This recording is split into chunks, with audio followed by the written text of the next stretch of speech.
Hare Krishna, Hare Krishna, Krishna Krishna, Hare Hare, Hare Rama, Hare Rama, Rama Rama, Hare Hare, Hare Krishna, Hare Krishna, Krishna Krishna, Hare Hare, Hare Rama, Hare Rama, Rama Rama, Hare Hare, Hare Krishna, Hare Krishna, Krishna Krishna, Hare Hare, Hare Rama, Hare Rama, Rama Rama, Hare Hare. ॐ अज्ञानतिमिरान्धस्य ज्ञानाञ्जनशलाकया चक्षुरुन्मिलितं येन तस्मै श्रीगुरुवे नमः। श्रीचैतन्यमनोभीष्टं स्थापितं येन भूतले स्वयं रूपः कदा मह्यं ददाति स्वपदान्तिकं। वन्देऽहं श्रीगुरुश्रीयुतपदकमलं श्रीगुरून् वैष्णवांश्च श्रीरूपं साग्रजातं सहगणरघुनाथान्वितं तं सजीवं साद्वैतं सावधूतं परिजनसहितं कृष्णचैतन्यदेवं श्रीराधा कृष्णपादान् सहगण ललिता श्रीविशाखान्वितांश। हे कृष्णा करुणा सिन्धु दीनबन्धो जगत्पते गोपीश गोपिकान्त राधाकान्त नमोस्तुते। तप्त काञ्चन गौरांगी राधे वृन्दावनेश्वरी वृषभानुसुते देवी प्रणमामि हरिप्रिये। वाञ्छा कल्पतरुभ्यश्च कृपा सिन्धुभ्य एव च पतितनां पावनेभ्यो वैष्णवेभ्यो नमो नमः। नमः ॐ विष्णुपादाय कृष्णप्रेष्ठाय भूतले श्रीमते भक्तिवेदान्त स्वामिनिति नामिने। नमस्ते सरस्वती देवी गौरवाणी प्रचारिणि निर्विशेष शून्यवादि पाश्चात्य देशतारिणि। जयो श्री कृष्ण चैतन्य प्रभु नित्यानंद श्री अद्वैत गदाधर श्रीवासादि गौरभक्तवृंद। हरे कृष्णा कृष्ण कृष्ण हरे हरे, हरे राम राम राम ಹರೇ ಹರೇ. ಹರೇ ಕೃಷ್ಣ. ಎಲ್ಲರಿಗೂ ಮಂಗಳೂರು ಇಸ್ಕಾನ್ ಅವರು ಆಯೋಜಿಸಿರುವ ಭಕ್ತಿ ಶಾಸ್ತ್ರಿ ತರಗತಿಗೆ ಸ್ವಾಗತ.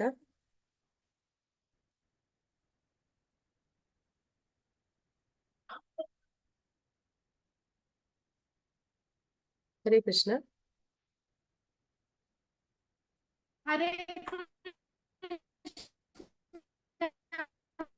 ಹರೇ ಕೃಷ್ಣ ಮಾತಾಜಿ. ಹರೇ ಕೃಷ್ಣ ಧನುತ್ಪಣ ಮಾತಾಜಿ. ಹರೇ ಕೃಷ್ಣ ಮಾತಾಜಿ.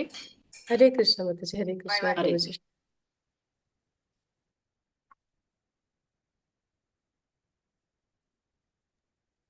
ಹರೇ ಕೃಷ್ಣ ಮಾತಾಜಿ. ಹರೇ ಕೃಷ್ಣ ಧನುತ್ಪಣ ಮಾತಾಜಿ. ಹರೇ ಕೃಷ್ಣ ಪ್ರಭುಜಿ. ಇನ್ನ ಸುಮಾರು ಜನ ಬರಬೇಕು ಅನ್ಸುತ್ತೆ.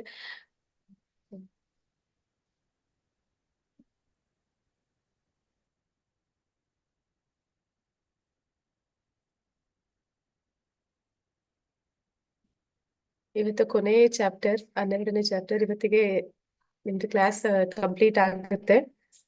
ಸೊ 13th ಇರುತ್ತೆ ಅನ್ಕೋತೀನಿ ಎಕ್ಸಾಮ್. 2 ವಾರ ಅಂತಂದ್ರೆ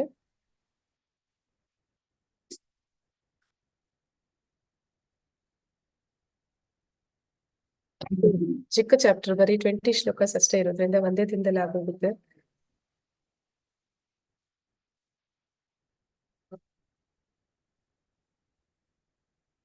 ಸ್ಟಾರ್ಟ್ ಮಾಡೋಣ. ಶ್ರೀ ಶ್ರೀ ರಾಧಾ ಗೋವಿಂದ ಕಿ ಜೈ, ಗೌರನಿತಾಯ ಕಿ ಜೈ, ಶ್ರೀಲ ಪ್ರಭುಪಾದ್ ಕಿ ಜೈ.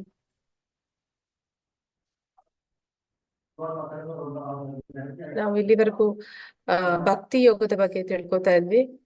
ಯೂನಿಟ್ 2 ಭಗವದ್ಗೀತೆಯ 7ರಿಂದ 12ನೇ ಅಧ್ಯಾಯದವರೆಗೆ ಅಧ್ಯಯನ ಮಾಡಿದೀವಿ. ಇದು ಕೊನೆಯ ಅಧ್ಯಾಯ, 12ನೇ ಅಧ್ಯಾಯ, ಪಾಠ 10.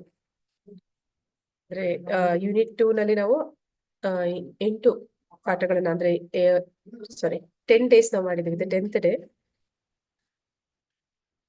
ಅಧ್ಯಾಯ 9 ಅಂದ್ರೆ ಹಿಂದಿನ ತರಗತಿಯಲ್ಲಿ ನಾವೇನೆಲ್ಲ ತಿಳ್ಕೊಂಡ್ವಿ ಅದನ್ನ ಒಂದ್ಸಲಿ ನೋಡಿ ಮುಂದೆ ಹೋಗೋಣ. ಅರ್ಜುನನು ಕೃಷ್ಣನನ್ನು ಹೀಗೆ ಸಂಬೋಧಿಸಿದನು. ಅಂದ್ರೆ ಅವನು ಭಗವಂತನನ್ನ ಪರಮಾತ್ಮ ಅಂತ ತಿಳಿದೆ, ಅವನು ಮಿತ್ರ ಅಂತ ತಿಳ್ಕೊಂಡು ಹೇ ಕೃಷ್ಣ, ಹೇ ಯಾದವ, ಹೇ ಗೆಳೆಯ ಅಂತೆಲ್ಲ ಕರೆದಿದ್ದಾನೆ. ಅದಕ್ಕೆ ಅವನು ಕ್ಷಮೆನ ಯಾಚಿಸ್ತಾನೆ ಭಗವಂತನ ಹತ್ರ. ನಂತರ ಕೃಷ್ಣ ಮೂಲ ದೇವೋತ್ತಮ ಪರಮ ಪುರುಷ ಎಂದು ಪ್ರದರ್ಶಿಸಲು ತನ್ನ ಚತುರ್ಭುಜ ರೂಪವನ್ನು ತೋರಿದನು. ಅಂದ್ರೆ ಅವನು ಅರ್ಜುನ ಅವನು ಗೊಂದಲಕ್ಕೀಡಾಗ್ತಾನೆ. ಭಗವಂತನ ಆ ಕಾಲ ರೂಪವನ್ನೆಲ್ಲ ಕಂಡಾಗ ಆಗ ಅವನು ಭಗವಂತನ ಹತ್ರ ಕೇಳ್ಕೊತಾನೆ, ನನ್ನಿಂದ ಇನ್ನ ಇದನ್ನ ನೋಡ್ಲಿಕ್ಕೆ ಸಾಧ್ಯ ಆಗೋದಿಲ್ಲ, ನೀನು ನನಗೆ ಚತುರ್ಭುಜ ರೂಪವನ್ನ ತೋರಿಸು, ನಿನ್ನ ಶಾಂತ ರೂಪವನ್ನ ತೋರಿಸು ಅಂತ ಕೇಳ್ಕೊಂಡಾಗ ಭಗವಂತ ಅವನ ಆ ಚತುರ್ಭುಜ ರೂಪವನ್ನ ತೋರಿಸ್ತಾನೆ. ನಂತರ ಕೃಷ್ಣ ಪ್ರಜ್ಞೆಯ ಸೂತ್ರವನ್ನು ಕೊಡಲಾಗಿದೆ. ಕೊನೆಯ ಶ್ಲೋಕದಲ್ಲಿ ನಾವು ಚಟುವಟಿಕೆ ಇತ್ತು, ನಾವು ನೋಡಿದ್ವಿ ಹೇಗೆ ಕೃಷ್ಣ ಪ್ರಜ್ಞೆ ಅಂತಂದ್ರೆ ನಾವು ಭಕ್ತಿ ಸೇವೆ ಮಾಡೋದು ಅದೊಂದೇ ನಮ್ಮ ಜೀವನದ ಪರಮ ಗುರಿ. ಆ ರೀತಿ ಮಾತ್ರದಿಂದನೇ ನಾವು ಭಗವಂತನನ್ನ ಸಾಕ್ಷಾತ್ಕರಿಸಿಕೊಳ್ಳೋದಕ್ಕೆ ಸಾಧ್ಯ ಆಗುತ್ತೆ ಅನ್ನೋದನ್ನ ನಾವು ಕೊನೆಯ ಶ್ಲೋಕದಲ್ಲಿ ಹೇಳ್ಕೊಂಡಿದೀವಿ.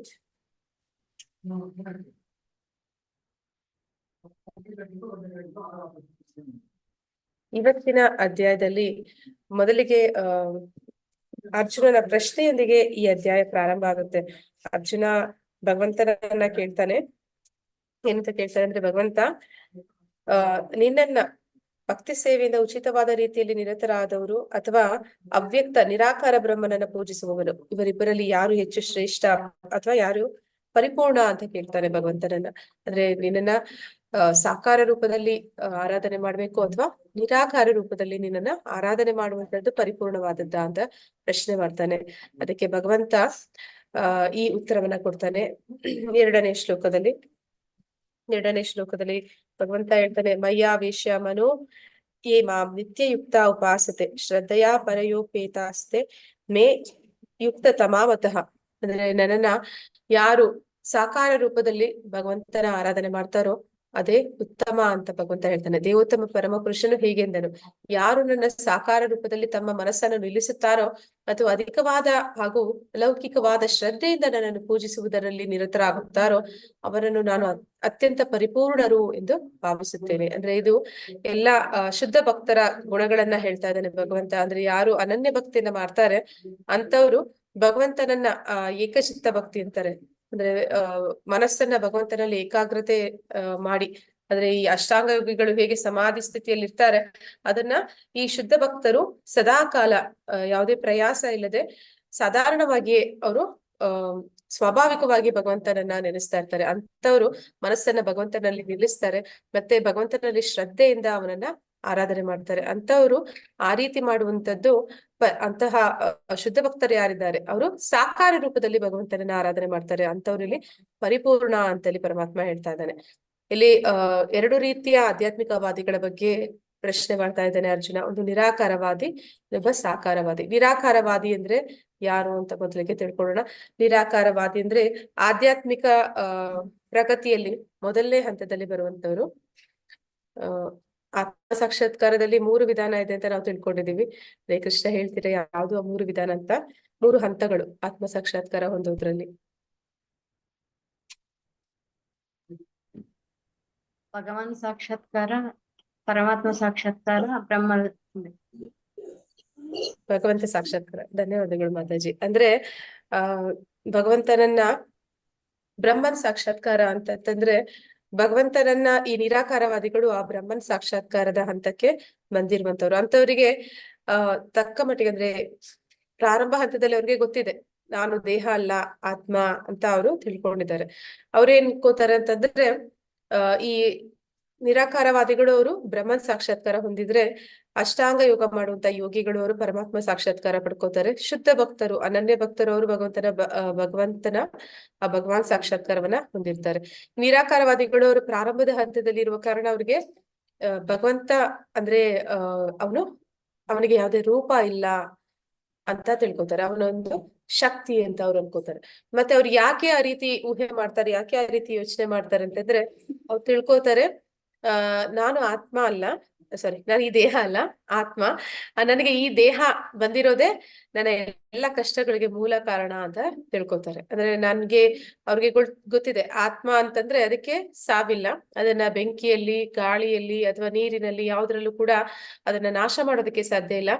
ಆದ್ರೆ ಈ ದೇಹವನ್ನ ಈ ಎಲ್ಲ ಬೆಂಕಿಯಿಂದಲೋ ನೀರಿನಿಂದಲೋ ಗಾಳಿಯಿಂದಲೋ ಅಥವಾ ಇನ್ಯಾವುದೇ ಒಂದು ಅಸ್ತ್ರ ಶಸ್ತ್ರಗಳಿಂದಲೂ ಅದನ್ನ ಛೇದ ಮಾಡೋದಕ್ಕೆ ಸಾಧ್ಯ ಇದೆ, ಆದ್ರೆ ಆತ್ಮವನ್ನು ಮಾಡ್ಲಿಕ್ಕೆ ಸಾಧ್ಯ ಇಲ್ಲ. ನಾನು ಆತ್ಮನಾಗಿದ್ದಾಗ ಮಾತ್ರ ನಾನು ಆನಂದದಲ್ಲಿ ಇರೋದಕ್ಕೆ ಸಾಧ್ಯ, ನನ್ನ ಎಲ್ಲಾ ತೊಂದರೆಗಳಿಗೂ ಈ ದೇಹ ಕಾರಣ ಅಂತ ತಿಳ್ಕೊತಾರೆ. ಹಾಗ ಅನ್ಕೊಂಡು ಅವ್ರು ಏನ್ ಅನ್ಕೋತಾರೆ, ಭಗವಂತ ಸದಾ ಆನಂದದಲ್ಲಿ ಇರ್ತಾನೆ ಅಂತ ಅನ್ನೋದು ನಿಜಾನೇ, ಆದ್ರೆ ಭಗವಂತನಿಗೆ ಯಾವುದೇ ದೇಹ ಇಲ್ಲ, ಅವನು ನಿರಾಕಾರ ಅಂತ ಅವರು ವಾದ ಮಾಡ್ತಾರೆ. ಆದ್ರೆ ಅದು ವಾಸ್ತವದಲ್ಲಿ ಸತ್ಯ ಅಲ್ಲ. ಆದ್ರೆ ಅವರು ಆ ರೀತಿ ಯೋಚನೆ ಮಾಡ್ತಾರೆ, ಯಾಕಂದ್ರೆ ಈ ದೇಹ ಎಲ್ಲ ಕಷ್ಟಗಳಿಗೂ ಕಾರಣ ಅನ್ನೋದು ಅವ್ರು ತಿಳ್ಕೊಂಡಿರ್ತಾರೆ. ಮತ್ತೆ ಅವರು ಹೇಳ್ತಾರೆ, ಭಗವಂತ ಅವನು ಎಲ್ಲವನ್ನು ಸೃಷ್ಟಿ ಮಾಡಿದಾನೆ ಅಂತ ಅನ್ನೋದೇ ಆದ್ರೆ, ಎಲ್ಲಾ ಸೃಷ್ಟಿಗೂ ಮೂಲ ಕಾರಣ ಭಗವಂತನೇ ಅನ್ನೋದೇ ಆಗಿದ್ರೆ, ಭಗವಂತ ಈ ಸೃಷ್ಟಿಗಿಂತ ಮೇಲಿನ ಸ್ತರದಲ್ಲಿ ಇರ್ತಾನೆ. ಈ ಸೃಷ್ಟಿಯಲ್ಲಿ ಏನೆಲ್ಲ ಅವನು ಮಾಡಿದಾನೆ ಅದೆಲ್ಲದಕ್ಕಿಂತ ಉನ್ನತವಾದ್ದು ಅವನ ಹತ್ರ ಇರ್ಬೇಕು. ಅಂದ್ರೆ ಅವನು ನಮ್ಮ ಹಾಗೆ ಒಂದು ಪಂಚಭೂತಗಳಿಂದ ಆದಂತಹ ದೇಹವನ್ನು ಅವನು ಹೊಂದಿಲ್ಲ, ಆದ್ರೆ ಅವನಿಗೆ ವ್ಯಕ್ತಿಗತ ರೂಪ ಇದೆ. ನಾವು ನೋಡಿದ್ವಿ ಹಿಂದಿನ ಅಧ್ಯಾಯದಲ್ಲಿ ಪರಮಾತ್ಮ ತೋರಿಸ್ತಾನೆ ವಿಶ್ವರೂಪ, ವಿರಾಟ ರೂಪ. ಅದರಲ್ಲಿ ಭಗವಂತ ತನ್ನ ರೂಪವನ್ನ ತೋರಿಸ್ತಾನೆ, ತನಗೆ ಒಂದು ರೂಪ ಇದೆ ಅನ್ನೋದನ್ನ ತೋರಿಸ್ತಾನೆ. ಚತುರ್ಭುಜ ರೂಪವನ್ನ ತೋರಿಸ್ತಾನೆ, ತನ್ನ ದ್ವಿಭುಜ ರೂಪವನ್ನು ಅಂದ್ರೆ ಶ್ಯಾಮಸುಂದರ ರೂಪವನ್ನು ಕೂಡ ಭಗವಂತ ತೋರಿಸ್ತಾನೆ. ಹೀಗೆ ಭಗವಂತನಿಗೆ ನಿಜವಾಗ್ಲೂ ರೂಪ ಅನ್ನೋದು ಇದೆ. ಆದ್ರೆ ಈ ನಿರಾಕಾರವಾದಿಗಳು ಅದನ್ನ ವಾದ ಮಾಡ್ತಾರೆ, ಭಗವಂತ ನಿಜವಾಗ್ಲೂ ಆನಂದವಾಗಿದ್ದಾನೆ ಅನ್ನೋದೇ ಆದ್ರೆ ಅವನಿಗೆ ದೇಹ ಇಲ್ಲ ಅಂತ. ಆದ್ರೆ ದೇಹ ಅವನಿಗೆ ನಮ್ಮ ಹಾಗೆ ಒಂದು ಪಂಚಭೂತಗಳಿಂದ ಆದಂತ ದೇಹ ಇಲ್ಲ, ಅವನಿಗೆ ಇರುವಂತದ್ದು ಸಚ್ಚಿದಾನಂದ ವಿಗ್ರಹ ಅಂತ ಕರೀತಾರೆ ಅವನನ್ನ. ಅಂದ್ರೆ ಅವನ ದೇಹಕ್ಕೆ ಆತ್ಮಕ್ಕೆ, ಅಂದ್ರೆ ಇಲ್ಲಿ ನಾವು ಹೇಳ್ತೀವಿ ಆತ್ಮ ಹೃದಯದ ಸ್ಥಾನದಲ್ಲಿದೆ, ಮತ್ತೆ ಆತ್ಮ ದೇಹವನ್ನು ಬಿಟ್ಟು ಹೋದಾಗ ಈ ದೇಹ ಅದು ಜಡವಾಗುತ್ತೆ, ಮಣ್ಣಿನಿಂದ ಬಂದದ್ದು ಮಣ್ಣಾಗಿ ಹೋಗುತ್ತೆ, ಅದೆಲ್ಲ ಈ ದೇಹದ ಭಾವನೆ, ಅಂದ್ರೆ ದೇಹ ದಲ್ಲಿ ಇರುವಾಗ ನಮ್ಗೆ ತಿಳಿಯುವಂತದ್ದು. ಆದ್ರೆ ಭಗವಂತನ ದೇಹ ಆ ರೀತಿಯದ್ದಲ್ಲ. ಭಗವಂತ ಸಚ್ಚಿದಾನಂದ, ಅಂದ್ರೆ ಅವನ ದೇಹ ಪಂಚಭೂತಗಳಿಂದ ಆದಂತದ್ದು ಅಲ್ಲ, ಅವನ ದೇಹ ಮಾಂಸ ರಕ್ತದಿಂದ ಆದಂತದ್ದಲ್ಲ, ಅವನ ಆತ್ಮಕ್ಕೆ ಅಥವಾ ಅವನ ದೇಹಕ್ಕೆ ಯಾವುದೇ ವ್ಯತ್ಯಾಸ ಅನ್ನೋದು ಇಲ್ಲ. ಮತ್ತೆ ಇಲ್ಲಿ ಬ್ರಹ್ಮ ಸಂಹಿತೆಯಲ್ಲಿ ಕೂಡ ಒಂದು ಶ್ಲೋಕ ಹೇಳ್ತಾರೆ, ಅಂಗಾನಿ ಯಸ್ಯ ಸಕಲೇಂದ್ರಿಯ ವೃತ್ತಿ ಮಂತಿ ಪಶ್ಯಂತಿ ಪಾಂತಿ ಕಲಯಂತಿ ಚಿರಂಜಗಂತಿ ಆನಂದ ಚಿನ್ಮಯ ಸದುಜ್ವಲ ವಿಗ್ರಹಸ್ಯ ಗೋವಿಂದಮಾದಿ ಪುರುಷಂ ತಮಹಂ ಭಜಾಮಿ. ಅಂದ್ರೆ ಭಗವಂತ ತನ್ನ ಒಂದು ಅಂಗದಿಂದ ಮಾಡ್ಲಿಕ್ಕೆ ಆಗುವಂತಹ ಅಂದ್ರೆ ಅನೇಕ ಇಂದ್ರಿಯಗಳಿಂದ ಮಾಡುವಂತ ಎಲ್ಲಾ ಕೆಲಸವನ್ನು ತನ್ನ ಒಂದು ಅಂಗದಿಂದಲೇ ಅವನು ಮಾಡ್ಲಿಕ್ಕೆ ಸಾಧ್ಯ ಇದೆ. ಅಂದ್ರೆ ಅವನು ಕಣ್ಣೋಟದಿಂದ ಸೃಷ್ಟಿಯನ್ನ ಪ್ರಾರಂಭ ಮಾಡ್ತಾನೆ. ಅಂದ್ರೆ ಈ ಪ್ರಕೃತಿಯಲ್ಲಿ ಪ್ರಕೃತಿ ಅವಳು ಗರ್ಭ ಧರಿಸ್ತಾಳೆ, ಅಂದ್ರೆ ಅವಳಲ್ಲಿ ಜೀವಗಳು ಉತ್ಪತ್ತಿ ಆಗುತ್ತೆ ಭಗವಂತನ ಒಂದು ದೃಷ್ಟಿಪಾತದಿಂದ ಅಂತ ಹೇಳ್ತಾರೆ. ಹಾಗೆ ಭಗವಂತ ತನ್ನ ಕಣ್ಣೋಟದಿಂದ ಸೃಷ್ಟಿಯನ್ನು ಪ್ರಾರಂಭ ಮಾಡ್ತಾನೆ. ಭಗವಂತ ತನ್ನ ಕಣ್ಣೋಟದಿಂದ ಶುದ್ಧ ಭಕ್ತರು ಕೊಡುವಂತಹ ಆ ಪ್ರಸಾದ ನೈವೇದ್ಯವನ್ನ ಸ್ವೀಕಾರ ಮಾಡ್ತಾನೆ. ಮತ್ತೆ ಅವನು ಎಷ್ಟು ಪರಿಪೂರ್ಣ ಅಂದ್ರೆ ನಾವ್ ಏನನ್ನ ಅವನಿಗೆ ಸಮರ್ಪಣೆ ಮಾಡ್ತೀವೋ ಅದನ್ನ ಅವನು ಹಾಗೆ ನಮ್ಗೆ ಹಿಂದಿರುಗಿಸ್ತಾನೆ. ಅಂದ್ರೆ ಪರಮಾತ್ಮ ಅವನು ಪೂರ್ಣಮದಂ ಅಂತ ಹೇಳ್ತಾರೆ. ಹಾಗೆ ಅವನು ಪರಿಪೂರ್ಣ, ಅವನಿಂದ ಎಷ್ಟೇ ಇನ್ನಷ್ಟು ಮತ್ತಷ್ಟು ಪರಮಾತ್ಮನಾಗಿ ಅವನು ಎಲ್ಲದರಲ್ಲೂ ಕೂಡ, ಅಂದ್ರೆ ನಿರಾಕಾರವಾದಿಗಳು ಏನಂತ ಹೇಳ್ತಾರೆ ಅಂದ್ರೆ ಭಗವಂತ ಎಲ್ಲದರಲ್ಲೂ ಕೂಡ ಇದಾನೆ ಅಂತಂದ್ರೆ ಅವನು ಒಂದು ಕಾಗದದ ಆಳಿಗೆ ಹೋಲಿಸ್ತಾರೆ. ಅದನ್ನ ಎಲ್ಲಾ ಹೃದಯದಲ್ಲೂ ಪರಮಾತ್ಮನಾಗಿ ಅವನಿದ್ದಾನೆ ಅಂದ್ರೆ ಅವನು ಅಂದ್ರೆ ಒಂದು ಪೇಪರ್ ಅನ್ನ ಹರಿದು ಬಿಟ್ಟು ಹೇಗೆ ಅದು ಪೀಸ್ ಆಗಿ ಎಲ್ಲಾ ಹಂಚೆ ಹೋಯ್ತು ಮತ್ತೇನು ಉಳಿಲಿಲ್ಲ ಹಾಗೆ ಅನ್ಕೋತಾರೆ. ಆದ್ರೆ ಪರಮಾತ್ಮ ಹಾಗಲ್ಲ, ಅವನು ಪೂರ್ಣ. ಅವನು ಎಷ್ಟೇ ಅವತಾರಗಳನ್ನ ಎತ್ತಿದ್ರು, ಅವನು ಎಷ್ಟೇ ವಿಸ್ತರಣೆಗಳಾಗಿ ಬಂದ್ರೂ ಕೂಡ ಅವನು ಪರಿಪೂರ್ಣನಾಗಿರ್ತಾನೆ. ಭಗವಂತನ ಆ ಸಾಕಾರ ರೂಪ ನಿರಾಕಾರವಾದಿ ತಿಳಿದಿಲ್ಲ, ಅದ ಕಾರಣ ಅವ್ರು ಏನ್ ಅನ್ಕೋತಾರೆ ಅಂದ್ರೆ ಅವರು ಭಗವಂತನಿಗೆ ರೂಪ ಇಲ್ಲ ಅಂತ ಅವರು ವಾದ ಮಾಡ್ತಾರೆ. ಆದ್ರೆ ಇಲ್ಲಿ ಭಗವಂತ ಹೇಳ್ತಾ ಇದ್ದಾನೆ, ಆ ರೀತಿ ನಿರಾಕಾರವಾದಿಗಳು ಮಾಡುವಂತಹ ಒಂದು ಭಗವಂತನನ್ನ ಶಕ್ತಿ ಅಂತ ತಿಳ್ಕೊಂಡಿದ್ದಾರೆ ಅಷ್ಟೇ, ಆದ್ರಿಂದ ಅವರು ಭಗವಂತನ ಜೊತೆ ಯಾವುದೇ ಒಂದು ಪ್ರೀತಿ ವಿನಿಮಯವನ್ನ ಇಟ್ಕೊಳ್ಲಿಕ್ಕೆ ಸಾಧ್ಯ ಆಗೋದಿಲ್ಲ. ಇಲ್ಲಿ ಭಕ್ತಿ ಸೇವೆ ಅಂತ ನಾವು ಹೇಳಿದಾಗ ಭಗವಂತನ ಜೊತೆ ಒಂದು ಸಂಪರ್ಕವನ್ನ ಏರ್ಪಡಿಸ್ಕೋತೀವಿ. ಅಂದ್ರೆ ಭಗವಂತ ಅವನು ಶ್ರೇಷ್ಠ, ಮತ್ತೆ ನಾವು ಸೇವೆ ಅಂತ ಹೇಳಿದಾಗ ನಾವು ಅವನ ಸೇವಕರು, ಅಂದ್ರೆ ನಾವು ಅವನಿಗಿಂತ ಕೆಳಗಿನ ಸ್ತರದಲ್ಲಿ ಬರ್ತೀವಿ. ಆ ರೀತಿ ಯೋಚನೆ ಮಾಡುವಾಗ ನಾವು ನಿಜವಾದ ನಮ್ಮ ಸ್ವರೂಪವನ್ನ ಅರ್ಥ ಮಾಡ್ಕೋತೀವಿ. ನಮ್ಮ ನಿಜ ಸ್ವರೂಪ ಏನು ಅಂತಂದ್ರೆ ಜೀವೇರಿ ಸ್ವರೂಪ ಕೃಷ್ಣೇರಿ ನಿತ್ಯ ದಾಸ, ಅಂದ್ರೆ ನಾವೆಲ್ಲರೂ ಕೂಡ ಭಗವಂತನ ದಾಸರು ಅನ್ನೋದು ನಮ್ಗೆ ಭಕ್ತಿ ಸೇವೆ ಮಾಡುವುದರಿಂದ ತಿಳಿಯುತ್ತೆ. ಯಾವಾಗ ಈ ನಿರಾಕಾರವಾದಿಗಳು ಭಗವಂತನ ಆರಾಧನೆ ಮಾಡ್ತಾರೆ, ಅಲ್ಲಿ ಭಗವಂತನಿಗೆ ರೂಪ ಇಲ್ಲ ಅಂತ ಹೇಳ್ತಾರೆ, ಆಗ ಅದು ಭಕ್ತಿ ಸೇವೆಗೆ ಮೊದಲನೇ ಅಡ್ಡಿಯಾಗುತ್ತೆ. ಅಂದ್ರೆ ಅವರು ಭಕ್ತಿ ಸೇವೆ ಮಾಡ್ಲಿಕ್ಕೆ ಆಗೋದಿಲ್ಲ. ಅಂದ್ರೆ ಅವರಿಗೆ ಯಾರ ಸೇವೆ ಮಾಡ್ತಾರೆ, ಅಂದ್ರೆ ಅಲ್ಲಿ ಶಕ್ತಿಗೆ ಯಾವುದೇ ಒಂದು ರೂಪ ಅವ್ರು ಕೊಟ್ಟಿಲ್ಲ, ಆದ ಕಾರಣ ಆ ಶಕ್ತಿಯ ಜೊತೆ ಅವ್ರಿಗೆ ಯಾವುದೇ ಒಂದು ಪ್ರೀತಿ ವಿನಿಮಯ ಅನ್ನೋದು ಇರೋದಿಲ್ಲ. ಆದ ಕಾರಣ ಆ ರೀತಿ ಯಾರು ಯೋಚನೆ ಮಾಡ್ತಾರೆ ಅದನ್ನ ಅರ್ಥ ಮಾಡ್ಕೊಳ್ಳೋದು ಕಷ್ಟ ಆಗುತ್ತೆ, ಮತ್ತೆ ಅದನ್ನ ಅಭ್ಯಾಸ ಮಾಡೋದು ಕೂಡ ಕಷ್ಟ ಆಗುತ್ತೆ. ನಿರಾಕಾರವಾದಿಗಳು ಆ ರೀತಿ ಭಗವಂತನ ಸಾಕ್ಷಾತ್ಕಾರ ಮಾಡ್ಕೊಳ್ಳುವಂಥದ್ದು ಅನ್ನೋದನ್ನ ಪರಮಾತ್ಮ ಇಲ್ಲಿ ತಿಳಿಸ್ತಾನೆ. ಈಗ ಭಕ್ತಿ ಯೋಗ 6ನೇ ಅಧ್ಯಾಯದ ಕೊನೆಯ ಶ್ಲೋಕ ಇದು. 6ನೇ ಅಧ್ಯಾಯದ ಕೊನೆಯ ಶ್ಲೋಕ ಏನ್ ಹೇಳುತ್ತೆ ಅಂತಂದ್ರೆ, ಯೋಗಿನಾಮಪಿ ಸರ್ವೇಷಾಂ ಮದ್ಗತೀನಾ ಅಂತರಾತ್ಮನಃ ಶ್ರದ್ಧಾವಾನ್ ಭಜತೆ ಯೋ ಮಾಂ ಸಮೇಯುಕ್ತ ತಮೋಮತಃ. ಸಮೇಯುಕ್ತ ತಮೋಮತಃ ಅಂತ ಹೇಳ್ತಾ ಇದ್ದಾನೆ ಪರಮಾತ್ಮ.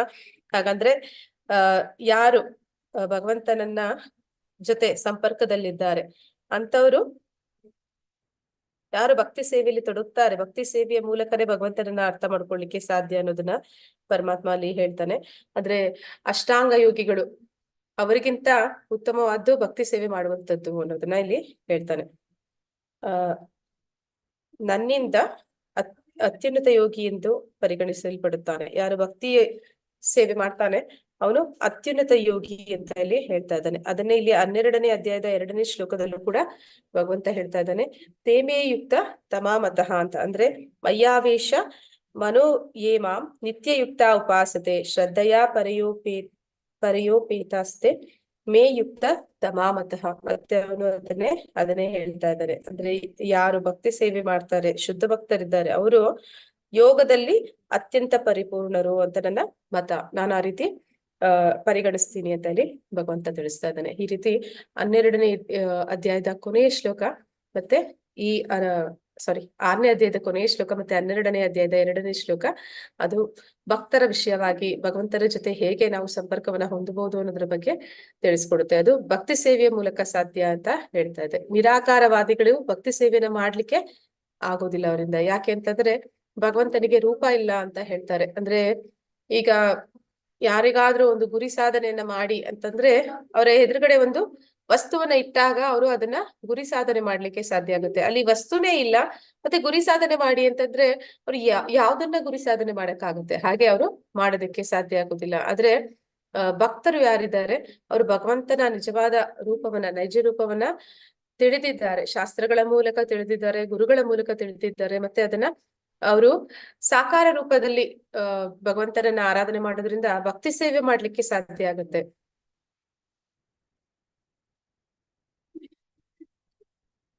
ಯಾರಾದ್ರೂ ಓದೋರಿದ್ರೆ ಹ್ಯಾಂಡ್ ರೈಸ್ ಮಾಡಿ. ಹರೇ ಕೃಷ್ಣ. ಜ್ಯೋತಿ ಮಾತಾಜಿ. ಹರೇ ಕೃಷ್ಣ ಮಾತಾಜಿ. ಕ್ಲೇಶೋಧಿಕತರಸ್ತೆ ಶ್ಯಾಮ ಮಾತಾಜಿ ಒಂದ್ ನಿಮಿಷ. ಕ್ಲೇಶೋ ಅಧಿಕತರಸ್ತೆ ಅಧಿಕತರಸ್ತೆ ಕ್ಷಾಮ ಅವ್ಯಕ್ತ ಆಸಕ್ತ ಚೇತಸ ಅವ್ಯಕ್ತಾ ಹಿ ಗತಿ ದುಃಖ ದೇಹ ಬದ್ಭಿರ್ ಅವ್ಯಾಪ್ಯತೆ. ಕ್ಲೇಶಃ ಅಧಿಕತರಃ ತೇಷಾಂ ಅವ್ಯಕ್ತ ಆಸಕ್ತ ಚೇತಸಾಂ ಅವ್ಯಕ್ತ ಹಿ ಗತಿಃ ದೇಹ ಅಬ್ಧಿ ಅವಾಪ್ಯತೆ.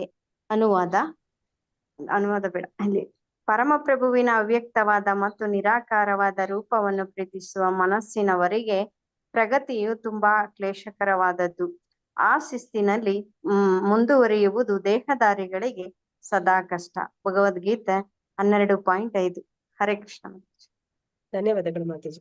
ಅಂದ್ರೆ ಇಲ್ಲಿ ಏನ್ ಹೇಳ್ತಾ ಇದಾರೆ ಅಂದ್ರೆ 5ನೇ ಶ್ಲೋಕದಲ್ಲಿ ಹೇಳ್ತಿರುವಂತದ್ದು ಅಂದ್ರೆ ನಾವೆಲ್ಲರೂ ಕೂಡ ದೇಹದಾರಿಗಳು, ನಮಗೆ ದೇಹ ಅನ್ನೋದು ಇದೆ. ಇಲ್ಲಿ 2 ರೀತಿ ಕೂಡ ನಾವು ಯೋಚನೆ ಮಾಡ್ಬೋದು. ದೇಹದಾರಿಗಳು ಅವ್ಯಕ್ತ ಅಂತ ನಿರಾಕಾರ ಅಂತ ಹೇಳಿ ಭಗವಂತನ ಆರಾಧನೆ ಮಾಡೋದು ಕಷ್ಟ ಅಂತ. ನಿರಾಕಾರವಾದಿಗಳು ಏನ್ ಮಾಡ್ತಾರೆ ಅಂದ್ರೆ ಅವರು ಧ್ಯಾನ ಮಾಡುವಂತದ್ದು, ಆತರ ಅಷ್ಟಾಂಗ ಯೋಗ ಮಾಡುವಂತದ್ದು ಅದನ್ನೆಲ್ಲ ಮಾಡುತ್ತಾರೆ. ಆ ರೀತಿ ಮಾಡೋದು ನಮ್ಮಂತಹ ದೇಹದಾರಿಗಳು ಅಂದ್ರೆ ನಮಗೆ ಅದು ದೈಹಿಕವಾಗಿ ಕೂಡ ಕಷ್ಟ ಆಗುತ್ತೆ, ಅರ್ಥ ಮಾಡ್ಕೊಳ್ಳಿಕ್ಕೂ ಕಷ್ಟ ಆಗುತ್ತೆ. ನಾನು ಹೇಳಿದೆ ಭಗವಂತನಿಗೆ ರೂಪ ಇಲ್ಲ, ಶಕ್ತಿ ಅಂತ ಹೇಳಿದಾಗ ಅವನ ಬಗ್ಗೆ ತಿಳ್ಕೊಳ್ಳೋಕ್ಕೂ ಕೂಡ ನಮ್ಗೆ ಕಷ್ಟ ಆಗುತ್ತೆ. ಮತ್ತೆ ಅದನ್ನ ಅಭ್ಯಾಸ ಮಾಡೋದು ಕೂಡ ಅಷ್ಟೇ ಕಷ್ಟ ಆಗುತ್ತೆ. ಆದ್ರೆ ನಾವು ಭಕ್ತಿ ಯೋಗ ಅಂತ ಬಂದಾಗ, ಭಕ್ತಿ ಸೇವೆ ಮಾಡುವಾಗ ಭಗವಂತನನ್ನ ಆರಾಧನೆ ಮಾಡೋದು ಕೂಡ ಸುಲಭ ಆಗುತ್ತೆ. ಭಗವಂತನನ್ನ ಅರ್ಥ ಮಾಡ್ಕೊಳ್ಳೋದು ಕೂಡ ಸುಲಭ ಆಗುತ್ತೆ. ಭಗವಂತನನ್ನ ನಮ್ಮ ಮನೆಯಲ್ಲಿ ಒಬ್ಬ ವ್ಯಕ್ತಿಯ ಹಾಗೆ, ಅಂದ್ರೆ ನಮ್ಮ ಮನೆಗೆ ಯಾರಾದ್ರೂ ಅತಿಥಿಗಳು ಬಂದ್ರೆ ನಾವು ಅವರಿಗೆ ಹೇಗೆ ಸತ್ಕಾರ ಮಾಡ್ತೀವಿ, ಆ ರೀತಿ ಪ್ರತಿದಿನ ಭಗವಂತನಿಗೆ ಆ ಎಲ್ಲ ಷೋಡಶೋಪಚಾರಗಳನ್ನ ಮಾಡೋದಕ್ಕೆ ಆಗುತ್ತೆ. ಆ ರೀತಿ ನಾವು ಭಗವಂತನ ಜೊತೆ, ಆ ಭಕ್ತಿ ಯೋಗ, ಭಗವಂತನ ಜೊತೆ ಒಂದು ಸಂಪರ್ಕವನ್ನ ಸಾಧಿಸ್ಕೊಳ್ಳೋದಕ್ಕೆ ಸಾಧ್ಯ ಆಗುತ್ತೆ. ಆದ್ರೆ ನಿರಾಕಾರವಾದದಲ್ಲಿ ಅದು ಭಗವಂತನನ್ನ ತಿಳ್ಕೊಳ್ಳುವಂತದ್ದು ಮತ್ತೆ ಭಗವಂತನ ಆರಾಧನೆಯಲ್ಲಿ ಅಭ್ಯಾಸ ಮಾಡುವಂತದ್ದು ಎರಡು ಕೂಡ ಅಷ್ಟೇ ಕಷ್ಟ ಇರುತ್ತೆ. ಮತ್ತೆ ಅದನ್ನ ಇಲ್ಲಿ ಹೇಳ್ತಾ ಇದ್ದಾರೆ. ಅಂದ್ರೆ ನಾವು ಭಗವಂತನನ್ನ ತಿಳ್ಕೊಬೇಕು ಅಂದ್ರೆ, ಈಗ ನಾವು ಯಾರನ್ನಾದ್ರೂ ತಿಳ್ಕೊಬೇಕು ಅಂತಂದ್ರೆ ಆ ವ್ಯಕ್ತಿಗೆ ಒಂದು ರೂಪ ಇದ್ರೆ ಆ ವ್ಯಕ್ತಿಯನ್ನ ನಾವು ನೆನಪಲ್ಲಿ ಇಟ್ಕೊಳಕ್ಕಾಗುತ್ತೆ. 8ನೇ ಅಧ್ಯಾಯದಲ್ಲಿ ನಾವು ನೋಡಿದ್ವಿ, ನಾವು ಸಾಯುವ ಸಂದರ್ಭದಲ್ಲಿ ಭಗವಂತನನ್ನ ನೆನೆಸ್ಬೇಕು ಅಂತ. ಭಗವಂತನ ರೂಪವನ್ನ ನಾವು ನೆನೆಸ್ಬೇಕು, ಅವನ ಗುಣಗಳನ್ನ ನಾವು ತಿಳ್ಕೊಂಡಿರ್ತೀವಿ, ಮತ್ತೆ ಅವನ ಬಗ್ಗೆ ಹೆಚ್ಚೆಚ್ಚು ತಿಳ್ಕೊಂಡಾಗ ಅವನ ನೆನಪು ಮಾಡ್ಕೊಳಕ್ಕೆ ಸಾಧ್ಯ ಆಗುತ್ತೆ. ಆದ್ರೆ ಭಗವಂತ ಬರೀ ಒಂದು ಶಕ್ತಿ ಅಂತಂದಾಗ ನಮಗೆ ಅವನ ಕುರಿತಾಗಿ ಧ್ಯಾನ ಮಾಡುವಂತದ್ದು ಅದಷ್ಟೇ ಮಾಡ್ಲಿಕ್ಕೆ ಸಾಧ್ಯನೇ ಹೊರತು ಅವನ ಜೊತೆ ಯಾವುದೇ ಒಂದು ಪ್ರೀತಿ ವಿನಿಮಯ ನಮ್ಗೆ ಮಾಡ್ಲಿಕ್ಕೆ ಆಗೋದಿಲ್ಲ. ಆದ್ರೆ ಭಕ್ತರು ಆ ರೀತಿ ಇರೋದಿಲ್ಲ. ಅವರು ಪ್ರತಿದಿನ ಭಗವಂತನಿಗೆ ಅಲಂಕಾರ ಮಾಡ್ತಾರೆ, ಭಗವಂತನಿಗೆ ನೈವೇದ್ಯವನ್ನ ಅರ್ಪಿಸ್ತಾರೆ. ಒಂದು ಪುಟ್ಟ ಮಗುವು ಕೂಡ ಭಕ್ತಿ ಸೇವೆಯಲ್ಲಿ ತೊಡಗ್ಲಿಕ್ಕೆ ಸುಲಭ ಆಗುತ್ತೆ. ನಾವು ಕೂಡ ಭಗವಂತನ ತೋರಿಸಿ ಹೇಳ್ಬೋದು, ಭಗವಂತನಿಗೆ ಅಲಂಕಾರ ಮಾಡಿದ್ದಾರೆ, ಭಗವಂತನಿಗೆ ನಮಸ್ಕಾರಗಳನ್ನ ಮಾಡಿ, ಮತ್ತೆ ಭಗವಂತನ ಹೂಗಳನ್ನ ಅರ್ಪಿಸುವಂತದ್ದು, ನೈವೇದ್ಯವನ್ನ ಅರ್ಪಿಸುವಂತದ್ದು, ಭಗವಂತನಿಂದ ಪ್ರಸಾದ ಸ್ವೀಕಾರ ಮಾಡುವಂತದ್ದು, ಈ ರೀತಿ ಒಂದು ಪ್ರೀತಿ ವಿನಿಮಯ ಅದು ನಮಗೆ ಅಭ್ಯಾಸ ಮಾಡ್ಲಿಕ್ಕೂ ಕೂಡ ಸುಲಭ ಆಗುತ್ತೆ. ಮತ್ತೆ ಆ ಭಕ್ತಿ ಸೇವೆಯಲ್ಲಿ ತೊಡಗಲಿಕ್ಕೂ ನಮ್ಗೆ ಸುಲಭ ಆಗುತ್ತೆ. ಆದ್ರೆ ನಮಗೆ ದೇಹ ಇದೆ, ಭಗವಂತನಿಗೂ ಕೂಡ ವಾಸ್ತವದಲ್ಲಿ ಅವನಿಗೂ ಕೂಡ ದೇಹ ಇದೆ. ಆದ್ರೆ ನಮ್ಮ ದೇಹಕ್ಕೂ ಅವನ ದೇಹಕ್ಕೂ ವ್ಯತ್ಯಾಸ ಇದೆ ಅಷ್ಟೇ. ಆಗಿರುವಾಗ ನಾವು ಒಂದು ಪ್ರೀತಿ ವಿನಿಮಯವನ್ನ ಇಟ್ಕೊಳ್ಳಿಕ್ಕೆ ಸಾಧ್ಯ ಆಗುತ್ತೆ. ಆದ್ರೆ ಭಗವಂತನನ್ನ ಅವ್ಯಕ್ತ, ಕಣ್ಣಿಗೆ ಕಾಣೋದಿಲ್ಲ, ಮತ್ತೆ ಅವನಿಗೆ ಯಾವುದೇ ರೂಪ ಇಲ್ಲ ಅಂತ ನಾವು ಅನ್ಕೊಂಡ್ವಿ ಅಂತಂದ್ರೆ ಆ ಅಭ್ಯಾಸ ಆಗ್ಲಿ ಮತ್ತೆ ಅವನನ್ನ ಅರ್ಥ ಮಾಡ್ಕೊಳ್ಳೋದಾಗ್ಲಿ ತುಂಬಾ ಕಷ್ಟವಾಗುತ್ತೆ. ಅದನ್ನ ಇಲ್ಲಿ ಕ್ಲೇಶಕರವಾದದ್ದು ಅಂತ ಹೇಳಿ ಹೇಳ್ತಾ ಇದ್ದಾನೆ ಪರಮಾತ್ಮ. ಶೋಭಾ ಮಾತಾಜಿ. ಹರೇ ಕೃಷ್ಣ ಮಾತಾಜಿ. ಹರೇ ಕೃಷ್ಣ ಮಾತಾಜಿ. ಅನಾದಿ ಕಾಲದಿಂದ ವ್ಯಕ್ತಿಗತ ಆತ್ಮವು ದೇಹದಲ್ಲಿ ವಾಸವಾಗಿದೆ. ತಾನು ದೇಹವಲ್ಲ ಎನ್ನುವುದನ್ನು ತಾತ್ವಿಕವಾಗಿ ತಿಳಿಯುವುದು ಆತನಿಗೆ ಬಹು ಕಷ್ಟ. ಆದುದರಿಂದ ಭಕ್ತಿ ಯೋಗವು ಕೃಷ್ಣ ವಿಗ್ರಹವನ್ನು ಪೂಜಾರ್ಹ ಎಂದು ಸ್ವೀಕರಿಸುತ್ತದೆ. ಏಕೆಂದರೆ ಮನಸ್ಸಿನಲ್ಲಿ ಸ್ಥಿರವಾಗಿರುವ ದೈಹಿಕ ಪರಿಕಲ್ಪನೆಯನ್ನು ಹೀಗೆ ಅನ್ವಯಿಸಲು ಸಾಧ್ಯವಾಗುತ್ತದೆ. ಪರ್ಪೋರ್ಟ್ 12.5. ಧನ್ಯವಾದಗಳು ಮಾತಾಜಿ. ಇಲ್ಲಿ ಏನ್ ಹೇಳ್ತಾ ಇದಾರೆ ಅಂದ್ರೆ, ವಾಸ್ತವದಲ್ಲಿ ನಮಗೆ ಒಂದು ರೂಪ ಇದೆ, ನಮಗೆ ಒಂದು ದೇಹ ಇದೆ. ಆದ್ರೆ ಈ ದೇಹ ಪಂಚಭೂತಗಳಿಂದ ಆದಂತದ್ದು. ಆದ್ರೆ ಯಾರತ್ರನಾದ್ರೂ ಹೋಗಿ ಪ್ರಾರಂಭದ ಹಂತದಲ್ಲಿ ನಾನು ಬರೀ ಆತ್ಮ ಈ ದೇಹ ಅಲ್ಲ ಅಂತ ಹೇಳಿದ್ರೆ ಅದನ್ನ ಅರ್ಥ ಮಾಡ್ಕೊಳ್ಳಿಕ್ಕೆ ಯಾರು ಕೂಡ ಸಾಧ್ಯ ಆಗೋದಿಲ್ಲ. ಅಂದ್ರೆ ಭಗವದ್ಗೀತೆಯಲ್ಲಿ ನಾವು ಓದಿದೀವಿ, ನಾನ್ ದೇಹ ಅಲ್ಲ ಆತ್ಮ ಅಂತ. ಅದನ್ನು ಓದಿದ್ದನ್ನ ನಾವು ಬೇಕಿದ್ರೆ ಹೇಳ್ಬೋದೇ ಹೊರತು ಅದನ್ನ ನಾವು ಸಾಕ್ಷಾತ್ಕಾರ ಪಡಿಸ್ಕೊಳ್ಳಿಕ್ಕೆ ಸಾಧ್ಯ ಆಗೋದಿಲ್ಲ, ಅಷ್ಟು ಸುಲಭ ಇಲ್ಲ. ಅದ ಕಾರಣ ಏನ್ ಮಾಡ್ತೀವಿ ನಾವು, ಭಗವಂತ ನಮಗೆ ಒಂದು ಅವಕಾಶವನ್ನ ಕೊಟ್ಟಿದ್ದಾನೆ. ಹೇಗೆ ನಾವು ಭಗವಂತನನ್ನ ಕೂಡ ನಾವು, ಅವನು ಸರ್ವವ್ಯಾಪಿ, ಎಲ್ಲ ಕಡೆ ಇದ್ದಾನೆ, ಆದ್ರೆ ನಾವು ಅವನನ್ನ ಕಾಣ್ಲಿಕ್ಕೆ ಸಾಧ್ಯ ಇಲ್ಲ. ಅಂದ್ರೆ ನಮ್ಮ ಈ ಚರ್ಮಚಕ್ಷುವಿನಿಂದ ಭಗವಂತನನ್ನ ಕಾಣ್ಲಿಕ್ಕೆ ಸಾಧ್ಯ ಇಲ್ಲ. ಆಗ ನಾವು ಯಾವ ರೀತಿ ಅವನನ್ನ ಆರಾಧನೆ ಮಾಡಬಹುದು ಅಂತಂದ್ರೆ, ಅವನು ಕೃಷ್ಣ ವಿಗ್ರಹವನ್ನು ಪೂಜಾರ್ಹ ಅಂತ ಸ್ವೀಕರಿಸುತ್ತದೆ. ಅಂದ್ರೆ ಭಕ್ತಿ ಯೋಗದಲ್ಲಿ ನಾವು ಭಗವಂತನ ಆರಾಧನೆ ಮಾಡೋದಕ್ಕೆ ಭಗವಂತನ ಅರ್ಚಾ ವಿಗ್ರಹದ ರೂಪದಲ್ಲಿ ಅವನನ್ನ ನಾವು ಕಾಣ್ಬೋದು. ಅರ್ಚಾ ವಿಗ್ರಹ ಅಂತಂದ್ರೆ ಭಗವಂತ ಬೇರೆ ಇಲ್ಲ, ಅವನ ವಿಗ್ರಹ ಬೇರೆ ಇಲ್ಲ. ಹೀಗೆ ಪ್ರಭುಪಾದರು ಕೂಡ 108 ದೇವಸ್ಥಾನಗಳನ್ನ ಸ್ಥಾಪನೆ ಮಾಡಿದಾಗ ಎಲ್ಲರಿಗೂ ಕೂಡ ಸಾಕಾರ ರೂಪದಲ್ಲಿ ಭಗವಂತನನ್ನ ಕಾಣ್ಲಿಕ್ಕೆ ಆಗುವ ಹಾಗೆ ಎಲ್ಲಾ ದೇವಸ್ಥಾನಗಳಲ್ಲೂ ಭಗವಂತನ ಅರ್ಚಾ ವಿಗ್ರಹಗಳನ್ನ ಸ್ಥಾಪನೆ ಮಾಡ್ತಾರೆ. ಮತ್ತೆ ಹೀಗೆ ನಾವು ಭಗವಂತನ ಜೊತೆ ಒಂದು ಸಂಪರ್ಕವನ್ನ ಏರ್ಪಡಿಸ್ಕೊಳ್ಳಿಕ್ಕೆ ಸಾಧ್ಯ ಆಗುತ್ತೆ. ಆ ರೀತಿ ಸುಲಭವಾಗಿ ಭಗವಂತನ ಆರಾಧನೆ ಮಾಡ್ಲಿಕ್ಕೆ ನಮ್ಮಿಂದ ಆಗುತ್ತೆ. ಆದ್ದರಿಂದ ಭಗವಂತ, ಅವನಿಗೆ ರೂಪ ಇದೆ, ಅವನ ರೂಪ ಹೇಗಿದೆ ಅನ್ನೋದನ್ನ ಭಕ್ತರು ಕಂಡಿದ್ದಾರೆ. ಅವರು ಶಾಸ್ತ್ರಗಳಲ್ಲಿ ಅದರ ಉಲ್ಲೇಖ ಇದೆ. ಆ ಅನುಸಾರ ನಾವು ಭಗವಂತನಿಗೆ ಒಂದು ಅರ್ಚಾ ವಿಗ್ರಹಗಳ ಮೂಲಕ ನಾವು ಭಗವಂತನ ಜೊತೆ ಸಂಪರ್ಕವನ್ನ ಏರ್ಪಡಿಸ್ಕೊಂಡು ಅವನ ಜೊತೆ, ಅಂದ್ರೆ ಅವನಿಗೆ ಭಕ್ತಿ ಸೇವೆನ ಮಾಡೋದಕ್ಕೆ ಸಾಧ್ಯ ಆಗತ್ತೆ. ಯಾಕಂದ್ರೆ ನಮಗೆ ದೇಹ ಇದೆ, ಆದ್ರೆ ನಾವು ದೇಹ ಅಲ್ಲ ಆತ್ಮ ಅನ್ನೋದನ್ನ ತಾತ್ವಿಕವಾಗಿ ತಿಳ್ಕೊಳ್ಬಹುದೇ ಹೊರತು ಅದನ್ನ ಸಾಕ್ಷಾತ್ಕಾರ ಪಡಿಸ್ಕೊಳ್ಳೋದು ಕಷ್ಟ ಆಗಿರುತ್ತೆ. ಆದ ಕಾರಣ ನಾವು ಭಗವಂತನನ್ನ ಅರ್ಚಾ ವಿಗ್ರಹದ ಮೂಲಕ ಆರಾಧನೆ ಮಾಡ್ತಾ ಅವನ ಜೊತೆ ಒಂದು ಯೋಗವನ್ನ, ಭಕ್ತಿ ಯೋಗವನ್ನ, ಅಂದ್ರೆ ಅವನ ಜೊತೆ ಒಂದು ಸಂಪರ್ಕವನ್ನ ಏರ್ಪಡಿಸ್ಕೊಳ್ಳಿಕ್ಕೆ ಸಾಧ್ಯ ಆಗತ್ತೆ ಅಂತ ಹೇಳಿ ತಿಳಿಸ್ತಾ ಇದ್ದಾರೆ. ಹರೇ ಕೃಷ್ಣ. ರಾಜೇಶ್ವರಿ ಮಾತಾಜಿ. ಹರೇ ಕೃಷ್ಣ ಮಾತಾಜಿ. ಹರೇ ಕೃಷ್ಣ ಮಾತಾಜಿ. ಈ ಅರ್ಚ ವಿಗ್ರಹವು ಪರಮ ಪ್ರಭುವಿನ ಅವತಾರ. ಆ ರೂಪದ ಮೂಲಕ ಭಗವಂತನು ಸೇವೆಯನ್ನು ಸ್ವೀಕರಿಸುತ್ತಾನೆ. ಪ್ರಭುವು ಸರ್ವಶಕ್ತ. ಆದುದರಿಂದ ಅರ್ಚ ವಿಗ್ರಹದ ಅವತಾರದ ಮೂಲಕ ಭಕ್ತನಿಗೆ ಬದ್ಧ ಬದುಕಿನಲ್ಲಿ ಅನುಕೂಲ ಮಾಡಿಕೊಡುವುದಕ್ಕಾಗಿ ಆತನ ಸೇವೆಯನ್ನು ಭಗವಂತನನ್ನು ಸ್ವೀಕರಿಸುತ್ತಾನೆ. ಹರೇ ಕೃಷ್ಣ ಮಾತಾಜಿ. ಧನ್ಯವಾದಗಳು. ಧನ್ಯವಾದಗಳು ಮಾತಾಜಿ. ಅಂದ್ರೆ ಭಗವಂತ ಅರ್ಚಾ ವಿಗ್ರಹದ ಮೂಲಕ ನಮಗೆ, ಅಂದ್ರೆ ಅವತಾರ ಅಂತ ಇಲ್ಲಿ ಹೇಳ್ತಾ ಇದ್ದಾರೆ. ಭಗವಂತ ಅವನು ಅರ್ಚಾ ವಿಗ್ರಹದ ಅವತಾರದಲ್ಲಿ ನಮ್ಗೆ ಕಾಣಿಸ್ಕೊತಾ ಇದ್ದಾನೆ. ಅಂದ್ರೆ ನಾವು ಆ ಭಗವಂತನಿಗೆ ಶುದ್ಧ ಭಕ್ತರು ಎಲ್ಲಾ ಕಡೆ ಭಗವಂತನನ್ನ, ಅವನ ಉಪಸ್ಥಿತಿಯನ್ನ ಕಾಣ್ಲಿಕ್ಕೆ ಸಾಧ್ಯ ಆಗುತ್ತೆ. ನಾವು ಅಂತಹ ಶ್ರೇಷ್ಠ ಭಕ್ತರಲ್ಲದಿದ್ರು ಕೂಡ ಭಗವಂತನನ್ನ ನಾವು ಕಾಣ್ಬೇಕು ಅಂದ್ರೆ ಅವನು ಅರ್ಚಾ ವಿಗ್ರಹದ ಅವತಾರದಲ್ಲಿ ಕಾಣಿಸ್ಕೊತಾ ಇದ್ದಾನೆ. ಆ ಭಗವಂತನ ಮುಂದೆ ಹೋಗಿ ಅವನಿಗೆ ತಲೆಬಾಗಿ ಶರಣಾಗಿ ಅವನ ಭಕ್ತಿ ಸೇವೆಯನ್ನು ಮಾಡುವಂತದ್ದು. ನಾ ಹೇಳಿದ ಹಾಗೆ ಭಗವಂತನಿಗೆ ಅಲಂಕಾರ, ಆರತಿ, ಮತ್ತೆ ಅವನಿಗೆ ನೈವೇದ್ಯ ಅರ್ಪಿಸುವಂತದ್ದು, ಈ ರೀತಿ ಮಾಡುವ ಮೂಲಕ ನಾವು ಅವನ ಒಂದು ಆ ರೂಪವನ್ನ ಕಾಣ್ಲಿಕ್ಕೆ ಸಾಧ್ಯ ಇದೆ. ಅವನನ್ನ ನಾವು ಆ ವಿಗ್ರಹದ ಮೂಲಕ ಅವನನ್ನ ಕಣ್ಣೆದುರು ಕಾಣೋದಿಕ್ಕೆ ಆಗುತ್ತೆ. ಹೀಗೆ ಭಕ್ತನಿಗೆ ಪರಮಾತ್ಮ ಕೊಟ್ಟಿರುವಂತಹ ಒಂದು ಸೇವೆ ಮಾಡ್ಲಿಕ್ಕೆ ಅಂತ ತನ್ನನ್ನ ತಾನು ಅವನು ಕೊಟ್ಕೊಂಡಿದ್ದಾನೆ. ಇಲ್ಲಿ ಅರ್ಚಾ ವಿಗ್ರಹವು ಪರಮಪ್ರಭುವಿನ ಅವತಾರ ಅಂತ ಹೇಳ್ತಾ ಇದ್ದಾರೆ. ಮೊದಲಿಗೆ ಭಗವಂತ ಅನೇಕ ಅವತಾರಗಳನ್ನ ಎತ್ತಾನೆ. ಭಗವಂತ ಸರ್ವಾಂತರ್ಯಾಮಿ. ಇಲ್ಲಿ ಅವನು ಆ ಅರ್ಚಾ ವಿಗ್ರಹದ ರೂಪದಲ್ಲಿ ಕೂಡ ಅವತಾರವನ್ನು ಎತ್ತಿದ್ದಾನೆ. ತನ್ನ ಭಕ್ತರಿಗೆ ಅನುಕೂಲ ಮಾಡ್ಲಿಕ್ಕೋಸ್ಕರ ಈ ರೂಪದಲ್ಲಿ ಅವನು ಅವತರಿಸಿದ್ದಾನೆ. ಹೀಗೆ ನಾವು ಭಗವಂತನನ್ನ ಅವನ ಆ ರೂಪದಲ್ಲಿ ಅಂದ್ರೆ ಅವನನ್ನ ಕಾಣ್ಲಿಕ್ಕೆ ಸಾಧ್ಯ ಆಗುತ್ತೆ.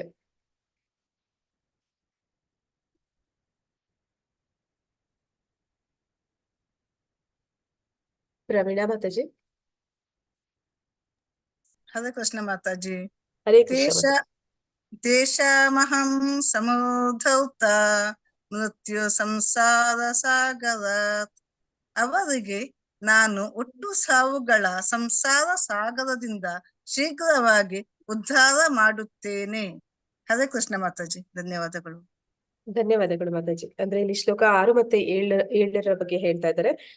ಅಂದ್ರೆ ಪರಮಾತ್ಮ ಹೇಳ್ತಾ ಇದ್ದಾನೆ, ಅವರಿಗೆ ನಾನು ಹುಟ್ಟು ಸಾವುಗಳ ಸಂಸಾರ ಸಾಗರದಿಂದ ಶೀಘ್ರವಾಗಿ ಉದ್ಧಾರ ಮಾಡುತ್ತೇನೆ ಅಂತ. ಅವರಿಗೆ ಅಂತಂದ್ರೆ ಇಲ್ಲಿ ಶುದ್ಧ ಭಕ್ತರಿಗೆ, ಯಾರು ಭಗವಂತನ ಅನನ್ಯ ಭಕ್ತಿಯನ್ನ ಮಾಡ್ತಾರೆ ಅಂತವರನ್ನ ಭಗವಂತ ಈ ಭವಸಾಗರದಿಂದ ಅವರನ್ನ ಮೇಲೆತ್ತುತ್ತೀನಿ ಅಂತ ಇಲ್ಲಿ ಒಂದು ಆಶ್ವಾಸನೆಯನ್ನ ನೀಡ್ತಾ ಇದ್ದಾನೆ. 6 ಮತ್ತೆ 7ನೇ ಶ್ಲೋಕ. ಏತು ಸರ್ವಾಣಿ ಕರ್ಮಾಣಿ ಮಯಿ ಸನ್ಯಸ್ಯ ಮತ್ಪರಃ ಅನನ್ಯೇನೈವ ಯೋಗೇನ ಮಾಂ ಧ್ಯಾಯಂತ ಉಪಾಸತೆ ತೇಷಾಹಂ ಸಮುದ್ಧಾರ್ಥ ಮೃತ್ಯು ಸಂಸಾರ ಸಾಗರಾತ್ ಭವಾಮಿ ನಾ ಚಿರಾತ್ ಪಾರ್ಥ ಮಯ್ಯಾವೇಶಿತ ಚೇತಸಾಂ ಅಂತ ಹೇಳ್ತಾ ಇದ್ದಾನೆ. ಇಲ್ಲಿ ನಿಮ್ಗೊಂದು ಚಟುವಟಿಕೆ ಇದೆ. 6 ಮತ್ತೆ 7ರ ಭಾವಾರ್ಥವನ್ನ ಓದಿ ಮತ್ತು ಅದರ ಮಹತ್ವವನ್ನ ಚರ್ಚಿಸಿ ಅಂತ. ಹರೇ ಕೃಷ್ಣ. ಎಲ್ಲರಿಗೂ ಅರ್ಥ ಆಗಿದೆ ಅನ್ಕೋತೀನಿ. ಭಾವಾರ್ಥವನ್ನ ಓದ್ಬೇಕು ಮತ್ತೆ ಅದರ ಬಗ್ಗೆ ಹೇಳ್ಬೇಕಾಗತ್ತೆ. ಬ್ರೇಕ್ಔಟ್ ರೂಮ್ಸ್ ಮಾಡ್ಬೋದಲ್ಲ? ಹರೇ ಕೃಷ್ಣ. ಹಾ ಮಾತಾಜಿ. ಹರೇ ಕೃಷ್ಣ. ಹರೇ ಕೃಷ್ಣ ಮಾತಾಜಿ. 28 ಇದ್ದೀರಾ? ಹಾಗಾದ್ರೆ ಮಾಡೋಣ.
ಹರೇ ಕೃಷ್ಣ. ಲತಾಮಣಿ ಮಾತಾಜಿ, ಭವ್ಯ ಮಾತಾಜಿ ಪಾರ್ಟಿಸಿಪೇಟ್ ಮಾಡಿ.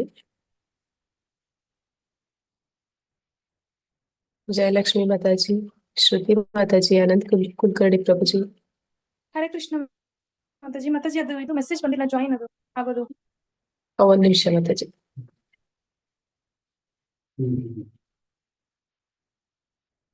ಶ್ರುತಿ ಮಾತಾಜಿನ ಹೇಳಿದ್ದು. ಹರೇ ಕೃಷ್ಣ. ಭವ್ಯ ಮಾತಾಜಿ.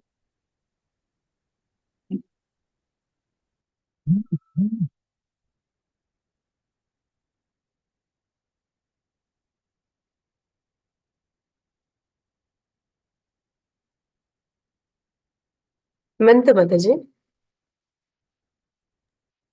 ಇಲ್ಲ ಮಾತಾಜಿ, ತೋರಿಸ್ತಿಲ್ಲ.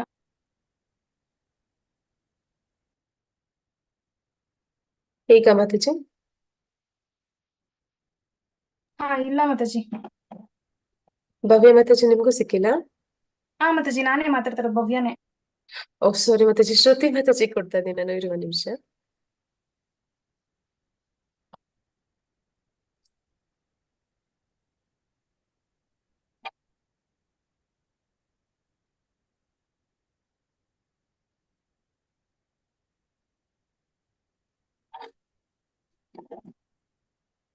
ಸಿಕ್ತಾ ಮಾತಾಜಿ?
ಹರೇ ಕೃಷ್ಣ ಮಾತಾಜಿ.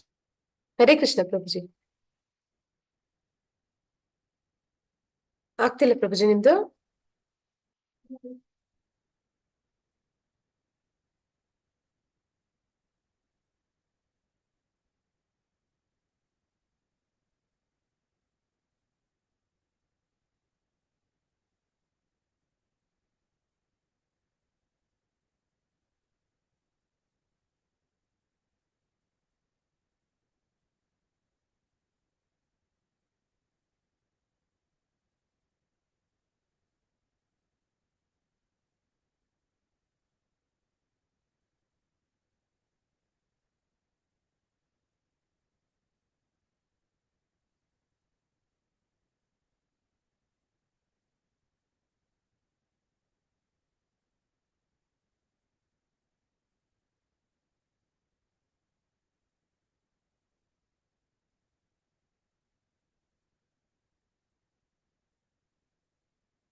ಹರೇ ಕೃಷ್ಣ ಜ್ಯೋತಿ ಮಾತಾಜಿ.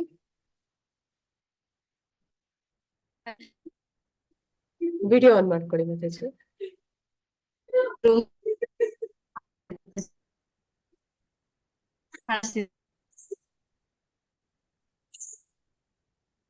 ಕೃಷ್ಣ ಮಾತಾಜಿ ಹಾ, ವಿಡಿಯೋ ಆನ್ ಮಾಡ್ಕೊಳ್ಳಿ ಮಾತಾಜಿ. ನಿಮ್ದು ಕೇಳಿಸ್ತಿಲ್ಲ ವಾಯ್ಸ್. ಮಾಡ್ಕೊಂಡಿದೀನಿ ಮಾತಾಜಿ. ಹರೇ ಕೃಷ್ಣ. ಹೇಳಿ ಮಾತಾಜಿ. ಮಾಡಿದ್ದೇನೆ ನೋಡಿ ಮಾತಾಜಿ. ಹರೇ ಕೃಷ್ಣ. ಹೇಳಿ ಮಾತಾಜಿ, ಹೇಳಿ. ಕಾಣಿಸ್ತಿಲ್ವಾ? ಸರಿ, ನೀವ್ ಹೇಳಿ ಮಾತಾಜಿ, ನೋಡೋಣ ಬರುತ್ತೇನೆ ಮಾತಾಡಿದ್ಮೇಲೆ. ಓಕೆ ಮಾತಾಜಿ.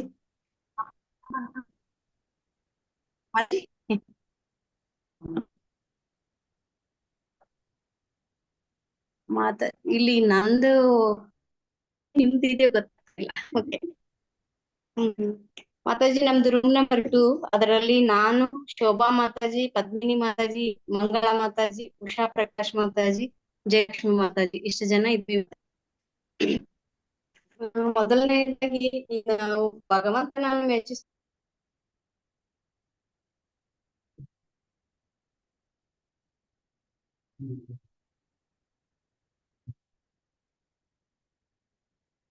ನಿಮ್ದು ನೆಟ್ವರ್ಕ್ ಇಶ್ಯೂ ಹೋಗಿದೆ ಮಾತಾಜಿ, ಕಾಣಿಸ್ತಿಲ್ಲ. ಈ ಜ್ಯೋತಿ ಮಾತಾಜಿ ಹೊರಟೋದ್ರ?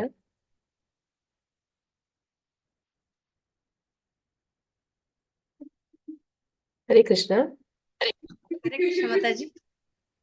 ಮಾತಾಜಿ, ನಿಮ್ದು ಕೇಳಿಸ್ತಿದೆ? Network issue. ಹೇಳಿ ಮಾತಾಜಿ ಈಗ. ಕೇಳಿಸ್ತಿದೆ?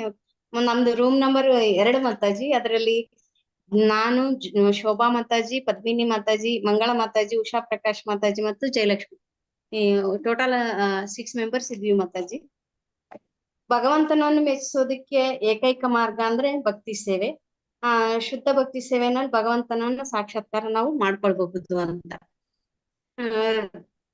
ಅಂದ್ರೆ ಭಗವಂತ ಈ ಭಕ್ತರನ್ನ ಎಷ್ಟು ಬೇಗ ಕಾಪಾಡ್ತಾನೆ ಅಂದ್ರೆ ಅವನ ಒಂದು ಭಕ್ತಿ ಸೇವೆನಲ್ಲಿ ತೊಡಗಿದಾಗ ಆ ಭಕ್ತರನ್ನ ಅವನು ತುಂಬಾ ಬೇಗ ಒಂದು ಈ ಐಹಿಕ ಪ್ರಪಂಚದ ಸಂಸಾರದಿಂದ ಅವನು ಪಾರ್ ಮಾಡ್ತಾನೆ ಅಂತ ಇಲ್ಲಿ ಹೇಳ್ತಾ ಇರೋದು.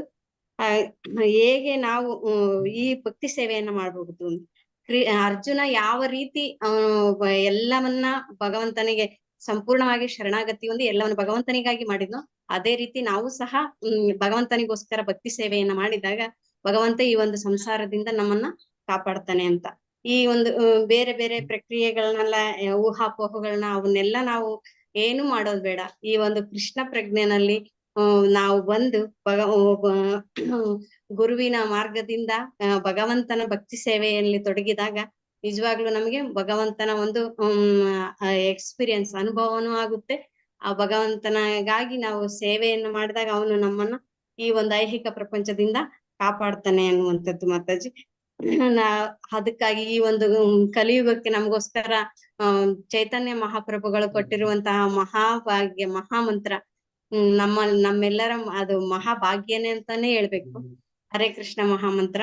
ಈ ಹರೇ ಕೃಷ್ಣ ಮಹಾಮಂತ್ರವನ್ನ ನಾವು ಎಷ್ಟು ಮಾಡ್ತೇವೋ, ಈ ಕೃಷ್ಣ ಪ್ರಜ್ಞೆಯನ್ನ ನಾವು ಎಷ್ಟು ಜನಕ್ಕೆ ಹೇಳುತ್ತೇವೋ ಅದರಿಂದ ನಾವು ಭಗವಂತನನ್ನ ಎಷ್ಟು ಹತ್ರ ಆಗ್ಬಹುದು ಅಂತ ಇಲ್ಲಿ ಮಾತಾಜಿ. ಹರೇ ಕೃಷ್ಣ. ಧನ್ಯವಾದಗಳು ಮಾತಾಜಿ. ಮಾತಾಜಿ. ಹರೇ ಕೃಷ್ಣ. ಶ್ರುತಿ ಮಾತಾಜಿ. ಹರೇ ಕೃಷ್ಣ ಮಾತಾಜಿ. ಹರೇ ಕೃಷ್ಣ ಮಾತಾಜಿ.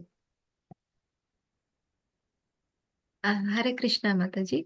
ಮಾತಾಜಿ, ಈ ಭಾವಾರ್ಥದಲ್ಲಿ ಏನಂತ ಹೇಳಿದ್ದಾರೆ ಅಂತಂದ್ರೆ, ತನ್ನ ಎಲ್ಲಾ ಕೆಲಸಗಳನ್ನ ಕರ್ಮಗಳನ್ನ ನನಗೆ ಅರ್ಪಿಸು, ಮತ್ತೆ ಭಕ್ತಿ ಸೇವೆಯಲ್ಲಿ ನಿಶ್ಚಲವಾಗಿ ಮನಸ್ಸನ್ನ ನಿಲ್ಲಿಸ್ಬೇಕು ಅಂತ ಹೇಳಿದ್ದಾರೆ. ಇದಕ್ ನಮ್ಗೆ ಜೀವನದಲ್ಲಿ ಕಾಡೋ ಅತ್ಯಂತ ಭಯಂಕರ ಅಂತಂದ್ರೆ ಜನನ ಮರಣ. ಇದು ಇಂತ ಒಂದು ಮತ್ತೆ ಮತ್ತೆ ಬರುವಂತಕ್ಕಂಥದ್ದು ಈ ಭೂಮಿಗೆ. ಇದನ್ನ ತಪ್ಪಿಸ್ಬೇಕು, ಇದರಿಂದ ಶಾಶ್ವತವಾದ ಒಂದು ಬಿಡುಗಡೆ ಬೇಕು ಅಂತ ಅನ್ನೋದಕ್ಕೋಸ್ಕರ ನಾವೇನ್ ಮಾಡ್ಬೇಕು, ಭಗವಂತನಿಗೆ ಶರಣಾಗ್ಬೇಕು, ಭಕ್ತಿ ಸೇವೆಯಲ್ಲಿ ನಿರತರಾಗಿರ್ಬೇಕು. ಅದಕ್ಕೆ ನಮ್ಮ ಎಲ್ಲಾ ಕರ್ಮಗಳನ್ನ ಕೂಡ ಭಗವಂತನಿಗೆ ಅರ್ಪಿಸಿ ನಾವು ಕೆಲಸಗಳನ್ನ ಮಾಡ್ಬೇಕು. ಮತ್ತೆ ಒಂದು ಸಾದೃಶ್ಯ ಹೇಳಿರೋ ಪ್ರಕಾರ ನುರಿತ ಈಜುಗಾರನಾಗಿದ್ರು ಕೂಡ ಅವನು ಒಂದು ಮಹಾಸಾಗರದಲ್ಲಿ ಈಜಿ ದಡ ಸೇರೋದಕ್ಕೆ ಆಗೋದಿಲ್ಲ. ಆತನಿಗೆ ಒಂದು ಯಾವ್ದಾದ್ರು ಕೃತಕ ಹೊರಗಡೆಯಿಂದ ಸಹಾಯ ಬೇಕಾಗತ್ತೆ.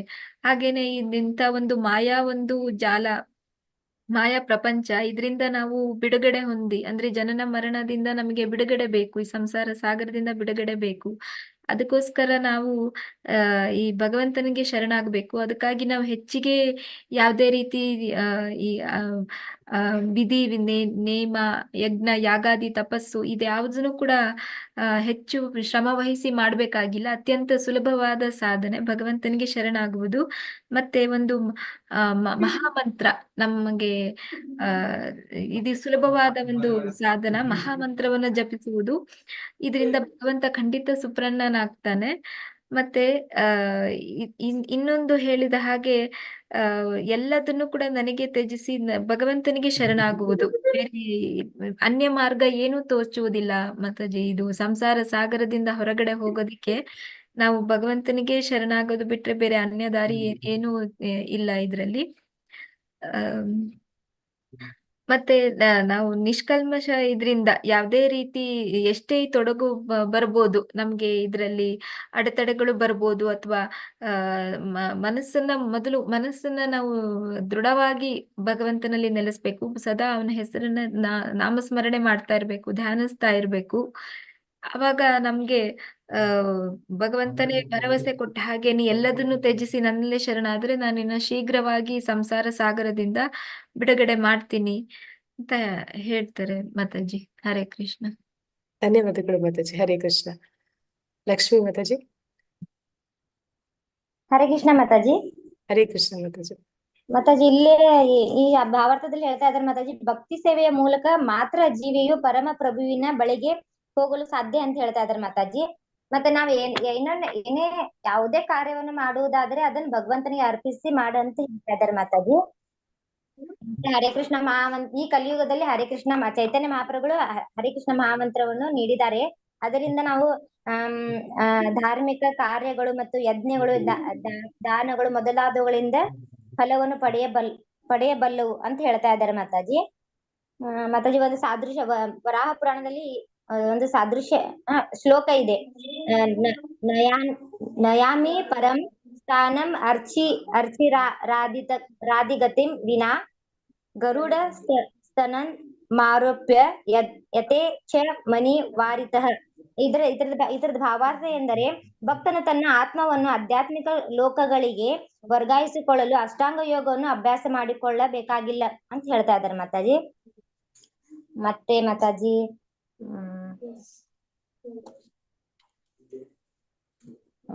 ಮತ್ತೆ ಇಲ್ಲೇ ಭಗವಂತ ಹೇಳ್ತಾರೆ, ನನಗೆ ಶರಣಾಗು, ನಿನ್ನ ಮನಸ್ಸನ್ನು ನನ್ನಲ್ಲಿ ನೆಲೆಗೊಳಿಸು ಅಂತ ಹೇಳ್ತಾ ಇದ್ದಾರೆ ಮಾತಾಜಿ. ಮತ್ತೆ ನಾನು ನಿನ್ನ ಎಲ್ಲ ಪಾಪಗಳಿಂದ ಮುಕ್ತನಾಗಿ ಉದ್ಧರಿಸುತ್ತೇನೆ ಅಂತ ಹೇಳ್ತಾ ಇದ್ದಾರೆ ಮಾತಾಜಿ. ಹರೇ ಕೃಷ್ಣ ಮಾತಾಜಿ. ಧನ್ಯವಾದಗಳು ಮಾತಾಜಿ. ಹರೇ ಕೃಷ್ಣ. ರಾಜೇಶ್ವರಿ ಮಾತಾಜಿ. ಹರೇ ಕೃಷ್ಣ ಮಾತಾಜಿ. ಹರೇ ಕೃಷ್ಣ ಮಾತಾಜಿ. ಏನ್ ಹೇಳ್ತಾನೆ ಮಾತಾಜಿ, ಯಾವುದೇ ಕರ್ಮಗಳು ಮಾಡಿ ಎಲ್ಲ ನನಗೆ ಅರ್ಪಿಸು, ನೀನೆಲ್ಲ ನನಗೆ ಅರ್ಪಿಸಿದ ಭಕ್ತಿ ಸೇವೆಯಿಂದ ನಿರಂತರವಾಗಿ ಭಕ್ತಿ ಸೇವೆ ಮಾಡು, ಧ್ಯಾನಿಸು, ನನ್ನಲ್ಲೇ ಮನಸ್ಸು ಇಟ್ಟು ಪೂಜೆ ಮಾಡು ಅಂತ ಹೇಳಲಾಗಿದೆ. ಮತ್ತೆ ನನ್ನ ಹುಟ್ಟು ಸಾವು ಎಲ್ಲ ಏನಿದೆ ನನ್ನ ಬಗ್ಗೆ ಭಜಿಸು, ನನ್ನ ಬಗ್ಗೆ ಪೂಜಿಸು, ಇದ್ರಲಿಂದ ನೀ ಪೂಜಿಸ್ಲಿಂದ ಸಂಸಾರ ಸಾಗರ್ಲಿಂದ ಬಿಡುಗಡೆ ಮಾಡ್ತೀನಿ ಅಂತಂದು ನಿನ್ಗೆ ಭರೋಸೆ ಕೊಡ್ತಾ ಇದ್ದಾರೆ ಭಗವಂತನ ಒಂದು ಭಕ್ತನು ಹೇಗಿರ್ಬೇಕು ಅಂತಂದ್ರೆನ ಅಲ್ಲಿ ಭಕ್ತನು ಒಂದು ಭಕ್ತಿ ಯೋಗದಲ್ಲಿ ಅವನು ಯೋಗ ವೈರಾಗಿ ಆಗಿರ್ಬೇಕು. ಅವನಿಗೇನು ಬೇರೆ ಚಿಂತೆ ಬೇರೆ ಯಾವ್ದಿಲ್ಲ. ಭಕ್ತಿ ಸೇವೆಯಲ್ಲಿ ಅವನಿಗೆ ಭಕ್ತರಿಗೇನು ಜಪಯೋಗದಲ್ಲಿ ಆಸಕ್ತಿ ಇರ್ಬೇಕು, ಪರಿಶುದ್ಧ ಸತ್ವಗುಣ ಇರ್ಬೇಕು ಅಂತ ಹೇಳಲಾಗಿದೆ ಮಾತಾಜಿ. ಮತ್ತೆ ಒಂದು ಭಕ್ತನು ಒಂದು ತಂದೆ ತಾಯಿಯನ್ನ ಹೆಂಗ ಒಂದು ಮಗು ಅವಲಂಬಿಸಿರುತ್ತೆ, ಕಂಪ್ಲೀಟ್ ಆಗಿ ಶರಣಾಗಿ ಆಗಿ ಆ ಮಗುಗೆ ಏನು ಬೇಕು ಅಂದ್ರೆ ತಾಯಿ ಎಲ್ಲ ಕೆಲ್ಸ ಬಿಟ್ಟು ನೋಡ್ಕೊಳಕ ಓಡಿ ಹೋಗ್ತಾಳೆ. ಅಂದ್ರೆ ಏನ್ ಕೆಲ್ಸ ಶಾಕೆ ಎಷ್ಟು ಕೆಲ್ಸ ಇದ್ರೆ ಕೂಡ ಮಗು ಏನ್ ಮಾಡ್ತಾ ಇದೆ ಧ್ಯಾನ ಮಾಡ್ತಾ. ಹಾಗೆ ನಾವು ಕಂಪ್ಲೀಟ್ ಆಗಿ ಭಗವಂತನಿಗೆ ನನಗೆ ಶರಣಾದ್ರೆ ನಿನ್ನ ಎಲ್ಲ ಸಣ್ಣ ಪುಟ್ಟ ಬೇಡಿಕೆಗಳು ಏನಿದೆ ನಾನು ಎಲ್ಲ ನೋಡ್ಕೊಂತೀನಿ ಅಂತ ಭಗವಂತ ಇಲ್ಲಿ ಹೇಳಲಾಗಿದೆ ಮಾತಾಜಿ. ಭಗವಂತ ಹಾಗೆ ಹೇಳ್ತಾನೆ. ಅಂದ್ರೆ ನನಗೆ ಏನೇ ಮಾಡಿದ್ರು ಭಕ್ತಿ ಪೂರ್ವಕ ಒಂದು ಮತ್ತೆ ಶ್ರದ್ಧಾ ಭಕ್ತಿ ಮತ್ತೆ ಒಂದು ಪ್ರೀತಿಯಿಂದ ಒಂದು ಎಲೆ ಒಂದು ಹಣ್ಣಾಗ್ಲಿ ಒಂದು ಕನಿಷ್ಠ ಪಕ್ಕ ನೀರು ಪ್ರೀತಿಲಿಂದ ಕೊಟ್ರೆ ಸಾಕು, ನನ್ಗೆ ಅದು ಬಿಟ್ರೆ ಇನ್ನು ಏನು ಬೇಕಿಲ್ಲ ಅಂತ ಭಗವಂತ ಹೇಳಲಾಗಿದೆ ಮಾತಾಜಿ. ಮತ್ತೆ ಇನ್ನೊಂದು ಮಾತಾಜಿ ಲಾಸ್ಟ್ಗೆ ಅವ್ರು ಭಗವಂತನ ಮುಟ್ಬೇಕಂದ್ರೆ ನಮ್ಗೆ ಗುರಿ ಏನು ಸುಲಭವಾಗಿ ಗುರಿ ಅಂದ್ರೆ ಹರೇ ಕೃಷ್ಣ ಕೃಷ್ಣ ಕೃಷ್ಣ ಹರೇ ಹರೇ, ಹರೇ ರಾಮ್ ರಾಮ್ ರಾಮ್ ಹರೇ ಹರೇ ಸಂಕೀರ್ತ ಯಜ್ಞ ಮೂಲಕ ನಮ್ ಭಗವಂತನನ್ನು ಮುಟ್ಟಬಹುದು ಅಂತ ಹೇಳಲಾಗಿದೆ ಮಾತಾಜಿ. ಅದಕ್ಕೆ ಭಗವಂತ ಸರ್ವಧರ್ಮ ಪರಿತ್ಯಾಗ ಮಾಮೇಕಂ ಶರಣಂ ವ್ರಜಃ ಅಹಂ ತ್ವಂ ಸರ್ವ ಪಾಪೇಭ್ಯೋ ಮೋಕ್ಷ ಎಷ್ಟಾಮಿ ಮಾಂ ಶುಚಿ ಅಂತ ಹೇಳಲಾಗಿದೆ ಮಾತಾಜಿ. ಅಂದ್ರೆ ಭಗವಂತನಲ್ಲಿ ಭಕ್ತಿ ಪೂರ್ವಕ ಬೇಕು ಮಾತಾಜಿ, ಅದು ಬಿಟ್ರೆ ಬೇರೆ ಏನೂ ಇಲ್ಲ. ಒಂದು ಭಕ್ತನು ಕರ್ಮ ಬಂಧನ ಮತ್ತು ಶುಭಗಳಿಂದ ಯಾವ್ದು ಮುಕ್ತಿ ಹೊಂದುತ್ತಾನೆ. ಅವನಿಗೆ ಯಾವ್ದು ಫಲಾಪೇಕ್ಷೆನೂ ಇರಲಿಲ್ಲ, ಅವನಿಗೆ ಶಾಶ್ವತವಾದ ಯಾವ್ದು ಅದು ಬೇಕಿಲ್ಲ, ಯಾವ್ದು ಶಾಶ್ವತ ಪ್ರಯೋಜನಗಳು ಅದ್ರ ಮೇಲೆ ಯಾವ್ದು ಇರೋದಿಲ್ಲ, ಅವನಿಗೆ ಫಲಾಪೇಕ್ಷಾನು ಇರೋದಿಲ್ಲ. ಭಕ್ತಿ ಮಾಡೋದು ಒಂದೇ ಅವನಿಗೆ ಅಪೇಕ್ಷೆ ಇರುತ್ತೆ, ಅದು ಬಿಟ್ರೆ ಇನ್ನೊಂದು ಯಾವ್ದು ಅಪೇಕ್ಷೆ ಇಟ್ಕೊಳಂಗಿಲ್ಲ ಮಾತಾಜಿ. ಹರೇ ಕೃಷ್ಣ ಮಾತಾಜಿ. ಧನ್ಯವಾದಗಳು ಮಾತಾಜಿ. ಹರೇ ಕೃಷ್ಣ. ಭವ್ಯ ಮಾತಾಜಿ. ಹರೇ ಕೃಷ್ಣ ಮಾತಾಜಿ. ನಮ್ದು ರೂಮ್ 3 ಮಾತಾಜಿ. ಅದ್ರಲ್ಲಿ 4 ಜನ ಇದ್ವಿ, ನಾನು ಮತ್ತೆ ಲಕ್ಷ್ಮಿ ಮಾತಾಜಿ, ಆಮೇಲೆ ರಶ್ಮಿ, ಹರೀಶ್ ಬಾಬು ಮಾತಾಜಿ, ಸುನೀತಾ ಯೋಗಿ. ಸೊ ನಾವು 4 ಜನ ಇದ್ವಿ. ಈ ಒಂದು ಶ್ಲೋಕದಲ್ಲಿ ಭಗವಂತ ಅರ್ಜುನನಿಗೆ ಹೇಳ್ತಿದ್ದಾರೆ, ಅಂದ್ರೆ 2 ಶ್ಲೋಕದ ಭಾವಾರ್ಥ. 6ನೇ ಮತ್ತು 7ನೇದು. ಏತು ಸರ್ವಾಣಿ ಕರ್ಮಾಣಿ ಮಹಿ ಸನ್ಯಸ್ಯ ಮತ್ಪರಃ ಅನನ್ಯ ಯೋಗೇನ ಮಾಂ ಧ್ಯಾಯಂತ ಉಪಾಸತೆ ತೇಷಾಮಹಂ ಸಮುದ್ಧಾರ್ಥ ಮೃತ್ಯು ಸಂಸಾರ ಸಾಗರಾತ್ ಭವಾಮಿ ನಾಚರಾತ್ ಪಾರ್ಥ ಮಯ್ಯಾವೇಶಿತ ಚೇತಸ ಅಂತ ಹೇಳಿದ್ರೆ ಭಗವಂತ ಸ್ವತಃ ಹೇಳ್ತಿದ್ರೆ ಅರ್ಜುನನಿಗೆ, ಅಂದ್ರೆ ಅರ್ಜುನ ಮುಖಾಂತರ ನಮ್ಗೆಲ್ರಿಗೂ ಹೇಳ್ತಿದ್ರೆ, ನೀನ್ ಎಲ್ಲಾ ನನ್ನ ಏನ್ ಕರ್ಮಗಳು ಮಾಡ್ತದೆ ಇದೆಲ್ಲ ನನ್ಗೆ ಅರ್ಪಿಸ್ಬಿಡು, ನೀನ್ ನಿಶ್ಚಲವಾಗಿ ನಿನ್ನ ಮನಸ್ಸನ್ನ ನನ್ನಲ್ಲಿ ತೊಡಗಿಸಿ ಭಕ್ತಿ ಮಾಡು ಸಾಕು, ನಾನು ಈ ಒಂದು ಭವಸಾಗರ ಏನಿದೆ ಅದರಿಂದ ನಾನು ನಿನ್ನನ್ನ ಪಾರು ಮಾಡ್ತೀನಿ ಅಂತ ಹೇಳ್ಬಿಟ್ಟು ಹೇಳ್ತಿದ್ರೆ. ಅಂದ್ರೆ ಪುನರಪಿ ಜನನ ಪುನರಪಿ ಮರಣಂ, ಈ ಒಂದು ಏನಿದೆ ಚಕ್ರ ಇದರಿಂದ ನಾನು ಪಾರು ಮಾಡ್ತೀನಿ ನಿನ್ನ ಅಂತ ಹೇಳ್ಬಿಟ್ಟು ಭಗವಂತ ಹೇಳ್ತಿದ್ರೆ. ಸೊ ಇದನ್ನ ಹಾಗೆ ಭಾವಾರ್ಥದಲ್ಲೂ ಸಹ ತಿಳಿಸ್ಕೊಡ್ತಾ ಇದಾರೆ. ಅದು ಯಾವ ತರ ಅಂತ ಹೇಳಿದ್ರೆ, ಕೇವಲ ಭಕ್ತಿ ಸೇವೆ ಒಂದೇ ಸಾಕು, ನಮ್ಗೆ ಬೇರೆ ಯಾವ ಮಾರ್ಗವೂ ಇಲ್ಲ ನಮ್ಗೆ ಅಂತ ಹೇಳ್ಬಿಟ್ಟು ಭಗವಂತ ಹೇಳ್ತಿದ್ದಾರೆ. ನಾವ್ ಏನೇನೇನೋ ಮಾಡ್ತಾ ಇರ್ತೀವಿ, ಸರ್ಕಸ್ ಮಾಡ್ತೀವಿ, ಆದ್ರೆ ಅದ್ ಯಾವ್ದು ಸಹ ಬೇಕಾಗಿಲ್ಲ, ಈ ಒಂದು ಹರೇ ಕೃಷ್ಣ ಮಹಾಮಂತ್ರ ಸಾಕು, ನಮ್ಗೆ ಬೇರೆ ಏನು ಬೇಡ ಅಂತ ಹೇಳ್ಬಿಟ್ಟು ಹೇಳ್ತಿದ್ರೆ. ಸೊ ವರಾಹ ಪುರಾಣದಲ್ಲಿ ಕೊಟ್ಟಿರೋ ಒಂದು ಶ್ಲೋಕ ಹೇಳ್ತಿದ್ರೆ. ಸೊ ಆ ಶ್ಲೋಕದ ಭಾವಾರ್ಥ ಏನಪ್ಪಾ ಅಂತ ಹೇಳಿದ್ರೆ, ನಾವು ಆಧ್ಯಾತ್ಮಿಕ ಲೋಕಗಳಿಗೆ ವರ್ಗಾಯಿಸಿಕೊಳ್ಳೋದಕ್ಕೆ ಎಷ್ಟೊಂದು ಅಷ್ಟಾಂಗ ಯೋಗ ಅದು ಇದು ಎಲ್ಲ ಮಾಡ್ತೀವಿ, ಅದರ ಅವಶ್ಯಕತೆ ಇಲ್ಲ. ನಾವ್ ಯಾವ ರೀತಿ ನಂಬಿಕೆ ಇಡ್ಬೇಕು ಅನ್ನೋದಕ್ಕೆ 2 ಸಾದೃಶ್ಯದ ಮುಖಾಂತರ ಭಗವಂತ ಹೇಳ್ತಿದ್ರೆ. ಒಂದು, ತಂದೆ ತಾಯಿ ಯಾವ ರೀತಿ ಮಗುವನ್ನ ನೋಡ್ಕೊಳ್ತಾರೆ ಆ ರೀತಿ ನಾವು ಮಕ್ಕಳು ನಮ್ಮ ತಂದೆ ತಾಯಿ ಮೇಲೆ ನಾವ್ ಯಾವ ತರ ನಂಬಿಕೆ ಇಟ್ಟಿರ್ತೀವಿ, ನಾವು ಸಹ ಅದೇ ರೀತಿ ನಮ್ಮ ಭಗವಂತನ ಮೇಲೆ ನಂಬಿಕೆ ಇಟ್ಟು ಸಂಪೂರ್ಣ ಶರಣಾಗತಿ ಆಗ್ಬೇಕು ಅಂತ ಹೇಳ್ಬಿಟ್ಟು ಹೇಳ್ತಿದ್ರೆ. ಅದೇ ರೀತಿ ಸಂಪೂರ್ಣ ಈಜು ಬರೋನು ಎಂತ ಬುದ್ಧಿವಂತನಾದ್ರೂ ಸಹ ಯಾವುದೇ ಕಾರಣಕ್ಕೂ ಸಮುದ್ರ ದಾಟೋದಕ್ಕೆ ಸಾಧ್ಯ ಇಲ್ಲ. ಅದು ಭಗವಂತನ ನಮ್ಮನ್ನ ಪಾರ್ ಮಾಡಕ್ಕೆ ಈ ಸಂಸಾರ ಅನ್ನೋ ಸಾಗರದಿಂದ ಪಾರ್ ಮಾಡೋದಕ್ಕೆ ಭಗವಂತನೇ ಬರ್ಬೇಕು. ಪಕ್ಷಿ ವಾಹನ ಏರಿ ಆ ಗರುಡ ವಾಹನ ಏರಿ ಭಗವಂತನೇ ಬರ್ಬೇಕು. ಸೊ ಅಲ್ಲಿ ಸಂಪೂರ್ಣ ನಾವು ನಂಬಿಕೆ ಇಟ್ಟು ಭಗವಂತನಿಗೆ ಶರಣಾಗ್ಬೇಕು ಅಂತ ಹೇಳ್ಬಿಟ್ಟು ಒಂದು ಹೇಳ್ತಿದ್ದಾರೆ. ಮತ್ತೆ ನಾರಾಯಣೀಯ ಅನ್ನೋ ಒಂದು ಇದ್ರಲ್ಲಿ ಹೇಳಿರೋದನ್ನ, ಗ್ರಂಥದಲ್ಲಿ ಹೇಳಿರೋದನ್ನ ಸಹ ಹೇಳ್ತಾ ಇದಾರೆ. ಸೊ ಅಲ್ಲಿ ನಾವು ಕರ್ಮದ ವಿವಿಧ ಪ್ರಕ್ರಿಯೆಗಳು ಮತ್ತೆ ಊಹಾತ್ಮಕ ಚಿಂತನೆಯ ಪ್ರಕ್ರಿಯೆಯಿಂದ ಸುಮ್ನೆ ಜ್ಞಾನ ಪಡ್ಕೊಳೋದಕ್ಕೆ ನಾವು ತೊಡಗಬಾರ್ದು. ಜ್ಞಾನ ಪಡ್ಕೊಳೋದೇ ನಮ್ಮ ಉದ್ದೇಶ ಅಲ್ಲ ಅಂತ ಹೇಳ್ಬಿಟ್ಟು ಹೇಳ್ತಿದ್ರೆ.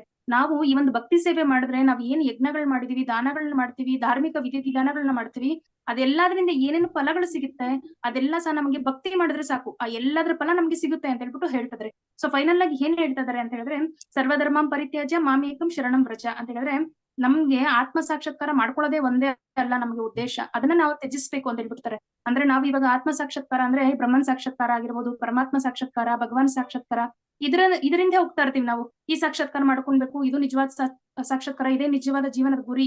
ಆದ್ರೆ ನಮ್ಮ ನಿಜವಾದ ಗುರಿ ಭಗವಂತನಿಗೆ ಭಕ್ತಿ ಸೇವೆ ಮಾಡೋದು, ಭಗವಂತನಿಗೆ ಸೇವೆ ಮಾಡೋದೇ ನಮ್ಮ ನಿಜವಾದ ಈ ಒಂದು ಜನ್ಮದ ಗುರಿ ಆಗಿರುತ್ತೆ. ಸೊ ನಾವ್ ಅದನ್ನ ಮರ್ತ್ ಬಿಡ್ತೀವಿ. ಆ ಸಾಕ್ಷಾತ್ಕಾರ ಈ ಸಾಕ್ಷಾತ್ಕಾರ ಅಂತ ಹೇಳ್ಬಿಟ್ಟು ಹೋಗ್ತಾ ಇರ್ತೀವಿ. ಸೊ ಅದನ್ನೇ ಮಾಡ್ಬಾರ್ದು ಅಂತ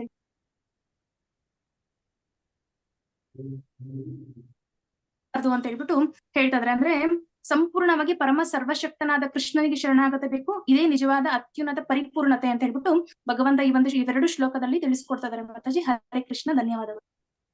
ಹರೇ ಹರೇ ಕೃಷ್ಣ ಕೃಷ್ಣ ಮಾತಾಜಿ, ಧನ್ಯವಾದಗಳು. ಮಾತಾಜಿ. ಮಾತಾಜಿ ನಮ್ದು ರೂಮ್ ನಂಬರ್ 5 ಮಾತಾಜಿ. ನಮ್ ರೂಮ್ ಅಲ್ಲಿ ನಾನು, ವಿನೀತಾ ಮಾತಾಜಿ, ಲತಾಮಣಿ, ಮಣಿರಾಜು ಮತ್ತು ರಾಜು ತಾಂಬತ್ತಿ ಮಾತಾಜಿ. ರಾಜು ಅವರಿದ್ರು, ಪ್ರಭುಜಿ ಅವರಿದ್ರು ಮಾತಾಜಿ. ಧನ್ಯವಾದಗಳು ಮಾತಾಜಿ. ಹರೇ ಕೃಷ್ಣ. ಹೇಳ್ತೀರಾ ಮಾತಾಜಿ? ಹರೇ ಆಯ್ತಲ್ಲ ಕೃಷ್ಣ. ಮಾತಾಜಿ? ಆಯ್ತು ಮಾತಾಜಿ, ಹೇಳೋದಾಯ್ತು ಮಾತಾಜಿ. ಹಾ ಮಾತಾಜಿ. ಧನ್ಯವಾದಗಳು ಮಾತಾಜಿ. ಅಂದ್ರೆ ಇಲ್ಲಿ ಭಗವಂತ ಏನ್ ಹೇಳ್ತಿದ್ದಾನೆ ಅಂತಂದ್ರೆ, ಈ ಭಾವಾರ್ಥದಲ್ಲಿ ಪ್ರಭುಪಾದ ನಮ್ಗೆ ತಿಳಿಸ್ತಾ ಇದ್ದಾರೆ ಭಕ್ತಿ ಸೇವೆ ಅಂದ್ರೆ ಏನು ಅಂತ. ಸೇವೆ ಅಂತ ಅಂದಿದ್ ಕೂಡ್ಲೇನೆ ಅಲ್ಲಿ ಒಬ್ಬ ಮಾಲೀಕ ಇರ್ಬೇಕು, ಅದನ್ನ ಸೇವೆ ಮಾಡೋದಕ್ಕೆ ಒಬ್ಬ ಅವನ್ಗಿಂತ ಕೆಳಮಟ್ಟದಲ್ಲಿ ಒಬ್ಬ ಸೇವಕ ಇರ್ಬೇಕು. ಅಂದ್ರೆ ನಾವ್ ಯಾವಾಗ ನಿಜವಾದ ಸ್ವರೂಪ ನಮ್ಗೆ ತಿಳಿಯೋದು ಭಕ್ತಿ ಸೇವೆ ಮಾಡೋ ಮೂಲಕ. ಅಂದ್ರೆ ಭಗವಂತ ಅವನು ಶ್ರೇಷ್ಠ, ನಾವು ಅವನ ಸೇವಕರು ಅನ್ನೋದು ನಮ್ಗೆ ಭಕ್ತಿ ಸೇವೆ ಮಾಡೋ ಮೂಲಕ ಮಾತ್ರನೇ ಅರ್ಥ ಮಾಡ್ಕೊಳ್ಳಿಕ್ಕೆ ಸಾಧ್ಯ. ನಾವ್ ಏನನ್ನೇ ಮಾಡ್ಲಿ, ಎಂತದೇ ಕೆಲ್ಸವನ್ನ ಮಾಡ್ಲಿ, ಆದ್ರೆ ಎಲ್ಲರೂ ಕೂಡ ಕೆಲಸ ಮಾಡ್ತಾರೆ. ಹರೇ ಕೃಷ್ಣ. ಆಶಾ ಹೇಮಂತ್ ಮಾತಾಜಿ ಹೇಳ್ತೀರಾ? ಇಲ್ಲ ಮಾತಾಜಿ, ನೆಕ್ಸ್ಟ್ ಅದು ರೀಡಿಂಗಿಗೆ ಹ್ಯಾಂಡ್ ರೈಸ್ ಮಾಡಿದೆ. ಓಕೆ ಮಾತಾಜಿ. ನಮ್ ಗ್ರೂಪ್ ಇಂದ ಹೇಳಿದ್ರು ಮಾತಾಜಿ, ಲಕ್ಷ್ಮೀ ಕಾಂಬ್ಳೆ ಮಾತಾಜಿ. ಓಕೆ ಮಾತಾಜಿ. ಭಗವಂತ ಏನ್ ಹೇಳ್ತಾರೆ ಅಂದ್ರೆ, ಭಾರತದಲ್ಲಿ ಪ್ರಭುಪಾದ್ರು ಏನ್ ಹೇಳ್ತಿದ್ದಾರೆ ಅಂತಂದ್ರೆ, ಅಂದ್ರೆ ನಾವ್ ಏನೇ ಕೆಲಸ ಮಾಡ್ತಾ ಇರ್ಬೋದು ಆ ಭಗವಂತನನ್ನ ಕೇಂದ್ರೀಕರಿಸಿ ಮಾಡ್ಬೇಕು. ಅಂದ್ರೆ ನಾವು ಸಾಧಾರಣವಾಗಿ ಎಲ್ಲರೂ ಕೂಡ ಏನ್ ಮಾಡ್ತಾರೆ, ಪ್ರತಿದಿನ ಹೇಳ್ತಾರೆ, ಮನೆ ಕೆಲಸ ಮಾಡ್ತಾರೆ, ನಾವು ಭಗವಂತನ ಪೂಜೆ ಮಾಡ್ಬೇಕು, ಆರತಿ ಮಾಡ್ಬೇಕು, ಅದಕ್ಕಾಗಿ ಮನೇನ ಶುಚಿಗೊಳಿಸ್ತೀವಿ. ಮತ್ತೆ ನಾವು ಎಲ್ಲರೂ ಕೂಡ ಅಡಿಗೆ ಮಾಡ್ತಾರೆ, ಊಟ ಮಾಡ್ತಾರೆ, ನಾವು ಭಗವಂತನ ನೈವೇದ್ಯ ಪ್ರಸಾದ ಮಾಡ್ಬೇಕು, ಅದಕ್ಕಾಗಿ ಭಗವಂತನ ಪ್ರಸಾದವನ್ನ ಸಿದ್ಧತೆ ಮಾಡ್ತೀವಿ. ಹಾಗೆ ಏನನ್ನೇ ಮಾಡ್ಲಿ, ನಾವು ಸಾಧಾರಣವಾಗಿ ಯಾವುದೇ ಕೆಲಸವನ್ನ ಮಾಡ್ಲಿ, ಅದು ಭಗವಂತನಿಗೆ ಸಂಬಂಧಪಟ್ಟ ಹಾಗೆ ಅವನನ್ನ ಸಂಬಂಧಪಡಿಸಿ, ಅಂದ್ರೆ ಅವನನ್ನ ಕೇಂದ್ರೀಕರಿಸಿ. ಮನೆಯಲ್ಲಿ ನಾವು ಈಗ 4 ಜನ ಇದೀವಿ ಅಂದ್ರೆ 4 ಜನರ ಜೊತೆಲಿ ಭಗವಂತನು ಇದ್ದಾನೆ, ಐದನೇವನಾಗಿ ಅವನು ಇದ್ದಾನೆ ಅನ್ನೋದನ್ನ ನಾವು ಮನಸ್ಸಲ್ಲಿ ಇಟ್ಕೊಂಡು ಮಾಡಿದಾಗ ಭಗವಂತನನ್ನ ಕೇಂದ್ರೀಕರಿಸಿ ಮಾಡೋದಕ್ಕೆ ಸಾಧ್ಯ ಆಗುತ್ತೆ. ಇಲ್ಲಿ ಅರ್ಜುನನ ಉದಾಹರಣೆ ಕೂಡ ಕೊಡ್ತಾ ಇದ್ದಾರೆ. ಅರ್ಜುನ ಹೇಗೆ ಯುದ್ಧ ಮಾಡ್ತಾನೆ ಅಂದ್ರೆ, ಮೊದಲಿಗೆ ಅವನು ಆ ವಿಷಾದ ಯುಗದಲ್ಲಿ ಹೇಳ್ತಾನೆ, ಎಲ್ಲದಕ್ಕೂ ಕೂಡ ನಾನ್ ಕಾರಣ ಆಗ್ತೀನಿ, ನಾನೇ ಮಾಡ್ತಾ ಇದ್ದೀನಿ, ಈ ತರ ಮಾಡೋದ್ರಿಂದ ಪಾಪ ಬರುತ್ತೆ, ಈ ತರ ಮಾಡೋದ್ರಿಂದ ನನ್ಗೆ ಏನ್ ಸಂತೋಷ ಇಲ್ಲ, ಆನಂದ ಇಲ್ಲ ಅಂತೆಲ್ಲ ಹೇಳ್ತಾನೆ. ಅಂದ್ರೆ ಅವನು ಸ್ವಾರ್ಥವಾಗಿ ಯೋಚನೆ ಮಾಡ್ತಾ ಇದ್ದಾನೆ, ತನ್ನ ಬಗ್ಗೆ ಯೋಚನೆ ಮಾಡ್ತಾ ಇದ್ದಾನೆ, ತಾನೇ ಎಲ್ಲದಕ್ಕೂ ಮೂಲ ಕಾರಣ ಅಂತ ಅನ್ಕೋತಾ ಇದ್ದಾನೆ. ಅವ್ನಿಗೆ ಯಾವಾಗ ಗೊತ್ತಾಗುತ್ತೆ ತಾನ್ ಇದನ್ನೆಲ್ಲ ಮಾಡ್ತಾ ಇಲ್ಲ, ಭಗವಂತನಿಲ್ಲದೆ ಏನೂ ನಡೆಯೋದಿಲ್ಲ, ಭಗವಂತನೇ ಎಲ್ಲದಕ್ಕೂ ಕೂಡ ಮೂಲ ಕಾರಣ ಅಂತ ತಿಳ್ಕೊಂಡಾಗ ಭಗವಂತನ ಆದೇಶದ ಮೇಲೆಗೆ, ಅಂದ್ರೆ ಭಗವಂತನನ್ನ ಸಂತೃಪ್ತಿ ಪಡಿಸೋದಕ್ಕೆ, ಭಗವಂತನ ಏನು ಹೇಳಿದಾನೆ ಅದನ್ನ ನಡ್ಸ್ಕೊಳೋದಕ್ಕೋಸ್ಕರ ಯಾವಾಗ ಅವನು ಎಲ್ಲವನ್ನೂ ತ್ಯಾಗ ಮಾಡ್ತಾನೆ. ಅಂದ್ರೆ ಹೇಳ್ದ, ನನ್ನ ಹಿರಿಯರನ್ನ ಕೊಲ್ಲೋದಿಲ್ಲ, ನನ್ನ ಸಂಬಂಧಿಕರು ಸ್ನೇಹಿತರನ್ನ ಕೊಲ್ಲೋದಿಲ್ಲ, ನನ್ನ ಗುರುಗಳನ್ನ ಕೊಲ್ಲೋದಿಲ್ಲ ಅಂತಂದ. ಆಮೇಲೆ ಕೊನೆಗೆ ಅದನ್ನೇ ಮಾಡ್ತಾನೆ. ಆದ್ರೆ ಯಾಕೆ ಮಾಡ್ತಾನೆ ಅಂದ್ರೆ, ಭಗವಂತ ಅವನು ಆದೇಶ ಮಾಡಿದ್ದಾನೆ, ಅವನ ಆದೇಶವನ್ನ ಪೂರ್ಣಗೊಳಿಸೋದಕ್ಕೋಸ್ಕರ ಮಾಡ್ತಾನೆ. ಹಾಗೆ ನಾವು ಏನನ್ನೇ ಮಾಡಿದ್ರು ಕೂಡ ಭಗವಂತನಿಗೋಸ್ಕರ ಮಾಡುವಂತದ್ದು. ಹೇಗೆ ಭಗವಂತ ನಮ್ಗೆ ಏನ್ ಆದೇಶ ಕೊಡ್ತಾರೆ ಅಂತ ಹೇಗೆ ಗೊತ್ತಾಗುತ್ತೆ ಅಂದ್ರೆ, ನಾವು ಶಾಸ್ತ್ರಗಳಲ್ಲಿ ತಿಳ್ಕೊತೀವಿ. ಅಂದ್ರೆ ಭಗವದ್ಗೀತೆ, ಭಾಗವತಗಳನ್ನ ಓದಿದಾಗ ನಮ್ಗೆ ಪರಮಾತ್ಮ ಏನು ಸೂಚನೆಗಳನ್ನ ಕೊಟ್ಟಿದ್ದಾನೆ ಅದನ್ನ ಮಾಡೋ ಮೂಲಕ ನಾವು ಭಗವಂತನನ್ನ ಸಂತೃಪ್ತಿ ಪಡಿಸೋ ಪ್ರಯತ್ನವನ್ನ ಮಾಡ್ಬೋದು. ಅದು ಎಲ್ಲದಕ್ಕಿಂತ ಮುಖ್ಯವಾಗಿ ಚೈತನ್ಯ ಮಹಾಪ್ರಭುಗಳು ಸುಲಭವಾಗಿ ಹೇಳಿದ್ದಾರೆ. ಪ್ರತಿಯೊಂದು ಯುಗಕ್ಕೂ ಒಂದೊಂದು ಯುಗ ಧರ್ಮ ಇದೆ. ಕಲಿಯುಗದ ಜನರಿಗೆ ತುಂಬಾ ನತದೃಷ್ಟವಂತರು, ಎಲ್ಲದರಲ್ಲೂ ಕೂಡ ಅವರು ಬರೀ ಬೇಡದ್ದೇ ಅವರ ಜೀವನದಲ್ಲಿ ಬರುವಂತದ್ದು, ಆದ್ರೆ ಹೆಚ್ಚು ಬರುತ್ತೆ. ಆದ್ರೂ ಕೂಡ ಅವರು ಪುಣ್ಯ ಒಂದ್ರಲ್ಲಿ ಮಾಡಿದ್ದಾರೆ ಅಂತಂದ್ರೆ, ಭಗವಂತನ ನಾಮ ಸಂಕೀರ್ತನೆ ಮಾಡಿದ್ರೆ ಸಾಕು, ಎಲ್ಲ ಫಲಗಳನ್ನು ಪಡ್ಕೋತಾರೆ. ಅಂದ್ರೆ ತಪಸ್ಸಿನಿಂದ, ಅಷ್ಟಾಂಗ ಯೋಗದಿಂದ ಬರುವಂತಹ ಫಲಗಳಾಗಿರ್ಬೋದು, ವೇದಾಧ್ಯಯನ ಮಾಡಿ ಜ್ಞಾನ ಪಡೆಯೋದ್ರಿಂದ ಸಿಗುವಂತ ಫಲಗಳಿರ್ಬೋದು, ಅಥವಾ ಕರ್ಮಕಾಂಡ ಮಾಡೋದ್ರಿಂದ ಅಂದ್ರೆ ದೇವತೆಗಳನ್ನ ತೃಪ್ತಿಪಡಿಸೋದಕ್ಕೆ ಮಾಡಿರೋ ಯಾಗಯಜ್ಞಗಳು, ದಾನ ಧರ್ಮಗಳು ಏನಿಂದೆಲ್ಲ ಸಿಕ್ಕುತ್ತೆ ಅದೆಲ್ಲವನ್ನು ಕೂಡ ಭಗವಂತ ತಾನಾಗಿಯೇ ಭಗವಂತನ ನಾಮ ಸಂಕೀರ್ತನೆ ಮಾಡ್ತಾ ಭಗವಂತನನ್ನ ಸುಪ್ರೀತಗೊಳಿಸೋರಿಗೆ ಅವನು ಕೊಡ್ತಾನೆ ಅಂತ ಹೇಳ್ತಾನೆ. ಮತ್ತೆ ಅವನು ಕೊನೆಯಲ್ಲಿ 18ನೇ ಅಧ್ಯಾಯದ ಶ್ಲೋಕವನ್ನು ಕೂಡ ಹೇಳ್ತಾ ಇದ್ದಾರೆ. ಸರ್ವಧರ್ಮಾನ್ ಪರಿತ್ಯಜ್ಯ ಮಾಮೇಕಂ ಶರಣಂ ವ್ರಜ ಅಹಂ ತ್ವಾಂ ಸರ್ವ ಪಾಪೇಭ್ಯೋ ಮೋಕ್ಷಯಿಷ್ಯಾಮಿ ಮಾ ಶುಚಃ ಅಂತ. ಅಂದ್ರೆ ನೀನ್ ಎಂತಹ ಪಾಪಿನೇ ಆಗಿರ್ಬೋದು, ನೀನ್ ಎಷ್ಟೆಷ್ಟೇ ಪಾಪ ಕಾರ್ಯಗಳನ್ನ ಮಾಡಿರ್ಬೋದು, ಯಾವಾಗ ಭಕ್ತಿ ಮಾರ್ಗದಲ್ಲಿ ಬಂದ್ಬಿಡ್ತೀಯ ಆಗ ನಿನ್ನೆಲ್ಲ ಪಾಪಗಳು ಏನಿದೆಯೋ ಅದೆಲ್ಲವೂ ಕೂಡ ಭಗವಂತನ ಮೇಲೆ ಬಿಟ್ಟ ಹಾಗೆ. ಅಂತಂದ್ರೆ ಭಗವಂತ ಇಲ್ಲಿ ಒಂದು ಉದಾಹರಣೆ ಕೂಡ ಹೇಳ್ತಾರೆ, ತಂದೆ ತಾಯಿ ಮಗುವನ್ನ ಹೇಗೆ ನೋಡ್ಕೋತಾರೆ. ಅದಕ್ಕೆ ನಾನು ಇನ್ನೊಂದು ಸಾದೃಶ್ಯ ಹೇಳ್ಬೋದು ಅಂತಂದ್ರೆ, ಇಲ್ಲಿ ಅಷ್ಟಾಂಗ ಯೋಗಿ ಅಥವಾ ಜ್ಞಾನ ಯೋಗದಲ್ಲಿ ತೊಡಗಿರುವಂತವ್ರು ಹೇಗೆ ಅಂತಂದ್ರೆ ಅವ್ರನ್ನ ಒಂದು ಕೋತಿಯ ಮರಿಗೆ ಹೋಲಿಸ್ಬೋದು. ಅಂದ್ರೆ ಅಲ್ಲಿ ಕೋತಿ ಮರಿ ಏನ್ ಮಾಡುತ್ತೆ ಅಂತಂದ್ರೆ, ತಾಯಿ ಮರದಿಂದ ಮರಕ್ಕೆ ಜಿಗಿತಾ ಇರ್ಬೇಕಾದ್ರೆ ಆ ಕೋತಿ ಮರಿ ತನ್ನ ತಾಯಿಯನ್ನ ಬಿಗಿಯಾಗಿ ಹಿಡಿದಿಟ್ಕೊಳ್ಳುತ್ತೆ. ಹಾಗೆ ಹಿಡಿದಿಟ್ಕೊಂಡಾಗ ಆ ತಾಯಿ ಜಿಗಿದಾಗ ಅದು ಕೈ ಸಡಿಲ ಮಾಡಿದ್ರೆ ಬಿದೋಗುತ್ತೆ. ಅಂದ್ರೆ ಆ ಬೀಳೋದು ಅಲ್ಲಿ ತಾಯಿ ಹತ್ರ ಇರೋದು ಕೋತಿಯ ಸಾಮರ್ಥ್ಯದ ಮೇಲೆ ಅವಲಂಬಿಸಿರುತ್ತೆ, ಕೋತಿ ಮರಿಯ ಸಾಮರ್ಥ್ಯದ ಮೇಲೆ. ಆದ್ರೆ ಬೆಕ್ಕಿನ ಮರಿ ಹೇಗಿರುತ್ತೆ ಅಂತಂದ್ರೆ, ಅದು ತನ್ನ ತಾಯಿನ ಹಿಡ್ಕೊಳ್ಳೋದಿಲ್ಲ. ತಾಯಿ ಮೇಲೆ ಅದಕ್ಕೆ ಅಚಲವಾದ ಶ್ರದ್ಧೆ ಇರುತ್ತೆ, ನಂಬಿಕೆ ಇರುತ್ತೆ, ಅದು ಆನಂದವಾಗಿ ಆರಾಮಾಗಿರುತ್ತೆ. ಆ ತಾಯಿ ಬೆಕ್ಕು ಏನ್ ಮಾಡುತ್ತೆ ಅಂದ್ರೆ ಆ ಮರಿಯನ್ನ ಜೋಪಾನವಾಗಿ ಹಿಡ್ಕೊಳ್ಳುತ್ತೆ. ಅಂದ್ರೆ ಅದು ನೋವಾಗೋದಿಲ್ಲ. ಅದೇ ಸಮಯದಲ್ಲಿ ಅದು ತನ್ನ ಮಗುವನ್ನ ಹೇಗೆ ಸುರಕ್ಷಿತವಾಗಿ ಕೊಂಡೋಗ್ಬೇಕು ಅಂತ ಅದಕ್ಕೆ ಗೊತ್ತಿರುತ್ತೆ. ಹಾಗೆ ಭಕ್ತರು ಯಾರಿರ್ತಾರೆ, ಆ ಬೆಕ್ಕಿನ ಮರಿ ಹಾಗೆ ಅವರು ಪ್ರತಿಯೊಂದನ್ನು ಭಗವಂತನ ಮೇಲೆ ಅವಲಂಬಿತರಾಗ್ತಾರೆ. ಅವನ ಮೇಲೆ ಅವನಿಗೆ ಶರಣಾಗಿ ಅವನಿಗೆ ಬಿಟ್ಬಿಡ್ತಾರೆ. ಎಲ್ಲವೂ ಕೂಡ ಭಗವಂತನಿಗೆ ಬಿಟ್ಟದ್ದು. ಅಂದ್ರೆ ತಾನು ಪರಿಪೂರ್ಣವಾಗಿ ಭಗವಂತನಿಗೆ ಶರಣಾಗತಿಯನ್ನ ಹೊಂದುವಂತದ್ದು. ಹಾಗೆ ಆದಾಗ ಪರಮಾತ್ಮ ಅವರಿಗೆ ಎಲ್ಲ ಕಷ್ಟ ಸುಖಗಳನ್ನು ಅವನೇ ನೋಡ್ತಾ ಇರ್ತಾನೆ. ಅವರೆಲ್ಲ ಆಧ್ಯಾತ್ಮಿಕ ಪ್ರಗತಿಯನ್ನ ಅವನೇ ನೋಡ್ತಾ ಇರ್ತಾನೆ. ಅವರಿಗೆ ಅವನ್ ತನ್ನ ಧಾಮಕ್ಕೆ ತಾನಿರುವ ಜಾಗಕ್ಕೆ ಅವ್ರನ್ನ ಕರ್ಕೊಳ್ಳುವಂತ ಜವಾಬ್ದಾರಿ ಅದು ಅವನ್ದಾಗ್ಬಿಡುತ್ತೆ. ಹಾಗೆ ಭಗವಂತ ಹೇಳ್ತಾನೆ, ನೀನ್ ನನಗೆ ಶರಣಾಗತಿನ ಹೊಂದು, ನೀನು ಪ್ರೀತಿಪೂರ್ವಕ ಭಕ್ತಿ ಸೇವೆಯಲ್ಲಿ ತೊಡಗು. ಅಂದ್ರೆ ನಾವು ನೋಡ್ತೀವಿ ಕರ್ಮಕಾಂಡ ವೇದಗಳಲ್ಲಿ ಕೊಟ್ಟಿರುತ್ತೆ. ಅಂದ್ರೆ ನಾವು ಏನೆಲ್ಲ ಯಾವ ದೇವತೆಗಳನ್ನ ಆರಾಧನೆ ಮಾಡಿದ್ರೆ ನಮ್ಗೆ ಏನ್ ಫಲ ಸಿಗುತ್ತೆ ಅಂತ, ಅದೆಲ್ಲವೂ ಕೂಡ ನಮ್ಮ ಸ್ವಾರ್ಥಕ್ಕಾಗಿ ನಾವು ಮಾಡ್ಕೋತೀವಿ. ಅದರಿಂದ ನಾವ್ ಏನ್ ಮಾಡ್ತೀವಿ ಅಂದ್ರೆ ಪಾಪ ಪುಣ್ಯಗಳ ಸಂಪಾದನೆ ಮಾಡ್ತೀವಿ. ಇಲ್ಲಿ ನಾವು ಭಕ್ತಿ ಸೇವೆ ಅಂತಂದಾಗ ನಾವು ಪಾಪವೂ ಬೇಡ ಪುಣ್ಯವೂ ಬೇಡ, ನಾವು ಅಕರ್ಮವನ್ನ ಮಾಡ್ಬೇಕು, ಕರ್ಮಯೋಗವನ್ನ ಮಾಡ್ಬೇಕು ಅಂತಂದಾಗ ಅಲ್ಲಿ ಎಲ್ಲವನ್ನೂ ಕೂಡ ಭಗವಂತನಿಗೆ ಅರ್ಪಣೆ ಮಾಡುವ ಮೂಲಕ ನಾವು ಈ ಪಾಪ ಪುಣ್ಯದ ಅಕೌಂಟ್ ಅದು ಕ್ಲೋಸ್ ಆಗುತ್ತೆ. ಆಗ ನಾವು ಭಗವಂತನ ಧಾಮಕ್ಕೆ ಹೋಗೋದಕ್ಕೆ ನಮ್ಗೆ ಸಹಾಯ ಮಾಡುತ್ತೆ. ಹೀಗೆ ನಾವು ಭಕ್ತಿ ಸೇವೆಯ ಮೂಲಕ ಮಾತ್ರನೇ ಸುಲಭವಾಗಿ ಭಗವಂತನನ್ನ ಹೊಂದೋದಕ್ಕೆ ಸಾಧ್ಯ ಅನ್ನೋದನ್ನಲ್ಲಿ ಭಾವಾರ್ಥದಲ್ಲಿ ಪ್ರಭುಪಾದರು ತಿಳಿಸಿದ್ದಾರೆ. ಹರೇ ಕೃಷ್ಣ.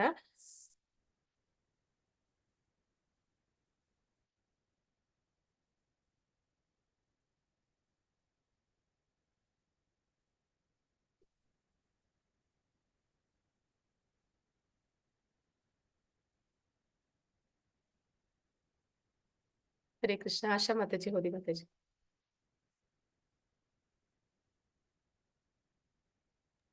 ಹರೇ ಕೃಷ್ಣ ಮಾತಾಜಿ. ಹರೇ ಕೃಷ್ಣ ಮಾತಾಜಿ. ಆತ್ಮ ಸಾಕ್ಷಾತ್ಕಾರದ ಬೇರೆಲ್ಲ ಪ್ರಕ್ರಿಯೆಗಳನ್ನು ತ್ಯಜಿಸಿ ಕೃಷ್ಣ ಪ್ರಜ್ಞೆಯಲ್ಲಿ ಭಕ್ತಿ ಸೇವೆಯನ್ನು ಮಾಡಬೇಕು. ಇದರಿಂದ ಮನುಷ್ಯನು ಬದುಕಿನ ಅತ್ಯುನ್ನತ ಪರಿಪೂರ್ಣತೆಯನ್ನು ತಲುಪಬಹುದು. ಆದುದರಿಂದ ಆಧ್ಯಾತ್ಮಿಕ ಸಾಕ್ಷಾತ್ಕಾರದ ಮೂಲಕ ತನ್ನನ್ನು ಬಿಡುಗಡೆ ಮಾಡಿಕೊಳ್ಳಲು ಮನುಷ್ಯನು ವ್ಯರ್ಥವಾಗಿ ಪ್ರಯತ್ನಿಸಬಾರದು. ಎಲ್ಲರೂ ಪರಮ ಸರ್ವಶಕ್ತ ದೇವನಾದ ಕೃಷ್ಣನಿಗೆ ಶರಣಾಗತರಾಗಬೇಕು. ಇದು ಬದುಕಿನ ಅತ್ಯುನ್ನತ ಪರಿಪೂರ್ಣತೆ. ಹರೇ ಕೃಷ್ಣ ಮಾತಾಜಿ, ಧನ್ಯವಾದಗಳು. ಹರೇ ಕೃಷ್ಣ ಮಾತಾಜಿ. ಅಂದ್ರೆ ಇಲ್ಲಿ ಪ್ರಭುಪಾದರು ಕೂಡ ಅದನ್ನೇ ಹೇಳ್ತಿದ್ದಾರೆ. ಭಕ್ತಿ ಸೇವೆ ಅನ್ನುವಂಥದ್ದು ಅಂದ್ರೆ ನಾವು ನೋಡ್ತೀವಿ ಹೇಗೆ ಬೇರೆ ಬೇರೆ ರೀತಿಯಲ್ಲಿ ಭಗವಂತನ ಸಾಕ್ಷಾತ್ಕಾರ ಪಡ್ಕೊಳ್ಳಿಕ್ಕೆ ಆಧ್ಯಾತ್ಮಿಕ ಮಾರ್ಗದಲ್ಲಿ ತೊಡಗುವಂತವ್ರು ಇದ್ದಾರೆ. ಅಂದ್ರೆ ಯಾರೆಲ್ಲ ನಾವು ನೋಡಿದ್ವಿ ಕರ್ಮಯೋಗ ಮಾಡುವಂತವ್ರು, ಭಗವಂತನಿಗೋಸ್ಕರ ಕೆಲಸ ಮಾಡುವಂತವ್ರು, ಮತ್ತೆ ಜ್ಞಾನವನ್ನ ಬೆಳೆಸ್ಕೊಳ್ಳುವಂತವ್ರು, ಅಂದ್ರೆ ಶಾಸ್ತ್ರಗಳ ಅಧ್ಯಯನ ಮಾಡಿ, ವೇದಗಳ ಅಧ್ಯಯನ ಮಾಡಿ, ಎಲ್ಲಾ ಜ್ಞಾನವನ್ನ ತಿಳ್ಕೊಂಡು ಭಗವಂತನನ್ನ ತಿಳ್ಕೊಳ್ಳೋ ಪ್ರಯತ್ನ ಪಡುವಂತವ್ರು, ಮತ್ತೆ ಅಷ್ಟಾಂಗ ಯೋಗಿಗಳು, ಅವರು ಧ್ಯಾನ ಮಾಡುವ ಮೂಲಕ ಭಗವಂತನಲ್ಲಿ ಮನಸ್ಸನ್ನ ನಿಲ್ಲಿಸೋ ಪ್ರಯತ್ನ ಮಾಡುವಂತವ್ರು. ಇವರೆಲ್ಲರೂ ಕೂಡ ಆಧ್ಯಾತ್ಮಿಕವಾದಿಗಳಾಗಿರ್ತಾರೆ. ಆದ್ರೆ ಅವರೆಲ್ಲರೂ ಮಾಡುವಂತದ್ದು ಅದೇನಂತಂದ್ರೆ ಅದನ್ನ ಮೆಟ್ಟಲು ಹತ್ತಿ 4ನೇ ಫ್ಲೋರ್ಗೆ ಹೋಗೋದು. ಅಂದ್ರೆ ಒಂದೊಂದೇ ಅಂದ್ರೆ ಎಷ್ಟೋ ಜನ್ಮಗಳನ್ನ ಬಹುನಾಮ್ ಜನ್ಮನಾಮ್ ಅಂತ ಜ್ಞಾನವಾನ್ ಮಾಂ ಪ್ರಪದ್ಯತೆ ಅಂತಾರೆ. ಅಂದ್ರೆ ಎಷ್ಟೋ ಜನ್ಮಗಳನ್ನ ಪಡ್ಕೋತಾರೆ ಅವರು ಭಗವಂತನನ್ನ ಹೊಂದೋದಕ್ಕೆ ಅಂತ. ಆದ್ರೆ ಯಾರು ಭಕ್ತಿ ಮಾರ್ಗದಲ್ಲಿ ಹೋಗ್ತಾರೆ ಅವರು ಆ ರೀತಿ ಸ್ಟೆಪ್ಸ್ ಒಂದೊಂದೇ ಎಕ್ಕಿ ಹೋಗ್ಬೇಕಂತಿಲ್ಲ, ಅವರು ನೇರವಾಗಿ ಲಿಫ್ಟ್ ಅಲ್ಲಿ ಹೋಗ್ತಾರೆ ಅಂತ ಪ್ರಭುಪಾದರು ಹೇಳ್ತಾರೆ. ಹಾಗೆ ಇಷ್ಟೆಲ್ಲ ಸರ್ಕಸ್ ಮಾಡೋ ಅವಶ್ಯಕತೆ ಇಲ್ಲ, ಇಷ್ಟೊಂದೆಲ್ಲ ಜನ್ಮ ಮೃತ್ಯು ಅಂದ್ರೆ ಜರಾವ್ಯಾಧಿನಲ್ಲಿ ಮತ್ತೆ ಮತ್ತೆ ಬೀಳುವಂತ ಅವಶ್ಯಕತೆ ಇಲ್ಲ. ನೇರವಾಗಿ ಭಗವಂತನ ಭಕ್ತಿ ಸೇವೆ ಮಾಡುವಂತದ್ದು ಅದೆಲ್ಲದಕ್ಕಿಂತ ಅತ್ಯಂತ ಸುಲಭವಾದದ್ದು. ಅಷ್ಟು ಮಾಡಿದ್ರೆ ಸಾಕು, ಭಗವಂತನಿಗೆ ಶರಣಾದ್ರೆ ಸಾಕು, ಭಗವಂತನ ಭಕ್ತಿ ಸೇವೆ ಮಾಡಿದ್ರೆ ಸಾಕು, ಭಗವಂತನನ್ನ ಅಂದ್ರೆ ಜೀವನದ ಪರಿಪೂರ್ಣತೆಯನ್ನ ಕೂಡ ಪಡ್ಕೊಳ್ಳಿಕ್ಕೆ ಸಾಧ್ಯ ಆಗುತ್ತೆ ಅಂತ ಹೇಳಿ ತಿಳಿಸ್ತಾ ಇದ್ದಾರೆ.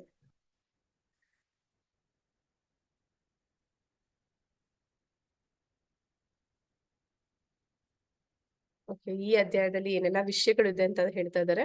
ಮೊದಲ 7 ಶ್ಲೋಕಗಳು ನಿರಾಕಾರತೆಯ ಮೇಲಿನ ಭಕ್ತಿ ಅಂತಂದ್ರೆ ನಾವು ಇಲ್ಲಿವರೆಗೂ ತಿಳ್ಕೊಂಡಿರುವಂತದ್ದು ನಿರಾಕಾರ ಸಾಕಾರ ಇದೆರಡರಲ್ಲಿ ಇರೋ ವ್ಯತ್ಯಾಸ, ಮತ್ತೆ ಹೇಗೆ ಸಾಕಾರದಲ್ಲಿ ಭಗವಂತನ ಆರಾಧನೆ ಮಾಡುವಂತದ್ದು ಸುಲಭ ಅನ್ನೋದನ್ನ, ನಿರಾಕಾರವಾಗಿ ಯಾರು ನಿರಾಕಾರವಾದಿಗಳಿದ್ದಾರೆ ಅವರು ಅವರ ಆಧ್ಯಾತ್ಮಿಕ ಉನ್ನತಿ ಅನ್ನುವಂಥದ್ದು ಅದು ತುಂಬಾ ಕ್ಲೇಶಕರವಾದದ್ದು ಅಂತ ಹೇಳ್ತಾರೆ. ಅಂದ್ರೆ ಆ ರೀತಿ ನಾವು ಭಗವಂತನನ್ನ ತಿಳ್ಕೊಳ್ಳುವುದಕ್ಕೆ ಪ್ರಯತ್ನ ಪಡುವಂತದ್ದು ಮತ್ತೆ ಅದರಲ್ಲಿ ಅದನ್ನ ಅಭ್ಯಾಸ ಮಾಡುವಂತದ್ದು ಕೂಡ ಅಷ್ಟೇ ಕಷ್ಟಕರವಾದ್ದು ಆಗಿರುತ್ತೆ.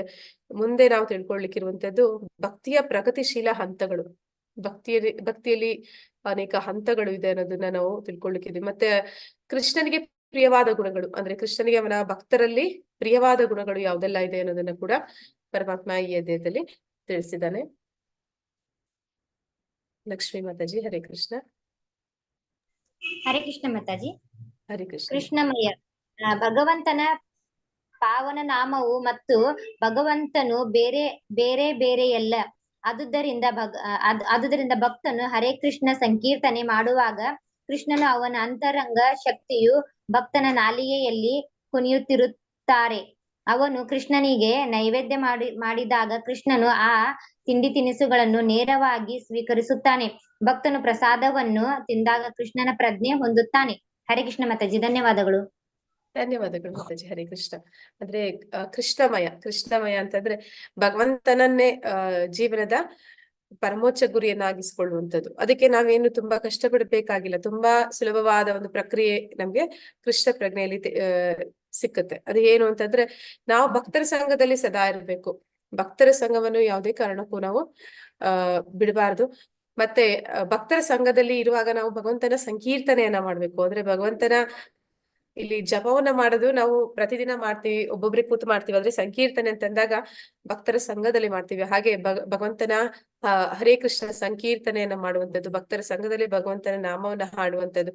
ಭಗವಂತ ಬೇರೆ ಅಲ್ಲ, ಅವನ ನಾಮ ಬೇರೆ ಅಲ್ಲ, ಭಗವಂತ ನಾಮ ಪ್ರಭು ಅಂತ ಹೇಳ್ತಾರೆ. ಹಾಗೆ ಯಾವಾಗ ನಾವು ಈ ಗೋಲೋಕದ ದಿವ್ಯ ಧ್ವನಿ ಹರೇ ಕೃಷ್ಣ ಮಹಾಮಂತ್ರ ಅನ್ನುವಂಥದ್ದು ಅದನ್ನ ನಾವು ಯಾವಾಗ ಹಾಡ್ತೀವಿ ಆಗ ನಮ್ಮ ನಾಲಿಗೆಯ ಮೇಲೆ ಭಗವಂತ ಅವನ ಅಂತರಂಗ ಶಕ್ತಿ ರಾಧಾರಾಣಿಯ ಜೊತೆ ಅವನು ನಲಿತಾನೆ, ಕುಣಿತಾನೆ ಅಂತ ಹೇಳ್ತಾರೆ. ಹಾಗೆ ಕೃಷ್ಣ ಯಾವಾಗ ನಾವು ಅವನಿಗೆ ನೈವೇದ್ಯವನ್ನ ಮಾಡ್ತೀವಿ, ಭಗವಂತನ ನೈವೇದ್ಯ ಪ್ರಸಾದವನ್ನ ಸ್ವೀಕಾರ ಮಾಡ್ತೀವಿ ಅಂದ್ರೆ ಈ ಭಕ್ತಿ ಅನ್ನುವಂಥದ್ದು ಎಲ್ಲಿ ಪ್ರಾರಂಭ ಆಗುತ್ತೆ ಅಂದ್ರೆ ನಾಲಿಗೆಯ ಮೂಲಕ ಪ್ರಾರಂಭ ಆಗುತ್ತೆ ಅಂತ ಹೇಳ್ತಾರೆ. ಅಂದ್ರೆ ಭಗವಂತನ ನಾಮ ಸಂಕೀರ್ತನೆ ಮಾಡುವಂಥದ್ದು, ಭಗವಂತನ ನೈವೇದ್ಯ ಪ್ರಸಾದವನ್ನ ಮಾತ್ರ ಸ್ವೀಕರಿಸುವಂಥದ್ದು, ಭಗವಂತನ ವಿಷಯವಾಗಿ ಮಾತ್ರನೇ ಮಾತನಾಡುವಂಥದ್ದು, ಇದನ್ನೆಲ್ಲ ಮಾಡುವ ಮೂಲಕ ನಾವು ಅಂದ್ರೆ ಭಕ್ತಿಯಲ್ಲಿ ತೊಡಗ್ಲಿಕ್ಕೆ ಸಾಧ್ಯ ಆಗುತ್ತೆ. ಭಕ್ತಿ ಸೇವೆ ಅನ್ನುವಂಥದ್ದು ಆ ನಾಲಿಗೆ ಮೂಲಕ ಪ್ರಾರಂಭ ಆಗುತ್ತೆ ಅಂತ ಹೇಳ್ತಾರೆ. ಹಾಗೆ ನಾವು ಭಗವಂತನನ್ನ ಸ್ಮರಣೆ ಅಂದ್ರೆ ಭಗವಂತನ ಸ್ಮರಣೆ ಯಾವಾಗ ಮಾಡ್ತೀವಿ ಅಂದ್ರೆ ಅವನ ಶ್ರವಣ ಕೀರ್ತನೆ ಮಾಡಿದಾಗ, ಅಂದ್ರೆ ಅವನ ಬಗ್ಗೆ ಹೇಳಿದಾಗ ಕೇಳಿದಾಗ ನಮ್ಗೆ ಅವನ ಸ್ಮರಣೆ ಆಗುತ್ತೆ. ಹೀಗೆ ಅದು ಪ್ರಾರಂಭ ಆಗೋದು ನಾಲಿಗೆಯ ಮೂಲಕ. ಹೀಗೆ ನಾವು ಜೀವೇರಿ ಅಂದ್ರೆ ನಾಲಿಗೆನ ಜೀವ ಅದನ್ನ ಭಗವಂತನ ಸೇವೆಯಲ್ಲಿ ತೊಡಗಿಸುವ ಮೂಲಕ ನಾವು ಕೃಷ್ಣಮಯವಾಗಿ ನಮ್ಮ ಜೀವನವನ್ನ ಪ್ರಾರಂಭ ಮಾಡೋದಕ್ಕೆ ಸಾಧ್ಯ ಆಗುತ್ತೆ ಅಂತ ಹೇಳಿ ಹೇಳ್ತಿದ್ದಾರೆ.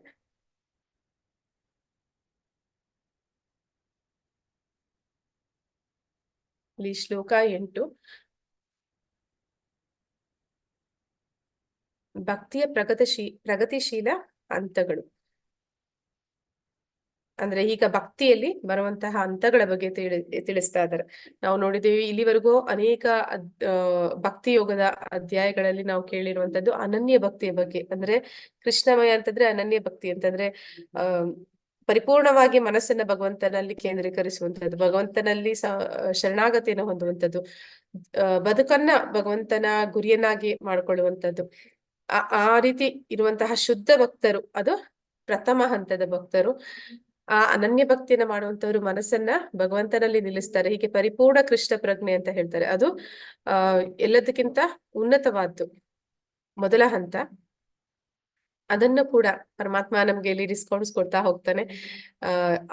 ಅಂದ್ರೆ ಆಗ್ಲೇ ಅಂತ ತಿಳ್ಕೊಂಡಿದ್ದಾನೆ, ಕೆಲವೊಬ್ಬರ ಕೈಯಲ್ಲಿ ಇದೆಲ್ಲ ಮಾಡಕ್ ಆಗಿಲ್ಲ ಅಂತಂದ್ರೆ ಅವರನ್ನು ಕೂಡ ಭಕ್ತಿಗೆ ಅವ್ನು ತರಬೇಕು ಅನ್ನೋ ಪ್ರಯತ್ನದಲ್ಲಿ, ಸರಿ ಇದಾಗಿಲ್ಲ ಅಂತಂದ್ರೆ ಪರವಾಗಿಲ್ಲ, ಸಾಧನ ಭಕ್ತಿಯನ್ನ ಮಾಡು. ಅಂದ್ರೆ ನಾವೆಲ್ಲರೂ ಕೂಡ ಶುದ್ಧ ಭಕ್ತರಲ್ಲ. ನಮ್ಮಲ್ಲಿ ಆ ರೀತಿ ಒಂದು ಭಗವಂತನ ಮನಸ್ಸಿನಲ್ಲಿ ಕೇಂದ್ರೀಕರಿಸಿ ಗುರಿಯನ್ನಾಗಿಸಿ ಬದುಕೋದಕ್ಕೆ ನಮ್ಗಿಂದ ಸಾಧ್ಯ ಆಗಿಲ್ಲ ಅಂದ್ರೆ ಕೊನೆ ಪಕ್ಷ ಸಾಧನ ಭಕ್ತಿ ಮಾಡು, ಅಭ್ಯಾಸ ಮಾಡು ಅಂತ ಹೇಳ್ತಾರೆ. ನಾವೆಲ್ಲರೂ ಕೂಡ ಸಾಧನ ಭಕ್ತಿನ ಮಾಡೋದಕ್ಕೆ ಪ್ರಯತ್ನ ಪಡ್ತೀವಿ.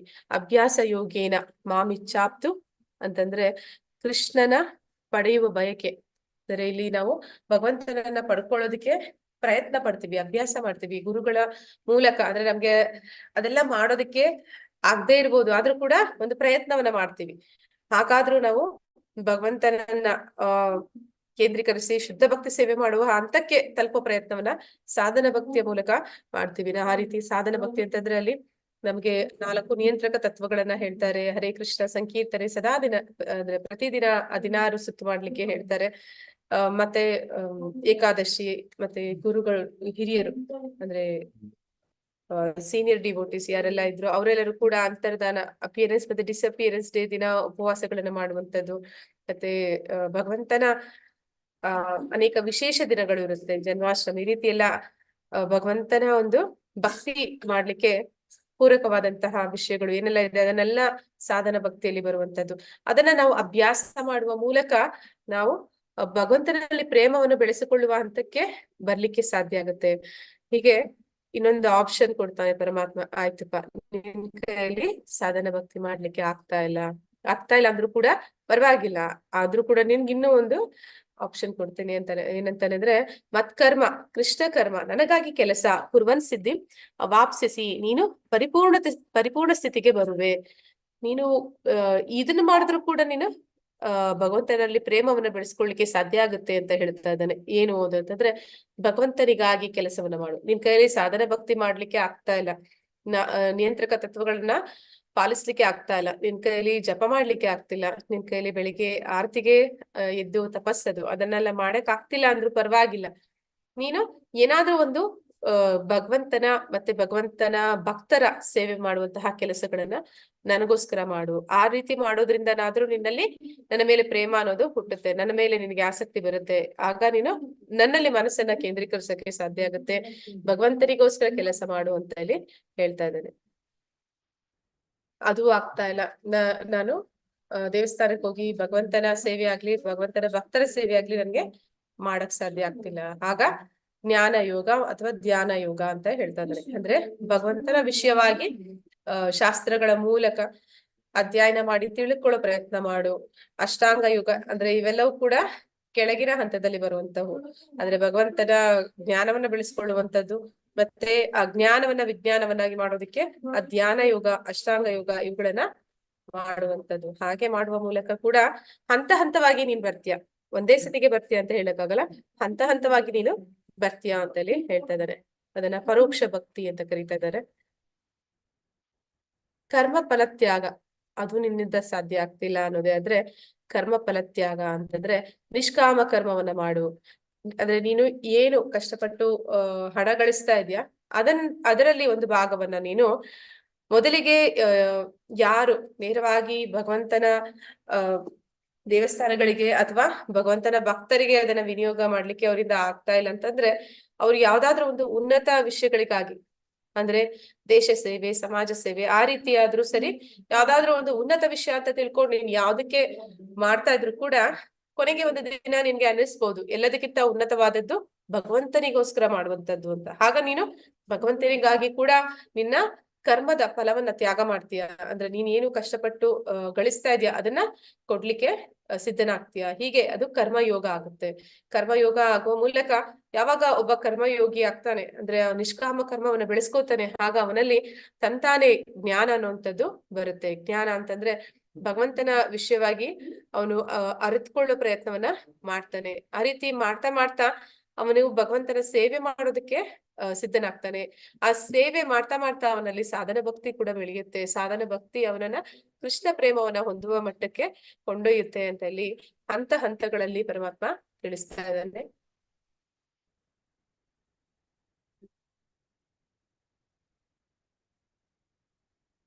ಹರೇ ಕೃಷ್ಣ. ಕೇಶವ್ ಪ್ರಭುಜಿ. ಹರೇ ಕೃಷ್ಣ. ಹರೇ ಕೃಷ್ಣ ಪ್ರಭುಜಿ. ಭಕ್ತಿಯ ಪ್ರಗತಿಶೀಲ ಹಂತಗಳು. ಸಾರಾಂಶವೆಂದರೆ ಅತ್ಯುನ್ನತ ಗುರಿಯಾದ ದೇವೋತ್ತಮ ಪರಮಪುರುಷನನ್ನು ಸೇರಲು 2 ಪ್ರಕ್ರಿಯೆಗಳಿವೆ. ಒಂದು ಪ್ರಕ್ರಿಯೆ ಕ್ರಮವಾದ ಬೆಳವಣಿಗೆ, ಮತ್ತೊಂದು ನೇರವಾದದ್ದು. ಕೃಷ್ಣ ಪ್ರಜ್ಞೆಯಲ್ಲಿ ಭಕ್ತಿ ಸೇವೆಯನ್ನು ಮಾಡುವುದು ನೇರ ಮಾರ್ಗ. ಹರೇ ಕೃಷ್ಣ. ಧನ್ಯವಾದಗಳು ಪ್ರಭುಜಿ. ಅಂದ್ರೆ ನಾನು ಆಗ್ಲೇ ಹೇಳಿದಾಗೆ ಹಂತವಾಗಿ ಅಂದ್ರೆ ಅವರು ಗುರಿಯನ್ನ ತಲುಪೋದಕ್ಕೆ ಮುಂಚೆ ಅನೇಕ ಜನ್ಮಗಳನ್ನ ಪಡ್ಕೋತಾರೆ. ಅಂತಂದ್ರೆ ಅವರು ಈ ಜನ್ಮದಲ್ಲಿ ಪುಣ್ಯವನ್ನ ಸಂಪಾದನೆ ಮಾಡ್ತಾರೆ. ಅಂದ್ರೆ ಅವರು ಕರ್ಮ ಫಲ ತ್ಯಾಗ, ನಿಷ್ಕಾಮ ಕರ್ಮವನ್ನ ಮಾಡೋದು ಅಂದ್ರೆ ಭಗವಂತನಿಗಾಗಿ ಮಾಡ್ತಾ ಇಲ್ಲ. ಅವರು ಬೇರೆ ಯಾವ್ದೋ ಒಂದು ಏನಂತಾರೆ ಉಪಧರ್ಮ ಅಂತ ಕರೀತಾರೆ. ಉಪಧರ್ಮ ಅಂತಂದ್ರೆ ಇನ್ಯಾವುದೋ ಒಂದು ಒಳ್ಳೆ ಕಾರ್ಯ, ಅದು ಉತ್ತಮವಾದ್ದು, ಶ್ರೇಷ್ಠವಾದ್ದು ಅಂತ ತಿಳ್ಕೊಂಡು ಸಮಾಜ ಸೇವೆ, ದೇಶ ಸೇವೆ ಅಂತ ಅವರು ಮಾಡ್ತಾ ಪುಣ್ಯ ಸಂಪಾದನೆ ಮಾಡ್ತಾರೆ. ಆ ಪುಣ್ಯ ಸಂಪಾದನೆ ಮಾಡಿದ ಕಾರಣ ಅವರು ಭಗವಂತನಿಗಾಗಿ ಅಂದ್ರೆ ಅವ್ರಿಗೆ ಪರಮಾತ್ಮ ತಿಳಿಸ್ಕೊಡ್ತಾನೆ ಶ್ರೇಷ್ಠವಾದ್ದು ಎಲ್ಲದಕ್ಕಿಂತ ಯಾವ್ದು ಅಂದ್ರೆ ಭಗವಂತನ ಸೇವೆ ಅನ್ನೋದನ್ನ ತಿಳ್ಕೊಂಡಾಗ ಅವರು ಆ ಸೇವೆಯನ್ನ ಭಗವಂತನಿಗೆ ಮಾಡೋದಕ್ಕೆ ಪ್ರಾರಂಭ ಮಾಡ್ತಾರೆ. ಆಗ ಅವನು ಭಗವಂತ ಅವರಲ್ಲಿ ಹೆಚ್ಚು ಹೆಚ್ಚು ಜ್ಞಾನವನ್ನು ಕೊಡ್ತಾರೆ. ಆ ಜ್ಞಾನವನ್ನು ಪಡ್ಕೊಂಡ ನಂತರ ಅವರಿಗೆ ಭಕ್ತರ ಸಂಘ ಸಿಕ್ಕಿ ಹೀಗೆ ಅದು ಹಂತವಾಗಿ ಮುಂದುವರಿಯುವಂತದ್ದು. ಇದು ತುಂಬಾ ಏನಂತಾರೆ ಲೆಂತಿ ಪ್ರಾಸೆಸ್ ಅಂತಾರೆ. ಹಾಗೆ ನಿಧಾನವಾಗಿ ಪ್ರಗತಿಯನ್ನ ಹೊಂದುವಂತದ್ದು. ಆದ್ರೆ ಕೃಷ್ಣ ಪ್ರಜ್ಞೆ ಭಕ್ತಿ ಸೇವೆ ಮಾಡುವಂತದ್ದು ಅದು ನೇರ ಮಾರ್ಗ ಅಂತ. ಅಂದ್ರೆ ಅದು ಲಿಫ್ಟ್ ಅಲ್ಲಿ ಹೋದ ಹಾಗೆ ಅವರು ನೇರವಾಗಿ ಯಾರೇ ಆಗಿರ್ಲಿ, ಕರ್ಮಯೋಗ ಇರ್ಲಿ, ಜ್ಞಾನ ಯೋಗ ಇರ್ಲಿ, ಅಷ್ಟಾಂಗ ಯೋಗ ಇರ್ಲಿ, ಅವರು ಭಕ್ತಿಗೆ ಬಂದಿಲ್ಲ ಅಂತಂದ್ರೆ ಅವ್ರಿಗೆ ಭಗವಂತನ ಪ್ರಾಪ್ತಿಯಾಗೋದಿಲ್ಲ. ಆದ್ರೆ ಕೃಷ್ಣ ಪ್ರಜ್ಞೆಯಲ್ಲಿ ಯಾರು ಭಕ್ತಿ ಸೇವೆನ ಮಾಡ್ತಾರೆ ಅವರು ನೇರವಾಗಿ ಭಗವಂತನನ್ನ ಪಡ್ಕೋತಾರೆ. ಅವರು ಭಗವಂತನ ಜೊತೆ ಭಕ್ತಿ ಪೂರ್ವಕ ಸೇವೆ ಮಾಡುವ ಮೂಲಕ ಪ್ರೀತಿಯ ಸಂಬಂಧವನ್ನ ಬೆಳೆಸ್ಕೋತಾರೆ. ಆ ಮೂಲಕ ಅವರು ಭಗವಂತನನ್ನ ತಿಳ್ಕೋತಾರೆ, ತುಂಬಾ ಸುಲಭವಾಗಿ ತಿಳ್ಕೋತಾರೆ. ಕಷ್ಟಪಡದೇ ಪರಮಾತ್ಮ ಅಂದ್ರೆ ಹೇಳ್ತಾನೆ, ಯಾರು ಭಕ್ತಿ ಸೇವೆಯಲ್ಲಿ ತೊಡಗಿರ್ತಾರೆ ಅವರಿಗೆ ಬೇಕಾಗಿರುವಂತಹ ಜ್ಞಾನ, ಅವರಿಗೆ ಏನ್ ಬೇಕು ಎಲ್ಲವನ್ನು ಕೂಡ ನಾನು ನೋಡ್ಕೋತೀನಿ ಅಂತಾನೆ. ಹಾಗೆ ಅವನು ಎಲ್ಲವನ್ನೂ ಸುಲಭವಾಗಿ ತಿಳಿಸ್ಕೊಡ್ತಾನೆ. ಆದ್ರೆ ಇವರು ಯಾರೆಲ್ಲ ವೇದಗಳನ್ನ ಅಧ್ಯಯನ ಮಾಡ್ತಾರೆ, ಅಷ್ಟಾಂಗ ಯೋಗಗಳನ್ನ ಮಾಡ್ತಾರೆ, ಅವರು ಭಗವಂತನನ್ನ ಪರಿಪೂರ್ಣವಾಗಿ ತಿಳ್ಕೊಳ್ಳಿಕ್ಕೆ ಸಾಧ್ಯನೇ ಆಗದೆ ಹೋಗ್ಬೋದು. ಆದ್ರೆ ಯಾರು ಭಕ್ತಿ ಸೇವೆಯಲ್ಲಿ ತೊಡಗ್ತಾರೆ ಅವ್ರು ಅದನ್ನೆಲ್ಲ ಮಾಡ್ಬೇಕಾಗಿಲ್ಲ, ಅವ್ರು ಈಗಾಗ್ಲೇ ಅದೆಲ್ಲ ಮಾಡಿ ಮುಗಿಸಿದ್ದಾರೆ ಅಂತ ಹೇಳ್ತಾರೆ. ಹಾಗೆ ಅವರಿಗೆ ಎಲ್ಲವನ್ನೂ ಕೂಡ ಪರಮಾತ್ಮನೇ ತಿಳಿಸ್ಕೊಡ್ತಾನೆ. ಹೀಗೆ ಕೃಷ್ಣ ಪ್ರಜ್ಞೆ ಭಕ್ತಿ ಸೇವೆ ಅನ್ನುವಂಥದ್ದು ಅದು ನೇರವಾದ ಮಾರ್ಗ, ಅದು ಸುಲಭ ಮಾರ್ಗ ಅಂತ ಇಲ್ಲಿ ಬುದ್ಧಿವಂತರು ಅದನ್ನ ಆ ರೀತಿಯಲ್ಲಿ ಆ ಪ್ರಕ್ರಿಯೆಯಲ್ಲಿ ತೊಡಗ್ತಾರೆ ಅಂತ ಇಲ್ಲಿ ತಿಳಿಸ್ತಾರೆ. ಶೋಭಾ ಮಾತಾಜಿ. ಹರೇ ಕೃಷ್ಣ. ಹರೇ ಕೃಷ್ಣ ಮಾತಾಜಿ. ಇನ್ನೊಂದು ತನ್ನ ಕರ್ಮಗಳ ಫಲವನ್ನು ತ್ಯಜಿಸುವುದು. ಆಗ ಮನುಷ್ಯನು ಜ್ಞಾನದ ಹಂತಕ್ಕೆ, ಅನಂತರ ಧ್ಯಾನದ ಹಂತಕ್ಕೆ, ಅನಂತರ ಪರಮಾತ್ಮನ ಅರಿವಿನ ಹಂತಕ್ಕೆ, ಅನಂತರ ದೇವೋತ್ತಮ ಪರಮ ಪುರುಷನ ಹಂತಕ್ಕೆ ಬರಬಹುದು. ಹರೇ ಕೃಷ್ಣ. 12.12 ಪರ್ಪೋಟ್. ಹರೇ ಕೃಷ್ಣ. ಧನ್ಯವಾದಗಳು. ಅಂದ್ರೆ ಇಲ್ಲಿ ಈಗ ತಾನೇ ನಾ ಹೇಳಿದ ಹಾಗೆ ನೇರವಾದ ಮಾರ್ಗ ಅಂತಂದ್ರೆ, ಸುಲಭ ಮಾರ್ಗ ಅಂತಂದ್ರೆ ಅದು ಕೃಷ್ಣ ಪ್ರಜ್ಞೆಯಲ್ಲಿ ಕೆಲಸ ಮಾಡುವಂತದ್ದು. ಇದು ಸುತ್ತಿ ಬಳಸಿ ಬರುವಂತದ್ದು ಅಂತಂದ್ರೆ ಕರ್ಮಫಲ ತ್ಯಾಗವನ್ನು ಮಾಡುವಂತದ್ದು ಉನ್ನತ ಉದ್ದೇಶಗಳಿಗಾಗಿ. ಆ ಉನ್ನತ ಉದ್ದೇಶ ಭಗವಂತ ಅಂತ ತಿಳ್ಕೊಂಡಾಗ ಅವನಿಗೋಸ್ಕರ ಮಾಡುವಂತದ್ದು. ಯಾವಾಗ ನಾವು ಕರ್ಮ ಫಲ ತ್ಯಾಗವನ್ನ ಮಾಡೋದಕ್ಕೆ ಪ್ರಾರಂಭ ಮಾಡ್ತಾರೆ ಅಂತಹ ವ್ಯಕ್ತಿಗೆ, ಈಗ ನಾ ಮೊದ್ಲೇ ಹೇಳಿದ್ವಿ, ಅಂದ್ರೆ ನಾನು ಈ ದೇಹ ಅಲ್ಲ ಆತ್ಮ ಅಂತ ತಿಳ್ಕೊಳ್ಳುವಂತದನ್ನ ನಾವು ಒಂದು ಭಗವದ್ಗೀತೆಯಲ್ಲಿ ಕೇಳಿದೀವಿ, ಅದಕ್ಕಾಗಿ ಹೇಳ್ತಾ ಇದೀವಿ. ಆದ್ರೆ ನಮ್ಗೆ ಆ ಸಾಕ್ಷಾತ್ಕಾರ ಇಲ್ಲ. ಯಾವಾಗ ಈ ಸಾಕ್ಷಾತ್ಕಾರ ನಮ್ಮಲ್ಲಿ ಬರುತ್ತೆ ಅಂತಂದ್ರೆ ಯಾವಾಗ ನಾವು ನಿಷ್ಕಾಮ ಕರ್ಮವನ್ನ ಮಾಡೋದಕ್ಕೆ ಪ್ರಾರಂಭ ಮಾಡ್ತೀವಿ. ನಾವ್ ಯಾವಾಗ ನಮ್ಮ ಕರ್ಮದ ಫಲವನ್ನ ಭಗವಂತನಿಗಾಗಿ ತ್ಯಾಗ ಮಾಡೋದಕ್ಕೆ ಪ್ರಾರಂಭಿಸ್ತೀವಿ, ಆಗ ಭಗವಂತ ಆ ಜ್ಞಾನವನ್ನ ನಮ್ಮಲ್ಲಿ ತರ್ತಾನೆ, ಆ ಜ್ಞಾನವನ್ನ ಕೊಡ್ತಾನೆ. ಆ ಜ್ಞಾನವನ್ನ ಪಡ್ಕೊಂಡ ನಂತರ ನಾವೇನ್ ಮಾಡ್ತೀವಿ, ಭಗವಂತನನ್ನ ಧ್ಯಾನ ಮಾಡ್ಬೇಕು ಅನ್ನೋದನ್ನ ಜ್ಞಾನದ ಮೂಲಕ ತಿಳ್ಕೊಂಡು ಅದಕ್ಕಾಗಿ ನಾವು ಅಷ್ಟಾಂಗ ಯೋಗಿಗಳು ಏನ್ ಮಾಡ್ತಾರೆ ಅಂದ್ರೆ ಭಗವಂತನ ಸದಾ ಸಮಾಧಿ ಸ್ಥಿತಿಯಲ್ಲಿ ಇರೋ ಪ್ರಯತ್ನವನ್ನ ಮಾಡ್ತಾರೆ. ಹಾಗೆ ಮಾಡುವ ಮೂಲಕ ಅವರು ಪರಮಾತ್ಮನನ್ನ ತಿಳ್ಕೊಳ್ಳೋದಕ್ಕೆ ಮತ್ತೆ ಪರಮಾತ್ಮನನ್ನ ಪಡ್ಕೊಳ್ಳೋದಕ್ಕೆ ಅವ್ರಿಗೆ ಸಾಧ್ಯ ಆಗುತ್ತೆ. ಆದ್ರೆ ಇದೊಂದು ತುಂಬಾ ಲೆಂತಿ ಪ್ರಾಸೆಸ್, ಅಂದ್ರೆ ಇದು ತುಂಬಾ ಸಮಯ ಹಿಡಿಯುವಂತದ್ದು. ಕೆಲವು ಸಲ ಅನೇಕ ಜನ್ಮಗಳನ್ನ ತಗೊಳುತ್ತೆ. ಕರ್ಮಯೋಗದಿಂದ ಜ್ಞಾನ, ಯಾರು ಕರ್ಮವನ್ನ ಮಾಡ್ತಾರೆ ಭಗವಂತನಿಗೋಸ್ಕರ ಮಾಡ್ತಾರೆ ಅವರಲ್ಲಿ ಜ್ಞಾನ ಬರುತ್ತೆ. ಜ್ಞಾನಿಗಳು ಏನ್ ಮಾಡ್ತಾರೆ, ಅದನ್ನ ವಿಜ್ಞಾನ ಮಾಡೋದಕ್ಕೆ ಅಷ್ಟಾಂಗ ಯೋಗವನ್ನ ಮಾಡ್ತಾರೆ. ಅಷ್ಟಾಂಗ ಯೋಗದಲ್ಲಿ ಭಗವಂತನ ಸ್ಮರಣೆ ಮಾಡ್ತಾರೆ. ಆ ರೀತಿ ಅವರು ಭಕ್ತಿ ಯೋಗಕ್ಕೆ ಬರೋದಕ್ಕೆ ಸಾಧ್ಯ ಆಗುತ್ತೆ. ಭಕ್ತಿ ಯೋಗಕ್ಕೆ ಬರ್ದಿರ ಯಾರು ಭಗವಂತನನ್ನ ಪಡ್ಕೊಳ್ಳಿಕ್ಕೆ ಸಾಧ್ಯ ಆಗೋದಿಲ್ಲ. ಅಂದ್ರೆ ಈ ಅಷ್ಟಾಂಗ ಯೋಗಿಗಳು ಕೂಡ ಭಕ್ತರ ಸಂಘ ಸಿಕ್ಕಿ ಮತ್ತೆ ಗುರು ಕೃಷ್ಣ ಕೃಪಾಯ ಪಾಯ್ ಭಕ್ತಿ ಲತಾ ಬೀಜ್ ಅಂತಾರೆ. ಅಂದ್ರೆ ಗುರುವಿನ ಕೃಪೆ ಮತ್ತೆ ಕೃಷ್ಣನ ಕೃಪೆ ಇಲ್ಲದೆ ಅವ್ರು ಭಕ್ತಿ ಯೋಗಕ್ಕೆ ಬರೋದಕ್ಕೆ ಸಾಧ್ಯ ಆಗಲ್ಲ. ಭಕ್ತಿ ಯೋಗಕ್ಕೆ ಬರ್ದಿರ ಭಗವಂತನನ್ನ ಪಡಿಲಿಕ್ಕೂ ಸಾಧ್ಯ ಆಗೋದಿಲ್ಲ.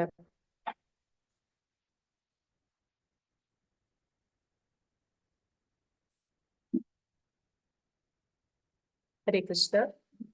10 ಮತ್ತು 11ರವರೆಗೆ ಶ್ಲೋಕಗಳನ್ನ ಮತ್ತು ಭಾವಾರ್ಥಗಳನ್ನ ಓದಿ ಕೃಷ್ಣ ಪ್ರಜ್ಞೆಯನ್ನು ಹರಡಲು ಇಸ್ಕಾನ್ನ ತಂತ್ರಗಳಿಗೆ ಸಂಬಂಧಿಸಿದಂತೆ ಈ ಶ್ಲೋಕಗಳ ಪ್ರಸ್ತುತತೆಯನ್ನು ಚರ್ಚಿಸಿ ಇನ್ನೊಂದು ಚಟುವಟಿಕೆ ಕೊಟ್ಟಿದ್ದಾರೆ. 10 ಮತ್ತೆ 11 ಶ್ಲೋಕಗಳನ್ನ ಭಾವಾರ್ಥಗಳನ್ನ ಹೋಗ್ಬೇಕು. ಮತ್ತೆ ಕೃಷ್ಣ ಪ್ರಜ್ಞೆನ ಹರಡೋದಕ್ಕೆ ಇಸ್ಕಾನ್ನ ತಂತ್ರಗಳಿಗೆ ಸಂಬಂಧಿಸಿದಂತೆ ಈ ಶ್ಲೋಕಗಳ ಪ್ರಸ್ತುತತೆಯನ್ನು ಚರ್ಚಿಸಿ. ಈ ಶ್ಲೋಕಗಳನ್ನ ಭಾವಾರ್ಥಗಳನ್ನ ಓದಿ ಅದು ಹೇಗೆ ನಮ್ಗೆ ಕೃಷ್ಣ ಪ್ರಜ್ಞೆನ ಹರಡೋದಕ್ಕೆ ಇಸ್ಕಾನ್ ನಲ್ಲಿ ಅದು ನಮ್ಗೆ ಸಹಾಯ ಆಗುತ್ತೆ ಅಂತ ಹೇಳ್ಬೇಕಾಗುತ್ತೆ. ಹರೇ ಕೃಷ್ಣ. ಅರ್ಥ ಆಗಿದೆ ಅನ್ಕೋತೀನಿ. ಅರ್ಥ ಆಗಿದೆಯಾ? ಹರೇ ಕೃಷ್ಣ. ಬ್ರೇಕ್ಔಟ್ ಮಾಡ್ಬೋದಾ? ಮಾಡಿ. ಓಕೆ ಮಾತಾಜಿ.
ಹರೇ ಕೃಷ್ಣ. ಜಾಯ್ನ್ ಆಗೋದಕ್ಕೆ ತೊಂದರೆ ಆಗ್ತಾ ಇದೆ ಮಾತಾಜಿ. ಲತಾ ಮಾತಾಜಿ, ರಾಜೇಶ್ವರಿ ಮಾತಾಜಿ.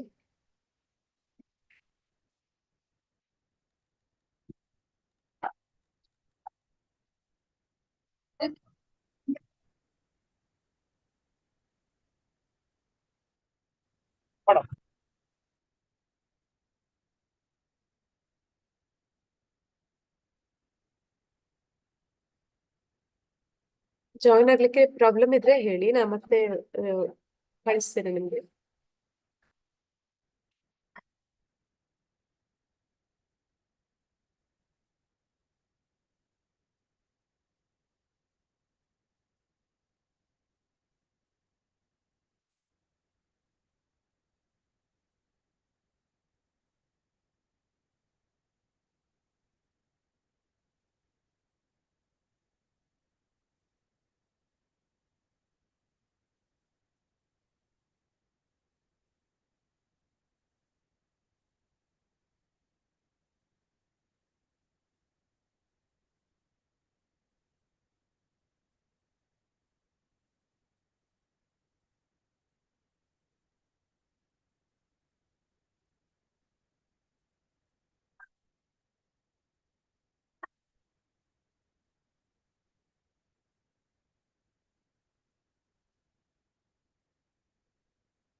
ಹರೇ ಕೃಷ್ಣ ಮಾತಾಜಿ.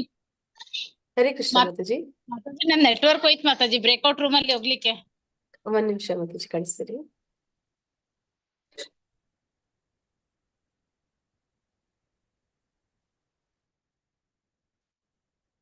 ಕೃಷ್ಣ ಮಾತಾಜಿ.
ಹರೇ ಕೃಷ್ಣ ಪದ್ಮಿನಿ ಮಾತಾಜಿ. ಹರೇ ಕೃಷ್ಣ ಮಾತಾಜಿ. ನಾನು ರೂಮ್ ನಂಬರ್ 2 ನಲ್ಲಿ ಇದ್ದೆ. ನಮ್ಮ ಇದರಲ್ಲಿ ಪ್ರವೀಣಾ ಮಾತಾಜಿ, ಶೋಭಾ ಎನ್ ಮಾತಾಜಿ, ಉಷಾ ಪ್ರಕಾಶ್ ಮಾತಾಜಿ ಮತ್ತೆ ನಾನು ಇದ್ವಿ. ನಮ್ಗೆ ಇದು ವಿಡಿಯೋ ಆನ್ ಮಾಡ್ಕೊಳ್ಳಿ ಮಾತಾಜಿ. ಸಾರಿ ಮಾತಾಜಿ, ಅಭ್ಯಾಸನೇ ಇಲ್ಲ. ಓಕೆ. ಇಲ್ಲಿ ಈಗ ಶ್ಲೋಕ 12.10ರಲ್ಲಿ ಭಗವಂತ ಕೃಷ್ಣ ಏನ್ ಹೇಳ್ತೀರಾ ಅಂದ್ರೆ, ಈ ಶ್ಲೋಕದ ಮುಖಾಂತರ ಹೇಳ್ತಾ ಇರೋದು ಏನು ಅಂತಂದ್ರೆ, ಭಕ್ತಿ ಯೋಗದ ನಿಯಮಗಳನ್ನ ಅಭ್ಯಾಸ ಮಾಡೋದಕ್ಕೆ ಸಾಧ್ಯ ಆಗದೆ ಇರುವಂತಹ ಪಕ್ಷದಲ್ಲಿ ಕೃಷ್ಣನಿಗೋಸ್ಕರ ನಾವು ಕೆಲಸಗಳನ್ನ ಮಾಡೋದಕ್ಕೆ ಪ್ರಯತ್ನ ಮಾಡ್ಬೇಕು. ಮತ್ತೆ ಏಕೆ ಅಂದ್ರೆ ಕೃಷ್ಣನಿಗೋಸ್ಕರ ಕೆಲಸ ಮಾಡೋದ್ರಿಂದ ಮನುಷ್ಯ ಪರಿಪೂರ್ಣವಾದ ಸ್ಥಿತಿಗೆ ಬರ್ತಾನೆ. ಮತ್ತೆ ಇದನ್ನ ಹೇಗೆ ಮಾಡ್ಬೇಕು ಅಂದ್ರೆ ಗುರುವಿನ ಮಾರ್ಗದರ್ಶನದಲ್ಲಿ ಮಾಡ್ಬೇಕು. ಭಕ್ತಿ ಯೋಗದ ನಿಯಂತ್ರಕ ತತ್ವಗಳನ್ನ ಆಚರಿಸೋದಕ್ಕೆ ಸಾಧ್ಯ ಆಗದೆ ಇರೋರು ಕೂಡ ಪರಮ ಪ್ರಭುವಿಗೋಸ್ಕರ ಕೆಲಸ ಮಾಡೋದ್ರ ಮೂಲಕ ಒಂದು ಪರಿಪೂರ್ಣವಾದ ಘಟ್ಟಕ್ಕೆ ಅವನು ಸೇರ್ತಾನೆ. ಮತ್ತೆ ಈ ಕೆಲಸ ಮಾಡೋದು ಹೇಗೆ ಅಂತಂದ್ರೆ ಕೃಷ್ಣ ಪ್ರಜ್ಞೆಯ ಪ್ರಸಾರ ಕಾರ್ಯದಲ್ಲಿ ತೊಡಗಿಸ್ಕೊಳ್ಳೋದು. ಕೃಷ್ಣ ಪ್ರಜ್ಞೆಯ ಪ್ರಸಾರ ಅಂತಂದ್ರೆ ಪ್ರಸಾರ ಮಾಡೋದಕ್ಕೆ ಕಚೇರಿಗಳನ್ನ ಕಟ್ಟೋದಿರ್ಬೋದು, ಅಥವಾ ದೇವಸ್ಥಾನಗಳನ್ನ ನಿರ್ಮಾಣ ಮಾಡುವಂತಹ ಕಾರ್ಯಗಳಿಗೆ ಇರ್ಬೋದು ಸಹಾಯ ಮಾಡೋದು, ಅಥವಾ ಯಾವ್ದಾದ್ರು ಪ್ರಕಟಣೆಗಳು ಅಂದ್ರೆ ಈ ಇಸ್ಕಾನ್ ಬಗ್ಗೆ ಈ ಕ್ಲಾಸ್ಗಳು ಇವಾಗ ಭಗವದ್ಗೀತೆ ಕ್ಲಾಸ್ಗಳೆಲ್ಲ ನಡೀತಾ ಇದೆ. ಇದು ಎಷ್ಟೊಂದ್ ಜನಕ್ಕೆ ಗೊತ್ತಿರೋದಿಲ್ಲ, ಹೊರಗಿನವ್ರಿಗೆ ಎಷ್ಟೊಂದ್ ಜನ ಗೊತ್ತಿರಲ್ಲ. ಹೀಗೆ ನಾವು ಕ್ಲಾಸ್ಗಳು ನಾವು ಹೇಗೆ ಅಟೆಂಡ್ ಮಾಡ್ತಿದ್ದೀವೋ ಅದೇ ರೀತಿ ನಾವು ಇನ್ನ ಜೂನಿಯರ್ಸ್ಗೆ ಈಗ ಒಂದು ಹಂತದವರೆಗೆ ಕಲಿತಾ ಇದ್ದಾರೆ, ಅಂದ್ರೆ ವಯಸ್ಕರು ಮಕ್ಕಳು ಹೀಗೆಲ್ಲ ಕಲಿತಾ ಇದ್ದಾರೆ. ಇದೇ ತರ ಮುಂದುವರಿತಾ ಹೋದ್ರೆ ನಮ್ಮ ಇನ್ನೊಂದು ಅಟ್ಲೀಸ್ಟ್ ಒಂದು 5 ವರ್ಷದಲ್ಲಿ ಹೇಳ್ಬೇಕಂದ್ರೆ ಇಂಡಿಯಾದಲ್ಲಿ ಭಗವದ್ಗೀತೆ ಗೊತ್ತಿಲ್ಲದೆ ಇರೋರು ಯಾರು ಇರೋದೇ ಇಲ್ಲ ಅಂತ ನಾವು ಅಂದಾಜು ಮಾಡ್ಬೋದು. ನಾವು ಇದನ್ನ ಹೆಚ್ಚು ಪ್ರಸಾರ ಮಾಡ್ಬೇಕು, ಅಂದ್ರೆ ಕ್ಲಾಸ್ಗಳಿದೆ ಸೇರ್ಕೊಳ್ಳಿ ಅನ್ನೋದನ್ನ ಮಾಡ್ಬೇಕು. ಮತ್ತೆ ಕಲಿತವರು ಕೂಡ ಏನ್ ಇವಾಗ ಕಲಿತಾ ಇದ್ದಾರೆ, ನಾವೆಲ್ಲ ಸ್ಟೂಡೆಂಟ್ಸ್ ಆಗಿದ್ದೀವಿ, ನಾವು ಕೂಡ ಇದನ್ನ ಟೀಚರ್ಸ್ ಆಗಿ ಹೇಗೆ ಡೆವಲಪ್ ಮಾಡ್ಬೋದು ಇದನ್ನೆಲ್ಲ ನಾವು ಮಾಡ್ಕೊಳ್ಬೋದು. ಮತ್ತೆ ಕೆಲವೊಂದು ಅಂದ್ರೆ ಭಕ್ತಿ ವೃಕ್ಷ ಗುಂಪಲ್ಲಿ ನಾವು ಒಬ್ರಿಗೊಬ್ರಿಗೆ ಯಾರಿಗೆ ಕೆಲವರಿಗೆ ಜಾಸ್ತಿ ಗೊತ್ತಿರುತ್ತೆ, ಕೆಲವರಿಗೆ ಗೊತ್ತಿರೋದಿಲ್ಲ, ಹೇಗೆ ಎಲ್ಲಾರು ನಾವು ಜೊತೆ ಸೇರೋದ್ರಿಂದ ಭಕ್ತಿ ಮಾಡೋರ್ ಸಂಘದಲ್ಲಿ ಇರ್ತೀವಿ. ಹಾಗಾಗಿ ಪ್ರತಿಯೊಬ್ಬರನ್ನ ಮೇಲೆ ತರೋದಕ್ಕೆ ಇದು ಹೆಲ್ಪ್ ಆಗುತ್ತೆ. ಮತ್ತೆ ಒಬ್ಬೊಬ್ಬರ ಪಾಯಿಂಟ್ ಆಫ್ ವ್ಯೂ ಒಂದೊಂದು ಇರುತ್ತೆ, ಅದನ್ನ ನಾವು ಸಮಾಧಾನವಾಗಿ ಕೂತು ನಾವು ಒಬ್ಬರ ಹತ್ರ ಇರೋದನ್ನ ಇನ್ನೊಬ್ರು ಕಲಿಯೋದಕ್ಕೆ ಬಹಳ ಅನುಕೂಲ ಆಗುವಂತ ಒಂದು ಇದನ್ನೆಲ್ಲ ಬೆಳೆಸ್ತಾ ಹೋಗ್ಬೋದು.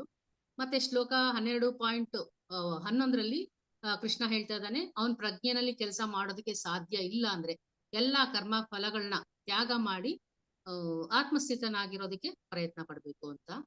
ಮತ್ತೆ ಈಗ ಕೃಷ್ಣ ಪ್ರಜ್ಞೆ ಬರೋದಕ್ಕೆ ಕೆಲವೊಂದು ಫ್ಯಾಮಿಲಿನವರು ಬಿಡೋದಿಲ್ಲ, ಸಾಮಾಜಿಕ ಅಥವಾ ಕೌಟುಂಬಿಕ ಕಾರಣ ಇರ್ಬೋದು, ಅಥವಾ ಧಾರ್ಮಿಕ ಕಾರಣಗಳಿರ್ಬೋದು, ಅಥವಾ ಬೇರೆ ಇದೇ ತರ ಯಾವ್ದೋ ಅಡ್ಡಿ ಆತಂಕಗಳು ಇರೋದು ಮನುಷ್ಯನಿಗೆ ಕೃಷ್ಣ ಪ್ರಜ್ಞೆನಲ್ಲಿ ಚಟುವಟಿಕೆನಲ್ಲಿ ಅವರು ತೊಡಗಿಸ್ಕೊಳ್ಳೋಕೆ ಸಾಧ್ಯ ಆಗಲ್ಲ. ಅಂತಹ ಪಕ್ಷದಲ್ಲಿ ಅವ್ರು ಏನ್ ಮಾಡ್ಬೋದು ಅಂತಂದ್ರೆ ಬೇರೆ ಅಂದ್ರೆ ದೇಶ ಸೇವೆ ಮಾಡೋದಾಗ್ಲಿ, ಒಂದು ಹಾಸ್ಪಿಟಲ್ ಕಟ್ಟೋದಾಗ್ಲಿ, ವಿದ್ಯಾಸಂಸ್ಥೆಗಳನ್ನ ಕಟ್ಟೋದಾಗ್ಲಿ, ಈ ರೀತಿ ಒಂದು ಗುಣಗಳನ್ನ ಅವರು ಬೆಳೆಸ್ಕೊಳ್ತಾ ಹೋಗ್ಬೇಕು ಅಂತ ಹೇಳ್ತಾರೆ.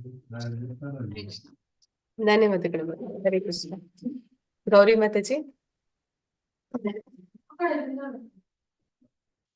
ಹರೇ ಕೃಷ್ಣ ಮಾತಾಜಿ. ಹರೇ ಕೃಷ್ಣ. ಸ್ಟ್ಯಾಂಡರ್ಡ್ ಬ್ರಾಹ್ಮಣ. ಹರೇ ಕೃಷ್ಣ ಮಾತಾಜಿ. 10ನೇ ಶ್ಲೋಕದಲ್ಲಿ ಹೇಳ್ತಾ ಇದ್ರೆ, ಭಕ್ತಿ ಯೋಗದ ನಿಯಮಗಳನ್ನು ಅಭ್ಯಾಸ ಮಾಡಲು ನಿನಗೆ ಸಾಧ್ಯವಾಗದಿದ್ದರೆ ನನಗಾಗಿ ಕೆಲಸ ಮಾಡಲು ಪ್ರಯತ್ನಿಸಿ, ಏಕೆಂದ್ರೆ ನನಗಾಗಿ ಕೆಲಸ ಮಾಡಿದ್ರೆ ನಾನು ನಿನ್ನ ಪರಿಪೂರ್ಣ ಸ್ಥಿತಿಗೆ ಬರ್ತೀಯ ಅಂತ ಹೇಳ್ತಾ ಇದ್ದಾರೆ. ಇದು ಇಸ್ಕಾನ್ ತಂತ್ರ ಅಂತಂದ್ರೆ ಇದನ್ನ ಹೇಗೆ ಬಳಸ್ಕೊಳ್ಬೇಕು, ನಾವು ನಮ್ಮ ಒಂದು ಜೀವನದಲ್ಲಿ ಹೇಗೆ ಬಳಸ್ಕೊಳ್ಬೇಕು. ಯಾವುದೇ ಒಂದು ಸಂಘ ಅಂತಂದ್ರೆ ಭಕ್ತಿ ಪ್ರಚಾರ ಮಾಡೋದ್ರಲ್ಲಿ ಮೊದಲಿಗೆ ಬರೋದು ಎಲ್ಲಗಿಂತಲೂ ಶ್ರೇಷ್ಠವಾದದ್ದು ಇಸ್ಕಾನ್ ಸಂಸ್ಥೆ ಏನ್ ಕೊಡುತ್ತೆ? ಜ್ಞಾನನೂ ಕೊಡುತ್ತೆ, ಪ್ರಸಾದನೂ ಕೊಡುತ್ತೆ, ಭಕ್ತಿನೂ ಕೊಡುತ್ತೆ, ಎಲ್ಲವೂ ಕೊಡುತ್ತೆ, ಮನಸ್ಸಿಗೆ ಆನಂದ ಕೂಡ ಕೊಡುತ್ತೆ, ಫೈನಲ್ ಡೆಸ್ಟಿನೇಷನ್ ಕೂಡ ಅದು ಕೊಡುತ್ತೆ. ಸೊ ಇಲ್ಲಿ ಏನ್ ಹೇಳ್ತಾ ಇದ್ದಾರೆ ಅಂತಂದ್ರೆ, ವಾಣಿಜ್ಯ ವ್ಯವಹಾರದಲ್ಲಿ ಮನುಷ್ಯನಿಗೆ ವಾಸಿಸಲು ಸ್ಥಳ ಇರುತ್ತೆ, ಬಂಡವಾಳ ಇರುತ್ತೆ, ಅವನ್ನ ವಿಸ್ತರಿಸಲು ಅಗತ್ಯವಾದ ಒಂದು ಅನುಕೂಲತೆ ಕೂಡ ಇರುತ್ತೆ. ಅದನ್ನ ಅವರು ಸಂಘಕ್ಕೆ ಕೊಡಬಹುದು, ಇಲ್ಲ ಅಂದ್ರೆ ಅದರದೊಂದು ಬಾಡಿಗೆ ಆದ್ರೆ ಟೆಂಪಲ್ಗೆ ಕೊಡಬಹುದು. ರೂಪ ಗೋಸ್ವಾಮಿಗಳು ಹೇಳ್ತಾರೆ, ನಾವು ನಮ್ಮ ಜೀವನದಲ್ಲಿ ಸ್ವಲ್ಪ ಪರ್ಸೆಂಟೇಜ್ ಗೃಹಸ್ಥರಾದವರು ಏನ್ ಮಾಡ್ಬೇಕು ಅಂತಂದ್ರೆ, ನಾವು ಟೆಂಪಲ್ ಸೇವೆಗೆ ಅಂತ ಒಂದಿಷ್ಟು ಕೊಡ್ಬೇಕು, ನಮ್ಮ ಪರ್ಸನಲಿಗೆ ಅಂತ ಇಟ್ಕೋಬೇಕು, ಮತ್ತೆ ನಾವು ನಮ್ಮ ಬಂಧುಗಳಿಗೆ ಅಂತ ಒಂದು ಸ್ವಲ್ಪ ಹೇಳ್ತಾರೆ. ಅದೇ ಪ್ರಕಾರ ನಮ್ಗೆ ಕಂಪ್ಲೀಟ್ ಆಗಿ 100% ಶರಣಾಗತರ ಆಗತ್ತೆ ಇದ್ರು ನಾವೇನೋ ಒಂದು ಬರ್ತಕ್ಕಂತಹ 1 ನಿಮಿಷ ಮಾತಾಜಿ.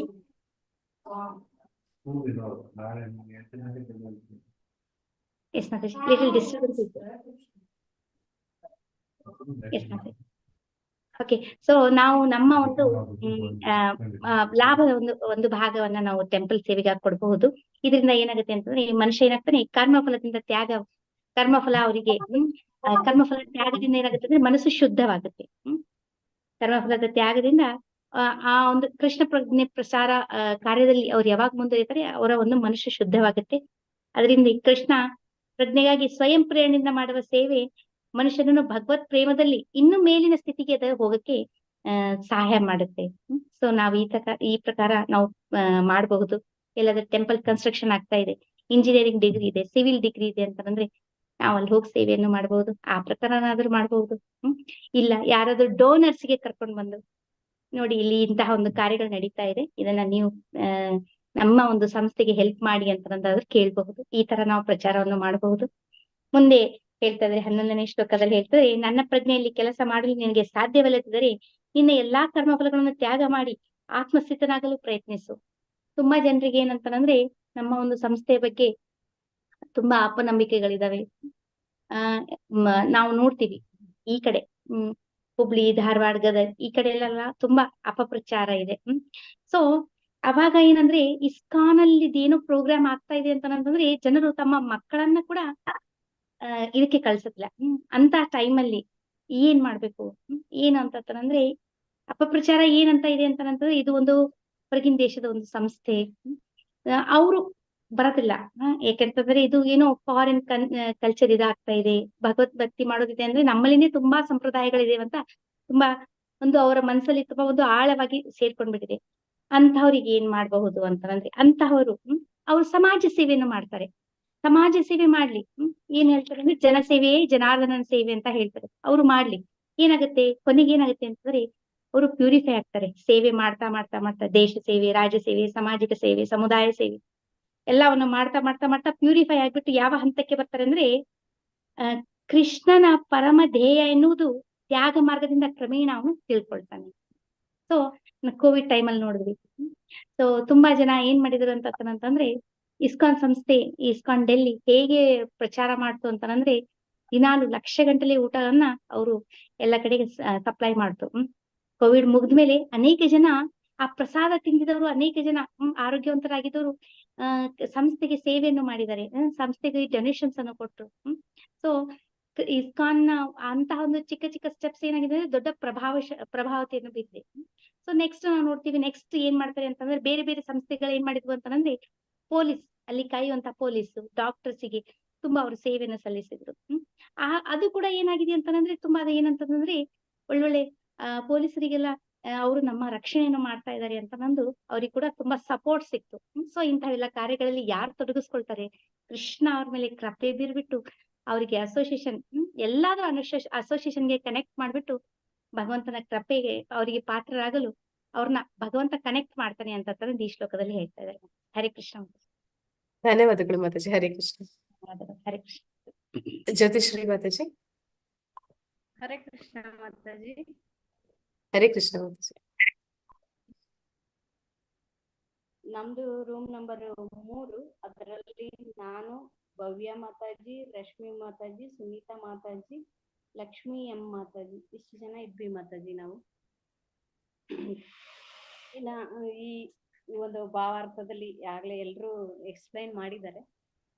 ಅದು ಬಿಟ್ಟು ನಾನು ಈಗ ಯಾವ ರೀತಿ ನಾವು ಕೃಷ್ಣ ಪ್ರಜ್ಞೆಯನ್ನ ಒಂದು ಪ್ರಚಾರ ಮಾಡಬಹುದು ಅನ್ನೋದ್ರ ಬಗ್ಗೆ, ಅಂದ್ರೆ ಈಗ ಕೃಷ್ಣ ಪ್ರಜ್ಞೆನಲ್ಲಿದ್ದವ್ರು ಯಾವ ರೀತಿ ಮಾಡಬಹುದು, ಕೃಷ್ಣ ಇಲ್ಲದೆ ಇರೋರು ಯಾವ ರೀತಿ ಮಾಡಬಹುದು ಅಂತ ನಾವಿಲ್ಲಿ ಹೇಳ್ಬಹುದು ಮಾತಾಜಿ. ಹೇಗೆ ಕೃಷ್ಣ ಪ್ರಜ್ಞೆನಲ್ಲಿದ್ದವರು ಆಗ್ಲೇ ಅವರು ಶಿಕ್ಷಾ ಗುರುಗಳು ಎಲ್ಲ ಹೇಳ್ಕೊಟ್ಟಿರ್ತಾರೆ. ಅವರು ಭಕ್ತಿ ವೃಕ್ಷದಲ್ಲಿ ಎಲ್ಲಾ ಡೈರೆಕ್ಷನ್ಸ್ ಇರುತ್ತೆ. ಅವರು 4 ನಿಯಮಕ ತತ್ವಗಳನ್ನ ಅನುಸರಣೆನೂ ಮಾಡ್ತಾರೆ. ಅವರು ಬುಕ್ ಡಿಸ್ಟ್ರಿಬ್ಯೂಷನ್ಗೆ ಹೋಗ್ತಾರೆ, ನಗರ ಸಂಕೀರ್ತನೆಗೆ ಹೋಗ್ತಾರೆ, ಮತ್ತೆ ಅಕ್ಕಪಕ್ಕದವ್ರನ್ನ ಪ್ರತಿಯೊಬ್ಬರನ್ನು ಆ ಒಂದು ಕೃಷ್ಣ ಪ್ರಜ್ಞೆಗೆ ತರಲಿಕ್ಕೆ ಪ್ರಯತ್ನವನ್ನು ಮಾಡ್ತಾರೆ. ಇನ್ನ ಕೃಷ್ಣ ಪ್ರಜ್ಞೆನಲ್ಲಿ ಇಲ್ಲದೆ ಇರೋರು ಹೇಗ್ ಮಾಡಬಹುದು, ಅವರು ಯಾವ ರೀತಿ ಕೃಷ್ಣ ಪ್ರಜ್ಞೆಗೆ ಬರಬಹುದು, ಭಗವಂತನ ಒಂದು ಕರುಣೆಯನ್ನ ಅವರು ಸಹ ಹೇಗೆ ಪಡ್ಕೊಳ್ಬಹುದು ಅನ್ನೋದಾದ್ರೆ, ಅವರು ಈಗ ಕೆಲವೊಬ್ರು ಏನ್ ಮಾಡ್ತಾರೆ, ಅವರಲ್ಲಿ ಇರುವಂತಹ ಹಣವನ್ನ ಬೇರೆ ಬೇರೆ ಸಂಸ್ಥೆಗಳಿಗೆ ಅಥವಾ ಇನ್ನು ಯಾವ್ದ್ಯಾವ್ದಕ್ಕೂ ಎಲ್ಲದಕ್ಕೂ ಕೊಡ್ತಾ ಇರ್ತಾರೆ. ಹಾಗೇನೆ ಈ ಒಂದು ಭಕ್ತಿ ಸೇವೆನಲ್ಲಿ ಕೊಟ್ಟಾಗ ಅವರಿಗೆ ಆ ಭಗವಂತನ ಒಂದು ಮರ್ಸಿನ ಸಿಗುತ್ತೆ. ಈ ಒಂದು ಭಕ್ತಿ ಯೋಗವನ್ನ ಸಣ್ಣ ಮಕ್ಕಳು ಮಾಡಬಹುದು, ಏಜ್ ಆದವರು ಮಾಡಬಹುದು, ಅನಾರೋಗ್ಯದಲ್ಲಿರುವವರು ಮಾಡಬಹುದು, ಪ್ರತಿಯೊಬ್ರು ಮಾಡಬಹುದು. ಭಕ್ತಿ ಯೋಗ ತುಂಬಾ ಸುಲಭ. ಭಗವಂತನಿಗಾಗಿ ನಾವು ಭಕ್ತಿ ಯೋಗನ ಮಾಡಬಹುದು ಅಂತ ಹಾಗೇನೆ ಇನ್ನ ಯಾವ ರೀತಿ ಸಹಾಯವನ್ನು ಸಹ ನಾವು ಈಗ ನಮಗೆ ಕರ್ಮಕಾಂಡ ಅಂದ್ರೆ ನಮಗಾಗಿ ಕೆಲಸ ಮಾಡ್ಕೊಳ್ತೇವೆ. ನಮಗಾಗಿ ಕೆಲಸ ಮಾಡ್ಕೊಳ್ಳೋದನ್ನ ಬಿಟ್ಟು ಆಮೇಲೆ ಕರ್ಮ ಯೋಗಕ್ಕೆ ಬಂದಾಗೆ ಸ್ವಲ್ಪ ಅಂದ್ರೆ ಅದು ನಮ್ಮ ಒಂದು ಇದ್ರಲ್ಲಿ ನಮ್ಮ ಒಂದು ಆದಾಯದಲ್ಲಿ ಭಗವಂತನಿಗಾಗಿ ಸ್ವಲ್ಪ ಕೊಡೋದು. ಹಾಗೆ ಮುಂದಕ್ಕೆ ಹೋದಾಗ ಇನ್ನ ಜ್ಞಾನ ಯೋಗ, ಅದು ನಿಷ್ಕಾಮ ಕರ್ಮ ಯೋಗ. ಅಲ್ಲಿನ ಪೂರ್ತಿ ಆ ನಿಷ್ಕಾಮ ಕರ್ಮ ಯೋಗದಲ್ಲಿ ಎಲ್ಲ ಅರ್ಥ ಆಗಿ ಜ್ಞಾನ ಪಡ್ಕೊಂಡು ಅವನಿನ್ನ ಭಕ್ತಿ ಯೋಗಕ್ಕೆ ಬರಬಹುದು. ಈ ರೀತಿಯಾಗಿ ನಾವು ಒಂದು ಕೃಷ್ಣ ಪ್ರಜ್ಞೆನಲ್ಲಿ ಕೆಲಸವನ್ನ ಮಾಡಬಹುದು ಅಂತ ನನ್ನ ಅಭಿಪ್ರಾಯ ಮಾತಾಜಿ. ಹರೇ ಕೃಷ್ಣ. ಹರೇ ಕೃಷ್ಣ ಮಾತಾಜಿ, ಧನ್ಯವಾದಗಳು. ಧನ್ಯವಾದ. ವಿನಿತಾ ಮಾತಾಜಿ. ಹರೇ ಕೃಷ್ಣ ಮಾತಾಜಿ. ಹರೇ ಕೃಷ್ಣ ಮಾತಾಜಿ. ಅಂದ್ರೆ ಭಕ್ತಿ ಯೋಗದ ನಿಯಮಗಳನ್ನು ನಮ್ಗೆ ಪಾಲಿಸ್ಲಿಕ್ಕೆ ಆಗ್ಲಿಲ್ಲ ಅಂದ್ರೆ ನಾವು ಭಕ್ತಿ ಸೇವೆಗೆ ಹೇಗೆ ಸಹಾಯ ಮಾಡ್ಬೋದು ಅನ್ನೋದನ್ನ ವಿಡಿಯೋ ಆನ್ ಮಾಡ್ಕೊಳ್ಳಿ ಮಾತಾಜಿ. ಅಂದ್ರೆ ಹರೇ ಮಾಡ್ತೇವೆ. ಹರೇ ಕೃಷ್ಣ ಮಾತಾಜಿ. ಅಂದ್ರೆ ಇವಾಗ ನಾವು ನಮ್ಗೆ ಹೋಗಿ ಎಲ್ಲಾ ಭಕ್ತಿ ಸಾಧನೆ ಅದೆಲ್ಲ ಮಾಡ್ಲಿಕ್ಕೆ ಆಗದೆ ಇದ್ರು ಈ ಭಕ್ತಿ ಸೇವೆಯಲ್ಲಿ ನಿರತರಾಗ್ತಾರೆ ಎಷ್ಟೋ ಇದು ಕೃಷ್ಣ ಪ್ರಜ್ಞೆ ಭಕ್ತರು. ಅವರಿಗೆ ನಾವು ಸಹಾಯ ಮಾಡ್ಬೋದು. ಅವರಿಗೆ ಬೇಕಾದ ಅಗತ್ಯವಿರುವ ವಸ್ತುವನ್ನು, ಆಮೇಲೆ ದೇವಸ್ಥಾನ ಕಟ್ಲಿಕ್ಕೆ, ಆಮೇಲೆ ಇದು ಪ್ರಸಾದ ವಿನಿಯೋಗಕ್ಕೆ ನಾವು ದಾನ ಮಾಡ್ಬೋದು. ಆಮೇಲೆ ಈ ಪುಸ್ತಕ ವಿತರಣೆಗೆ ನಾವು ಕೊಡ್ಬೋದು. ಹೀಗೆಲ್ಲ ಮಾಡೋದ್ರಿಂದ ನಾವು ಭಕ್ತಿ ಸೇವೆಯಲ್ಲಿ ನಿರತರಾಗ್ತೇವೆ. ಆಮೇಲೆ ಮುಖ್ಯವಾಗಿ ಪ್ರಸಾದ ಅಂದ್ರೆ ಇವರು ಪ್ರಭುಪಾದರು ಬೇರೆ ದೇಶಕ್ಕೆ ಹೋದಾಗ ಅವ್ರೆಲ್ಲರನ್ನು ಭಕ್ತರನ್ನಾಗಿ ಮಾಡ್ಲಿಕ್ಕೆ ಮುಖ್ಯವಾಗಿ ಪ್ರಸಾದವನ್ನೇ, ಅಂದ್ರೆ ಅವ್ರು ಮಾಡುವಂತಹ ಗುಲಾಬ್ ಜಾಮೂನ್ ಬಂದು ಆ ಹೊರದೇಶದವ್ರಿಗೆ ತುಂಬಾ ಇಷ್ಟ ಆಗ್ತಿತ್ತಂತೆ. ಅವರು ಅದಕ್ಕಾಗೆ ಮೇನ್ ಮುಖ್ಯವಾಗಿ ಆ ಪ್ರಸಾದಕ್ಕಾಗೆ ಬರ್ತಾ ಇದ್ರಂತೆ. ಹೆಚ್ಚಿನ ಅಂಶ ಭಕ್ತರಾಗಿದ್ದೆ ಆ ಪ್ರಸಾದರಿಂದ. ಅಂದ್ರೆ ಒಂದು ಸಲ ಇದು ದೇವಸ್ಥಾನದ ಮುಂದೆ ಒಬ್ಬ ಕುಡ್ಕ ಬಿದ್ದಿರ್ತಾರೆ. ಅವಾಗ ಪ್ರಭುಪಾದರು ಹೇಳ್ತಾರಂತೆ, ನೋಡಿ ಅವ್ನು ಎಲ್ಲೂ ಹೋಗಿಲ್ಲ, ನಮ್ಮ ಮಂದಿರದ ಎದುರಿಗೆ ಬಿದ್ದಿದ್ದಾರೆ, ಆದ್ರಿಂದ ಅವ್ನಿಗೆ ಕೈ ಎಬ್ಬಿಸಿ ಅವ್ನಿಗೆ ಪ್ರಸಾದ ಕೊಡಿ. ಅಂದ್ರೆ ಆ ಪ್ರಸಾದ ಎಷ್ಟು ಮಹತ್ವವಾದ ಸ್ಥಾನ ವಹಿಸ್ತದಂದ್ರೆ ನಾವು ಎಷ್ಟು ಹೇಳ್ತೇವೆ ಅವರು ಕೃಷ್ಣ ಭಕ್ತಿಗೆ ಬರೋದಿಲ್ಲ, ಆದ್ರೆ ಪ್ರಸಾದ ಕೊಡ್ತಾ ಕೊಡ್ತಾ ಅವರ ಕರ್ಮಗಳು, ಅವರ ಎಷ್ಟೋ ಜನ್ಮದ ಇದೆಲ್ಲ ಪಾಪಗಳೆಲ್ಲ ಕಳೀತಾ ಇದ್ದು ನಿಧಾನವಾಗಿ ಅವರು ಭಕ್ತಿ ಸೇವೆಗೆ ಬರ್ತಾರೆ. ಆದ್ದರಿಂದ ನಾವು ನೇರವಾಗಿ ಭಗವಂತನಿಗೆ ಆಗಿ ಸೇವೆ ಮಾಡ್ಲಿಕ್ಕೆ ಆಗದೆ ಇದ್ರು ಈ ಪ್ರಸಾದ ಸೇವೆಗೆ ನಾವು ದಾನ ಮಾಡ್ಬೇಕು. ಮತ್ತೆ ದೇವಸ್ಥಾನ ಕಟ್ಲಿಕ್ಕೆ ಕೊಡೋದ್ರಿಂದ ಅಲ್ಲಿ ಎಷ್ಟೋ ಭಕ್ತರು ಬಂದು ಆ ಭಕ್ತಿ ಸೇವೆಯಲ್ಲಿ ನಿರತರಾಗ್ತಾರೆ. ಅದರಿಂದ ತುಂಬಾ ಜನರಿಗೆ ನಾವು ಪ್ರಚಾರ ಮಾಡಿದಷ್ಟು ಫಲ ನಮ್ಗೆ ಸಿಗ್ತದೆ.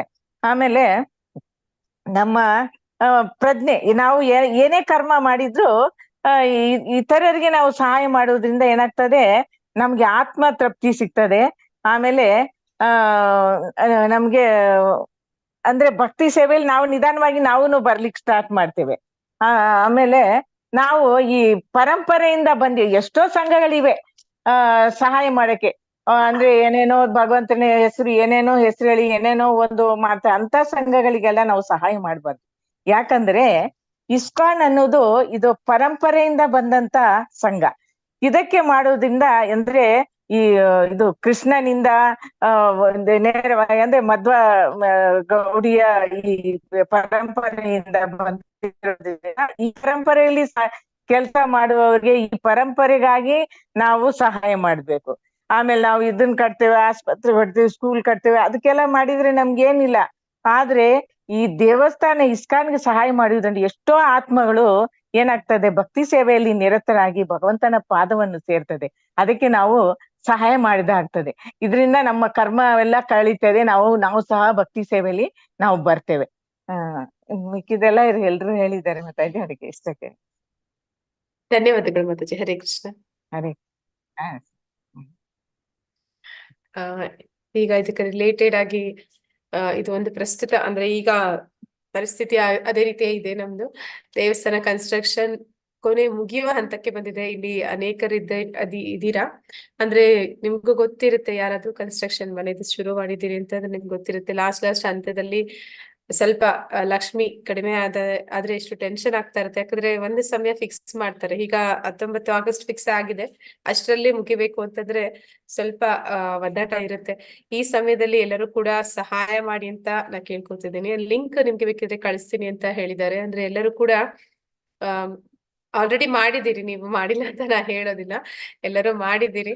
ಆದ್ರೆ ಇನ್ನೂ ಬೇಕಾಗುತ್ತೆ, ಅಂದ್ರೆ ಇದು ಮುಗಿಸ್ಬೇಕು ಅಂತಂದಾಗ ಇನ್ನ ಸ್ವಲ್ಪ ಜಾಸ್ತಿನೇ ಬೇಕಾಗುತ್ತೆ. ಅದಕ್ಕಾಗಿ ಮಿನಿಮಮ್ 2,000 ಇಲ್ಲಾಂದ್ರೆ ಅದಕ್ಕಿಂತ ಹೆಚ್ಚೆ ನಿಮ್ಮಿಷ್ಟ ಬಂದಷ್ಟು ನೀವು ಮಾಡ್ಬೋದು ಅಂತ ಹೇಳಿದ್ದಾರೆ. ಲಿಂಕ್ ಆದಷ್ಟು ಬೇಗ ಬಂದಾಗ ಕಳಿಸ್ತೀನಿ. ದಯವಿಟ್ಟು ಎಲ್ಲರೂ ಪ್ರಯತ್ನ ಪಡಿ. ನಿಮ್ಮಿಂದ ಸಾಧ್ಯ ಆಗದೆ ಹೋದ್ರೆ, ಗೌರಿ ಮಾತಾಜಿ ಹೇಳಿದಾಗೆ ಒಂದ್ ವೇಳೆ ನಿಮ್ಮಿಂದ ಅದ್ ಮಾಡಕ್ಕೆ ಕಷ್ಟ ಆದ್ರೂ ನಿಮ್ಗೆ ತಿಳಿದವರಿಂದಾದ್ರೂ ಅನುಕೂಲ ಮಾಡಿ ಅದಕ್ಕೆ ಆಗೋ ತರ ಒಳ್ಳೆ ರೀತಿನಲ್ಲಿ ಆಗಸ್ಟ್ 19 ಫಿಕ್ಸ್ ಆದ ಹಾಗೆ ಅವತ್ತ ಎಲ್ಲ ಮುಗಿಬೇಕು. ಅದಕ್ಕೆ ಎಲ್ಲರೂ ಕೂಡ ಕೈ ಜೋಡಿಸ್ಬೇಕಾಗತ್ತೆ. ಎಲ್ಲರಲ್ಲೂ ಕೂಡ ಈ ಅಧ್ಯಾಯ ಅದನ್ನ ಕುರಿತಾಗಿ ಇರೋದ್ರಿಂದ ಎಲ್ಲರಲ್ಲೂ ಕೂಡ ನಾನು ವಿನಂತಿಸ್ಕೊಳ್ತಾ ಇದ್ದೀನಿ. ಪ್ರಯತ್ನ ಪಡಿ ಎಲ್ಲರೂ ನಿಮ್ಮಿಂದ ಆದಷ್ಟು ಅಂತ. ಹರೇ ಕೃಷ್ಣ. ಇದು ಅಮೌಂಟ್ ಯಾವಾಗ ಕೊಡ್ಬೇಕು ಮಾತಾಜಿ? ಅಂದ್ರೆ ನಾವು ಲಿಂಕ್ ಕಳಿಸ್ತಾರೆ ಮಾತಾಜಿ. ಈಗ ಪ್ರೆಸೆಂಟ್ ಬೇಕು ಅಂತ ಹೇಳ್ತಿದ್ದಾರೆ. ಅಂದ್ರೆ ಇನ್ನೇನು ಸ್ವಲ್ಪದ್ರಲ್ಲಿ ಇದೆ, ಶಾರ್ಟೇಜ್ ಬರ್ತಾ ಇದೆ, ಬರ್ತಿದೆ. ನಿಮ್ಮಿಂದ ಸಾಧ್ಯ ಆದಷ್ಟು ಅಂದ್ರೆ ಮಿನಿಮಮ್ 2 ಅಂತ ಹೇಳ್ತಿದ್ದಾರೆ. ಅದಕ್ಕಿಂತ ಹೆಚ್ಚಾಗಿ ನೀವ್ ಎಷ್ಟ್ ಬೇಕಿದ್ರು ಮಾಡ್ಬೋದು. ಮಾಡಕ್ ಆಗದೆ ಇಲ್ಲ ಅಂದ್ರೂ ಪರವಾಗಿಲ್ಲ. ನಿಮ್ಗೆ ತಿಳಿದವ್ರು ಯಾರಾದ್ರೂ ಇದ್ರೆ ಅವರಿಂದಲೂ ಕೂಡ ಮಾಡಿಸ್ಬೋದು. ತುಂಬಾ ಪ್ರಯತ್ನ ಮಾಡ್ತಾ ಇದ್ದೇವೆ ಮಾತಾಜಿ ನಾವು. ಅದೇ ಧನ್ಯವಾದಗಳು ಮಾತಾಜಿ.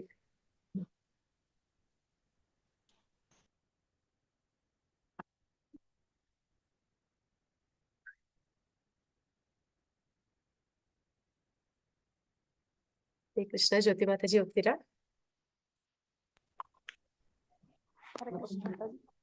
ಹರೇ ಕೃಷ್ಣ. ಭಕ್ತಿಯ ಪ್ರಗತಿಶೀಲ ಹಂತಗಳು 12.8 ರಿಂದ 12. ದೇವೋತ್ತಮ ಪುರುಷನನ್ನು ಸೇರಲು 2 ಪ್ರಕ್ರಿಯೆಗಳಿವೆ: ಕ್ರಮವಾದ ಬೆಳವಣಿಗೆ ಮತ್ತು ನೇರವಾದ ಭಗವದ್ಗೀತೆಗೆ ಸಂಬಂಧಿಸಿದಂತೆ. ಇದು ನೇರವಾದ ಪ್ರಕ್ರಿಯೆಯನ್ನು ಒತ್ತಿ ಹೇಳುತ್ತದೆ. ಪ್ರತಿಯೊಬ್ಬರಿಗೂ ನೇರವಾದ ಮಾರ್ಗವನ್ನ ತೆಗೆದುಕೊಳ್ಳಲು ಮತ್ತು ಪರಮ ಪುರುಷನಾದ ಕೃಷ್ಣನಿಗೆ ಶರಣಾಗುವಂತೆ ಸಲಹೆ ನೀಡುತ್ತದೆ. 12.12 ಪರ್ಪಟ್. ಹರೇ ಕೃಷ್ಣ ಮಾತಾಜಿ. ಹರೇ ಕೃಷ್ಣ ಮಾತಾಜಿ. ಧನ್ಯವಾದಗಳು. ಅಂದ್ರೆ ಇಡೀ ಭಗವದ್ಗೀತೆ ಅದನ್ನ ಆಧ್ಯಾತ್ಮಿಕ ಡಿಕ್ಷನರಿ ಅಂತ ಕರೀತಾರೆ. ಅಂದ್ರೆ ನೀವು ಬೇರೆ ಯಾವುದೇ ಶಾಸ್ತ್ರಗಳನ್ನ ಓದ್ಬೇಕು ಅಂದ್ರೆ, ಮುಂದೆ ನೀವು ಚೈತನ್ಯ ಚರಿತಾಮೃತ ಅಥವಾ ಭಾಗವತ, ಉಪದೇಶಾಮೃತ, ಈಶೋಪನಿಷತ್ತು, ನೀವು ಯಾವ್ದನ್ನೇ ಓದ್ಬೇಕಂದ್ರೂ ಕೂಡ ನಿಮ್ಗೆ ಬೇಸಿಕ್ ನಿಮ್ಗೆ ಗೊತ್ತಿರ್ಬೇಕು ಅಂತಂದ್ರೆ ಭಗವದ್ಗೀತೆ ನಿಮ್ಗೆ ತಿಳಿದಿರ್ಬೇಕು ಅಂತ ಹೇಳ್ತಾರೆ. ಹಾಗೆ ಭಗವದ್ಗೀತೆನ ತಿಳ್ಕೊಂಡ್ರೆ ನಂತರ ಉಳಿದೆಲ್ಲ ಅಧ್ಯಯನ ಮಾಡೋದಕ್ಕೆ ನಿಮ್ಗೆ ಸುಲಭ ಆಗುತ್ತೆ ಅಂತ. ಆದ್ರೆ ಈ ಭಗವದ್ಗೀತೆಯ ಮೂಲ ಸಾರ ಏನು ಅಂತಂದ್ರೆ, ನಮ್ಗೆ ನೇರವಾಗಿ ಭಕ್ತಿ ಸೇವೆಯಲ್ಲಿ ನಮ್ಮನ್ನ ತೊಡಗಿಸುವಂತೆ ಮಾಡೋದೇ ಈ ಭಗವದ್ಗೀತೆಯ ಮೂಲ ಉದ್ದೇಶ ಆಗಿದೆ. ಇಲ್ಲಿ ಭಗವಂತನನ್ನ ಕ್ರಮವಾಗಿ ಮಾಡಿ ಅಂತ ಎಲ್ಲೂ ಹೇಳೋದಿಲ್ಲ. ಬುದ್ಧಿವಂತರಾದವರು ಚೈತನ್ಯ ಮಹಾಪ್ರಭುಗಳ ಸಂಕೀರ್ತನ ಯಜ್ಞದಲ್ಲಿ ಪಾಲ್ಗೊಳ್ತಾರೆ ಅಂತ ಹೇಳ್ತಾರೆ. ಹಾಗೆ ಎಲ್ಲರೂ ಬುದ್ಧಿವಂತರಾಗಿ ಭಗವಂತನನ್ನ ನೇರವಾಗಿ ಭಕ್ತಿ ಸೇವೆ ಮಾಡುವ ಮೂಲಕ, ಭಗವಂತನ ನಾಮ ಸಂಕೀರ್ತನೆ ಮಾಡುವ ಮೂಲಕ, ಭಕ್ತರ ಸಂಘದಲ್ಲಿ ಇರುವ ಮೂಲಕ, ಭಗವಂತನ ಭಕ್ತರಿಗೆ ನೆರವಾಗುವ ಮೂಲಕ, ಭಗವಂತನಿಗೆ ಸೇವೆ ಮಾಡುವ ಮೂಲಕ, ಅವನಿಗೆ ಶರಣಾಗುವ ಮೂಲಕ ನಾವು ಭಕ್ತಿಯಲ್ಲಿ ಮುಂದುವರಿಲಿಕ್ಕೆ ಸಾಧ್ಯ ಆಗುತ್ತೆ, ಭಗವಂತನನ್ನ ಹೊಂದಲಿಕ್ಕೆ ಸಾಧ್ಯ ಆಗುತ್ತೆ ಅನ್ನೋದನ್ನಲ್ಲಿ ಹೇಳ್ತಿದ್ದಾರೆ.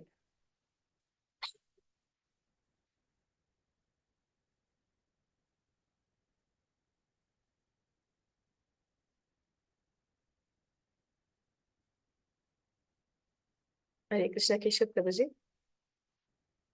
ಹರೇ ಕೃಷ್ಣ. ಹರೇ ಕೃಷ್ಣ ಪ್ರಭುಜಿ. ಓಕೆ. ಹರೇ ಕೃಷ್ಣ. ಭಕ್ತನೆಂದು ಗುರುತಿಸಲ್ಪಡಬೇಕೆಂದು ಬಯಸುವವನು ಒಳ್ಳೆಯ ಅರ್ಹತೆಗಳನ್ನು ಬೆಳೆಸಿಕೊಳ್ಳಬೇಕು. ಈ ಅರ್ಹತೆಗಳನ್ನು ಗಳಿಸಿಕೊಳ್ಳಲು ಅವನು ಪ್ರತ್ಯೇಕವಾಗಿ ಶ್ರಮಿಸುವುದಿಲ್ಲ. ಆದರೆ ಕೃಷ್ಣ ಪ್ರಜ್ಞೆಯಲ್ಲಿ ನಿರತರಾಗಿರುವುದು ಮತ್ತು ಭಕ್ತಿ ಸೇವೆ ಇವು ಸಹಜವಾಗಿ ಅವನು ಆ ಅರ್ಹತೆಗಳನ್ನು ಬೆಳೆಸಿಕೊಳ್ಳಲು ನೆರವಾಗುತ್ತದೆ. ಹರೇ ಕೃಷ್ಣ ಮಾತಾಜಿ. ಧನ್ಯವಾದ. ಹರೇ ಕೃಷ್ಣ ಪ್ರಭುಜಿ. ಧನ್ಯವಾದಗಳು. ಅಂದ್ರೆ ಇಲ್ಲಿ ನಾವು ಅನೇಕ ಸತಿ ತಾಯಂದಿರು ಪ್ರಯತ್ನ ಪಡ್ತೀವಿ ನಮ್ಮ ಮಕ್ಕಳಲ್ಲಿ ಎಲ್ಲ ಒಳ್ಳೆ ಗುಣಗಳು ಬರಬೇಕು ಅಂತ. ಅದಕ್ಕೆ ಒಳ್ಳೆ ಗುಣಗಳು ಬರಬೇಕು ಅಂತಂದ್ರೆ ನಾವು ಯಾವ ರೀತಿ ಪ್ರಯತ್ನ ಪಡ್ಬೋದು ಅಂದ್ರೆ, ಅವ್ರನ್ನ ಭಕ್ತಿ ಮಾರ್ಗದಲ್ಲಿ ತಂದ್ರೆ ಸಾಕು, ಅವ್ರನ್ನ ಕೃಷ್ಣ ಪ್ರಜ್ಞೆಗೆ ತಂದ್ರೆ ಸಾಕು. ಅದು ಯಾವ ರೀತಿ ಅಂತಂದ್ರೆ, ಯಾವಾಗ ಒಂದು ಕಬ್ಬಿಣ ಬೆಂಕಿಯ ಸಂಪರ್ಕಕ್ಕೆ ಬಂದಾಗ ಆ ಕಬ್ಬಿಣ ಕೂಡ ಬೆಂಕಿಯ ಹಾಗೆ ಕೆಂಡವಾಗುತ್ತೆ. ಹಾಗೆ ನಾವು ಭಕ್ತರ ಸಂಘದಲ್ಲಿ ಬಂದಾಗ, ಭಗವಂತನ ಸೇವೆಯಲ್ಲಿ ತೊಡಗಿದಾಗ, ಭಗವಂತನಲ್ಲಿ ಮತ್ತೆ ಅವನ ಭಕ್ತರಲ್ಲಿ ಇರುವ ಎಲ್ಲ ಗುಣಗಳು, ಅರ್ಹತೆಗಳು ನಮ್ಮಲ್ಲೂ ಕೂಡ ಸಹಜವಾಗಿ ಬೆಳೆಯುತ್ತೆ ಅಂತ ಇಲ್ಲಿ ಹೇಳ್ತಾ ಇದ್ದಾರೆ ಪ್ರಭುಪಾದರು. ಹಾಗೆ ಯಾರು ಕೃಷ್ಣ ಪ್ರಜ್ಞೆಯಲ್ಲಿ ಇರ್ತಾರೆ ಅವರಲ್ಲಿ ಮುಂದೆ ನೋಡ್ತೀವಿ ನಾವು 31 ಗುಣಗಳನ್ನ ಹೇಳ್ತಾನೆ ಭಗವಂತ. ಅವನ ಭಕ್ತರಲ್ಲಿ ಅವನಿಗೆ ಇಷ್ಟವಾದ 31 ಗುಣಗಳನ್ನ, ಆ ಎಲ್ಲ ಗುಣಗಳು ಕೂಡ ನಾವು ಕೃಷ್ಣ ಪ್ರಜ್ಞೆಗೆ ಬರುವ ಮೂಲಕ, ಭಕ್ತಿ ಸೇವೆ ಮಾಡುವ ಮೂಲಕ ನಾವು ಪಡ್ಕೊಳ್ಳಿಕ್ಕೆ ಸಾಧ್ಯ, ಅದನ್ನ ಸುಲಭವಾಗಿ ಪಡ್ಕೊಳ್ಳಿಕ್ಕೆ ಸಾಧ್ಯ ಅನ್ನೋದನ್ನಲ್ಲಿ ತಿಳಿಸ್ತಾ ಇದ್ದಾರೆ. ಒಂದ್ ನಿಮಿಷ. ಹರೇ ಕೃಷ್ಣ.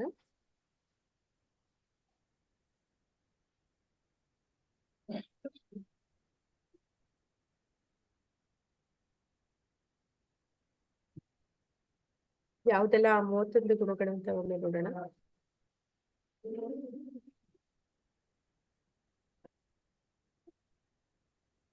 ಅದ್ವೇಷ್ಟಾ ಸರ್ವಭೂತಾನಾಂ ಮೈತ್ರಂ ಕರುಣ ಏವ ಚ ನಿರ್ಮಮೋ ನಿರಹಂಕಾರ ಸಮದುಃಖ ಸುಖ ಕ್ಷಮಿ ಸಂತುಷ್ಟಾ ಸತತಂ ಯೋಗಿ ಯತತಾತ್ಮಾ ದೃಢ ನಿಶ್ಚಯಃ ಮಯ್ಯರ್ಪಿತಾ ಮನೋಬುದ್ಧಿರ್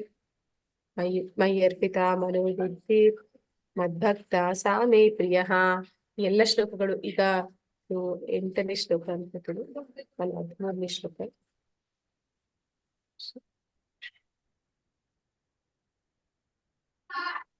ಅದೇ 3ನೇ ಶ್ಲೋಕದಿಂದ 20ನೇ ಶ್ಲೋಕದವರೆಗೂ ಭಗವಂತ ಸಾಮೇ ಪ್ರಿಯ ಅಂತ ಹೇಳ್ತಾನೆ. ಅಂದ್ರೆ ಎಲ್ಲವೂ ಕೂಡ ಅವನಿಗೆ ಪ್ರಿಯವಾದ ಗುಣಗಳು, ಭಕ್ತರಲ್ಲಿರುವಂತಹ ಗುಣಗಳ ಬಗ್ಗೆ ಹೇಳ್ತಾನೆ. ಯಾರೆಲ್ಲ ಓದ್ತೀರಿ ಹ್ಯಾಂಡ್ ರೈಸ್ ಮಾಡಿ, ಬರೀ ಅನುವಾದಗಳನ್ನ ಓದೋಣ. ಯಾವ್ದೆಲ್ಲ ಆ ಗುಣಗಳನ್ನ ಅಂತ ಒಮ್ಮೆ ನೋಡೋಣ. ಕೇಶವ ಪ್ರಭುಜಿ ಆಗಿದೆ. ಲಕ್ಷ್ಮೀ ಮಾತಾಜಿ ಹರೇ ಕೃಷ್ಣ. ಹರೇ ಕೃಷ್ಣ ಮಾತಾಜಿ. ಹರೇ ಕೃಷ್ಣ ಮಾತಾಜಿ. ಅನುವಾದ ಅಷ್ಟೇ ಅಲ್ಲ ಮಾತಾಜಿ? ಅನುವಾದ ಅಷ್ಟೇ ಸಾಕು ಮಾತಾಜಿ. ಯಾರಿಗೆ ಅಸೂಯೆ ಇಲ್ಲವೋ, ಯಾರು ಎಲ್ಲ ಜೀವಿಗಳಿಗೆ ಸ್ನೇಹಿತನೋ, ನಾನು ಒಡೆಯನೆಂಬ ಭಾವನೆ ಇಲ್ಲದೆ ನಿರಂಕಾರನು, ಸುಖ ದುಃಖಗಳೇ ಸಮಚಿತ್ತನು, ಕ್ಷಮಾಶೀಲನು, ಸದಾ ತೃಪ್ತನು, ಸಂತೃಪ್ತನು, ಆತ್ಮ ಸಂಯಮನು, ದೃಢಚಿತ್ತದಿಂದ ಭಕ್ತಿ ಸೇವೆಯಲ್ಲಿ ನಿರತನು, ನನ್ನ ಮನಸ್ಸನ್ನು ಬುದ್ಧಿಯನ್ನು ನನ್ನಲ್ಲಿ ನಿಲ್ಲಿಸಿರುವವನು, ಅಂತಹ ಭಕ್ತನು ನನಗೆ ಬಹಳ ಪ್ರಿಯನಾದವನು. ಹರೇ ಕೃಷ್ಣ ಮಾತಾಜಿ. ಧನ್ಯವಾದಗಳು. ಧನ್ಯವಾದಗಳು ಮಾತಾಜಿ. ಹರೇ ಕೃಷ್ಣ.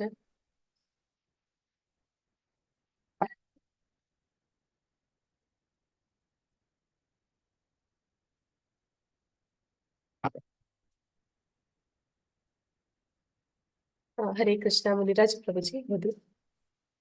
ಹರೇ ಕೃಷ್ಣ ಮಾತಾಜಿ. ಹರೇ ಕೃಷ್ಣ. ಯಾವ ವ್ಯಕ್ತಿಯಿಂದ ಯಾರು ಉದ್ವೇಗವನ್ನು ಪಡೆಯುವುದಿಲ್ಲವೋ ಮತ್ತು ಆ ವ್ಯಕ್ತಿಯು ಯಾರಿಂದಲೂ ಉದ್ವೇಗವನ್ನು ಅನುಭವಿಸುವುದಿಲ್ಲವೋ, ಸುಖ ಮತ್ತು ದುಃಖಗಳಲ್ಲಿ, ಭಯ ಮತ್ತು ಆತಂಕಗಳಲ್ಲಿ ಸಮಚಿತ್ತನಾಗಿರುತ್ತಾನೋ, ಆತನು ನನಗೆ ಬಹುಪ್ರಿಯನಾಗುತ್ತಾನೆ. ಹರೇ ಕೃಷ್ಣ ಪ್ರಭುಜಿ.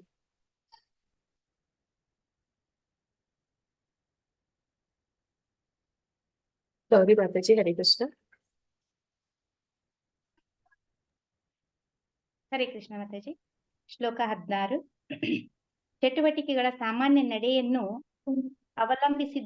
ಅವಲಂಬಿಸದಿರುವ ಪರಿಶುದ್ಧನಾದ, ದಕ್ಷನಾದ, ಚಿಂತೆ ಇಲ್ಲದ, ಎಲ್ಲಾ ನೋವುಗಳಿಂದ ಮುಕ್ತನಾದ, ಯಾವ ಫಲಕ್ಕಾಗಿಯೂ ಶ್ರಮ ಪಡದ ಭಕ್ತನು ನನಗೆ ಬಹುಪ್ರಿಯನಾದವನು.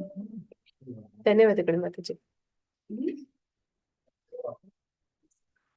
ಹರೇ ಕೃಷ್ಣ. ಆಶಾ ಹೇಮಂತ್ ಮಾತಾಜಿ.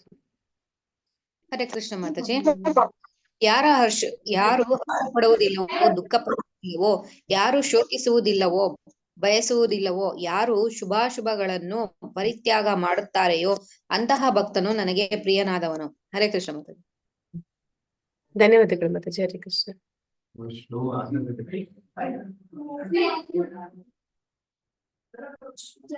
ಕೃಷ್ಣ. ಆಶ್ರಯ ಗೋಪಿದೇವಿ ಮಾತಾಜಿ. ಮಿತ್ರರು ಶತ್ರುಗಳ ವಿಷಯದಲ್ಲಿ ಸಮಾನವಾಗಿರುವವನು, ಮಾನಾಪಮಾನಗಳಲ್ಲಿ, ಶೀತೋಷ್ಣಗಳಲ್ಲಿ, ಸುಖ ದುಃಖಗಳಲ್ಲಿ, ಕೀರ್ತಿ ಅಪಕೀರ್ತಿಗಳಲ್ಲಿ ಸಮಚಿತ್ತನಾಗಿರುವವನು, ಕಲ್ಮಶವನ್ನುಂಟು ಮಾಡುವ ಎಲ್ಲಾ ಸಹವಾಸಗಳಿಂದ ಮುಕ್ತನು, ಸದಾ ಮೌನಿಯಾಗಿದ್ದು ಯಾವುದರಿಂದಲೂ ತೃಪ್ತನು, ಯಾವ ವಾಸಸ್ಥಳ ಇಲ್ಲದವನು, ಜ್ಞಾನದಲ್ಲಿ ಸ್ಥಿರನಾದವನು, ಭಕ್ತಿ ಸೇವೆಯಲ್ಲಿ ನಿರತನು ಆದವನು ನನಗೆ ಬಹುಪ್ರಿಯನಾದವನು. ಹರೇ ಕೃಷ್ಣ ಮಾತಾಜಿ. ಹರೇ ಕೃಷ್ಣ ಮಾತಾಜಿ.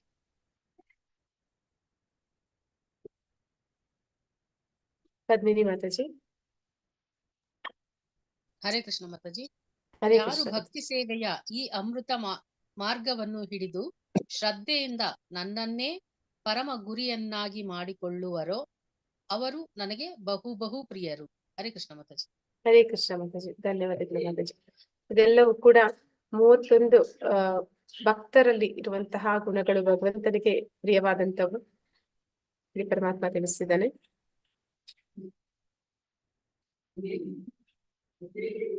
ನಿಮ್ಮೆಲ್ಲರಲ್ಲಿ ಇನ್ನೊಂದು ವಿನಂತಿ ಹೇಳ್ಬೇಕಿತ್ತು ನಾನು. ಅಂದ್ರೆ ಇಲ್ಲಿ ಎಷ್ಟು ಜನ ಇನ್ನು ಆಶ್ರಯ ಅಂದ್ರೆ ಆಸ್ಪೈರ್ ತಗೊಂಡಿಲ್ಲ ಅಂತ, ಅಂದ್ರೆ ಯಾರಾದ್ರೂ ಒಂದು ಸುತ್ತು ಜಪ ಮಾಡಿದ್ರು, ಹರೇ ಕೃಷ್ಣ ಜಪವನ್ನು ಪ್ರತಿದಿನ ಮಾಡ್ತಿದ್ರು ಕೂಡ ಆಸ್ಪೈರ್ ಅಂತ ತಗೋಬಹುದು. ಯಾರಿನ್ನು ಆಸ್ಪೈರ್ ತಗೊಂಡಿಲ್ಲ ಅವ್ರು ಹ್ಯಾಂಡ್ ರೈಸ್ ಮಾಡಿ. ಹರೇ ಕೃಷ್ಣ. ಆಶ್ರಯ ಮಾತಾಜಿ, ವಿಮಂಗಳ ಮಾತಾಜಿ ಹ್ಯಾಂಡ್ ಆನ್ ಮಾಡಿ ಮಾತಾಜಿ.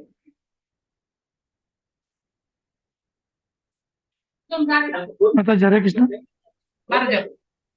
ಹರೇ ಕೃಷ್ಣ. ಹರೇ ಕೃಷ್ಣ ಮಾತಾಜಿ. ಹರೇ ಹಾ ಪ್ರಭುಜಿ. ಮಾತಾಜಿ ನಂದು ಇವ್ರು ತುಂಬಿದ್ರು ಲಾಸ್ಟ್ ಟೈಮ್ ಮಾತಾಜಿ, ನಾನು ಗುರು ಆಶ್ರಯ ಬಹುಶಃ ಕೊಟ್ಟಿದ್ರು ಮಾತಾಜಿ ನಂಗೆ. ಆಗಿದೆ ಪ್ರಭುಜಿ. ಅವಾಗ ನಾನು ತುಂಬಿದ್ದೇನೆ ಮಾತಾಜಿ. ಶೆಲ್ಟರ್ ಮತ್ತು ಗುರು ದೀಕ್ಷೆ ಅಂತ ಏನೋ ಫಾರ್ಮ್ ಕಳ್ಸಿದ್ರು ನನಗೆ. ಅದು ಆಗಿದೆ ಪ್ರಭುಜಿ. ಆಗಿದೆ ಮಾತಾಜಿ. ಅದು ನೋಡಿ ನನಗ ಅಂದ್ರೆ ನಾನು ಫಾರ್ಮ್ ತುಂಬಿದ್ದೆ. ಅವಾಗ ನಮ್ಮ ಮಾತಾಜಿ ಸಂಗೀತ ಮಾತಾಜಿ ಯಾರು ಹೇಳಿದ್ರು, ಸೊ ನಾ ಫಾರ್ಮ್ ತುಂಬಕ್ಕೆ ಇದಾಗಿತ್ತು. ಅವ್ರು ನಾನು ತುಂಬ್ತೀನಿ ಅಂತ ಹೇಳಿ ನಾನು ಡೀಟೇಲ್ಸ್ ಕೊಟ್ಟಿದ್ದೆ ಮಾತಾಜಿ ಅವ್ರಿಗೆ. ಓಕೆ ಪ್ರಭುಜಿ. ನಾನ್ ಅದೇ ಶೋಭಾ ಮಾತಾಜಿ, ಜ್ಯೋತಿಶ್ರೀ ಮಾತಾಜಿ ನಿಮ್ಮಿಬ್ಬರದಿನ ಆಶ್ರಯ ಆಗಿಲ್ಲ ಮಾತಾಜಿ? ಇಲ್ಲ ನಾವೇನು ಫೀಲ್ ಮಾಡಿಲ್ಲ. ಅದು ಇವಾಗ್ಲೇ ಇನ್ನು ಸ್ವಲ್ಪ ದಿನ ಕಳೀಲಿ ಅಂತ. ಅದೇ ಮಾತಾಜಿ ದೀಕ್ಷೆ ಅಲ್ಲ, ದೀಕ್ಷೆ ಅಲ್ಲ. ನಾನು ಫಾರ್ಮ್ ಫಿಲ್ಅಪ್ ಮಾಡಿದ್ದೀನಿ ಮಾತಾಜಿ. ಓಕೆ ಆಗ್ಲೇ 6 ತಿಂಗಳಾಗಿದೆ ಮಾತಾಜಿ ನಾವು ಫಿಲ್ಅಪ್ ಮಾಡಿ. ನಿಮ್ದು ಶೆಲ್ಟರ್ ಮಾತಾಜಿ ನೀವ್ ಹೇಳ್ತಿರೋದು? ಇಲ್ಲ ಮಾತಾಜಿ ದೀಕ್ಷೆ. ದೀಕ್ಷೆ ಹರೇ ಕೃಷ್ಣ. ಅದೇ ಮಾತಾಜಿ, ಅದೇ ದೀಕ್ಷೆ ಮತ್ತೆ ಶೆಲ್ಟರ್ ಕೂಡ ಕಳ್ಸಿದ್ರು ಮಾತಾಜಿ ನನಗೆ. ಸರಿ ಈಗ ಮಾತಾಜಿ ಹೇಳಿದ್ರಲ್ಲ 6 ತಿಂಗಳಾಯ್ತಂದ್ರಲ್ಲ, ಕ್ವಶನ್ ನಂದು ಅದೇ ಟೈಮ್ ಅಲ್ಲಿ ಇರ್ಬೋದು ನೋಡಿ, ಅದೇ ಪೀರಿಯಡ್ ಅಲ್ಲಿ ಇರ್ಬೋದು. ಸರಿ ಇವ್ರು ಕೊಟ್ಟಿದ್ರು ಮಾತಾಜಿ ನಂಗೆ. ಸಚ್ಚಿದಾನಂದ ಪ್ರಭುಜಿಗಳು ಕ್ಲಾಸ್ ನಡೀತಾ ಇತ್ತು ನೋಡಿ, ಅವಾಗ ಮಾಡಿದ್ವಿ ನಾವು. ಓಕೆ ಪ್ರಭುಜಿ. ಶೋಭಾ ಮಾತಾಜಿ ಮತ್ತೆ ಜ್ಯೋತಿಶ್ರೀ ಮಾತಾಜಿ ಇದು ಆಸ್ಪೈರ್ ಅಂದ್ರೆ ಜಸ್ಟ್ ಒಂದು ಸುತ್ತು ಜಪ ಮಾಡುವಂತವ್ರು. ಪ್ರತಿದಿನ ಬರೀ ಒಂದು ಸುತ್ತು ಜಪ ಮಾಡಿದ್ರು ಕೂಡ ನೀವು ಅದು ತಗೋಬಹುದು. ದೀಕ್ಷೆ ಅಲ್ಲ ಅದು. ಅದಾದ್ಮೇಲೆ ನೀವು ಶೆಲ್ಟರ್ ತಗೊಂಡು, ಅದು ಶೆಲ್ಟರ್ಗೆ ಒಂದು 4 ಸುತ್ತ 8 ಸುತ್ತು ಹೇಳಿದ್ದಾರೆ ಪ್ರತಿದಿನ ಮಾಡ್ಬೇಕು ಅಂತ. ಮತ್ತೆ ಶೆಲ್ಟರ್ ತಗೊಳ್ಳೋದು ಅದು ಆಮೇಲೆ ಬರುವಂತದ್ದು. ನೀವು ಜಸ್ಟ್ ಆಸ್ಪೈರ್ ತಗೋಬಹುದು ಮಾತಾಜಿ. ಅದು ಹಾಕಿದೀನಿ ಮಾತಾಜಿ, ಫಾರ್ಮ್ ಹಾಕಿದೀನಿ ಗ್ರೂಪ್ ಅಲ್ಲಿ. ಯಾರು ಆಸ್ಪೈರ್ ತಗೊಂಡಿಲ್ಲ ನೀವು ಅದು ಫಿಲ್ ಮಾಡ್ಬೋದು ನೀವು. ಹಾ ಮಾತಾಜಿ. ಹರೇ ಕೃಷ್ಣ ಮಾತಾಜಿ. ಬೇರೆಯವರಿಗೆ ಹೇಳ್ಬೋದಾ ಮಾತಾಜಿ? ಅದೇ ಜಪ ಮಾಡ್ತಾ ಇದ್ದಾರೆ ಮಾತಾಜಿ ಮಾಡುವವರಿಗೆ. ಹೌದು, ದೇವಸ್ಥಾನಕ್ಕೆಲ್ಲ ಬರುವವರಿಗೆ ಮಾತಾಜಿ. ಅಂದ್ರೆ ಇಲ್ಲಿನದ್ದು ಟೆಂಪಲ್ಗೆ ಅಲ್ಲ, ಬೇರೆ ಹೊರಗಡೆಯಿಂದ ಇರ್ತಾರಲ್ಲ, ಉಡುಪಿಯಲ್ಲೆಲ್ಲ ಇದ್ದಾರೆ, ಅವರಿಗೆಲ್ಲ ಹೇಳ್ಬೋದಾ ಮಾತಾಜಿ? ಆದ್ರೆ ಅವರು ಪ್ರತಿದಿನ ಜಪ ಮಾಡ್ತಾ ಇದ್ದಾರೆ ಮಾತಾಜಿ. ಜಪ ಮಾಡ್ತಾರೆ, ಇದು ಸೆಂಟರ್ಗೆಲ್ಲ ಬರ್ತಾರೆ, ಅಂತವರಿಗೆ ಸಹ ಹೇಳ್ಬೋದಾ ಅಂತ ಹೇಳಿ. ಒಂದು ಸುತ್ತು ಮಾಡ್ತಿದ್ದಾರೆ ಅಂದ್ರೆ ಈ ಫಾರ್ಮ್ ಫಿಲ್ ಮಾಡ್ಬೋದು ಮಾತಾಜಿ ಅವರು. ಅಂದ್ರೆ ಇಲ್ಲಿ ನಮ್ಮಲ್ಲಿ ದೀಕ್ಷೆ ಎಲ್ಲ ಯಾರು ಇದು ಕಂಡಕ್ಟ್ ಮಾಡುದಿಲ್ಲ ಅಲ್ಲ ಮಾತಾಜಿ. ಈಗ ನಮ್ಗೆ ಅದೇ ಅಲ್ಲಿ ಕುಲಾಯಿಯಲ್ಲಿ, ಇಲ್ಲಾಂದ್ರೆ ಕುಡುಪು ಅಲ್ಲಿಗೆ ಹೋಗ್ಬೇಕಲ್ಲ. ಇವರಿಗೆ ಬೇರೆಯವರಿಗೆ ಸಹ ಹೇಳ್ಬೋದಲ್ಲ ಮಾತಾಜಿ? ಹಾ ಮಾತಾಜಿ. ಅಂದ್ರೆ ಜಪ ಮಾಡ್ತಿದ್ದಾರೆ ಒಂದ್ ಸುತ್ತು ಪ್ರತಿದಿನ ಆಗಿದ್ರೆ ಮಾಡ್ಬೋದು ಮಾತಾಜಿ, ಫಾರ್ಮ್ ಫಿಲ್ ಮಾಡ್ಬೋದು. ಆದ್ರೆ ಕ್ಲಾಸಸ್ ಅಟೆಂಡ್ ಮಾಡ್ತಾರಾ ಮಾತಾಜಿ? ಈಗ ಭಗವದ್ಗೀತೆ ಮಾಡ್ತಾ ಇದ್ದಾರೆ, ಅಂದ್ರೆ ಸೆಂಟರ್ಗೆಲ್ಲ ಹೋಗ್ತಾ ಇದ್ದಾರೆ. ಬಟ್ ಅವರೆಲ್ಲ ಆಶ್ರಯ ಎಲ್ಲ ತಕೊಳ್ಳಿಲ್ಲ ಹೆಚ್ಚಿನವರು. ಹಾಗಿದ್ರೆ ಮಾಡ್ಬೋದು ಮಾತಾಜಿ, ಹೇಳಿ ಮಾತಾಜಿ ಎಲ್ಲರಿಗೂ ಕೊಡ್ಬೋದು. ಆ ಫಾರ್ಮ್ ಕೊಟ್ಟು ಅವ್ರಿಗೆ ಮಾಡ್ಲಿಕ್ಕೆ ಹೇಳಿ ಮಾತಾಜಿ. ನಾನು ಎಲ್ಲರಿಗೂ ಗ್ರೂಪ್ ಅಲ್ಲೆಲ್ಲ ಹಾಕಿದ್ದೇನೆ ಹಾಗೆ. Okay okay. ಯಾರೆಲ್ಲ ದೀಕ್ಷೆಗೆ ಆಕಾಂಕ್ಷೆಗಳಿದ್ದಾರೆ, ದೀಕ್ಷೆಗೆ 1 ವಾರ ಇದೆ ಅಷ್ಟೇ ಸಮಯ. ಅಷ್ಟರಲ್ಲಿ ಫಿಲ್ ಮಾಡಿ ಮತ್ತೆ ಇಂಟರ್ವ್ಯೂ ಅಟೆಂಡ್ ಮಾಡೋದಿರುತ್ತೆ. ಅದೇ ಸಮಯ ಮುಗೀತು ಅಂದ್ರೆ ಅವರು August 19th ಅಂತ ಹೇಳಿದ್ರು. ಅದಕ್ಕೆ ನೀವು ಈಗ್ಲೇ ಮುಗಿಸ್ಕೊಂಡಿರ್ಬೇಕಾಗಿತ್ತು. ಮತ್ತೆ ಯಾರೆಲ್ಲ ಶೆಲ್ಟರ್ ತಗೊಳ್ಳೋರಿದ್ದೀರಿ, ಶೆಲ್ಟರ್ ಅಪ್ಲೈ ಮಾಡ್ಬೋದು. ಆಸ್ಪೈರ್ ಆದ್ಮೇಲೆ ಮತ್ತೆ ಶೆಲ್ಟರ್ ಕೊಡುವಂತದ್ದು. ಅಂದ್ರೆ ಆಸ್ಪರ್ ಆಗಿ 1 ವರ್ಷನೋ 6 ತಿಂಗಳು ಆಗಿರ್ಬೇಕು ಅಂತ ಹೇಳ್ತಾರೆ. ಮತ್ತೆ ಶೆಲ್ಟರ್ ಆಗಿ ಕನಿಷ್ಠ ಪಕ್ಷ 6 ತಿಂಗಳಾಗಿದ್ರೆ ದೀಕ್ಷೆಗೆ ಪ್ರಯತ್ನ ಪಡ್ಬೋದು. ಇದನ್ನ ಹೇಳಲಿಕ್ಕೆ ಹೇಳಿದ್ರು.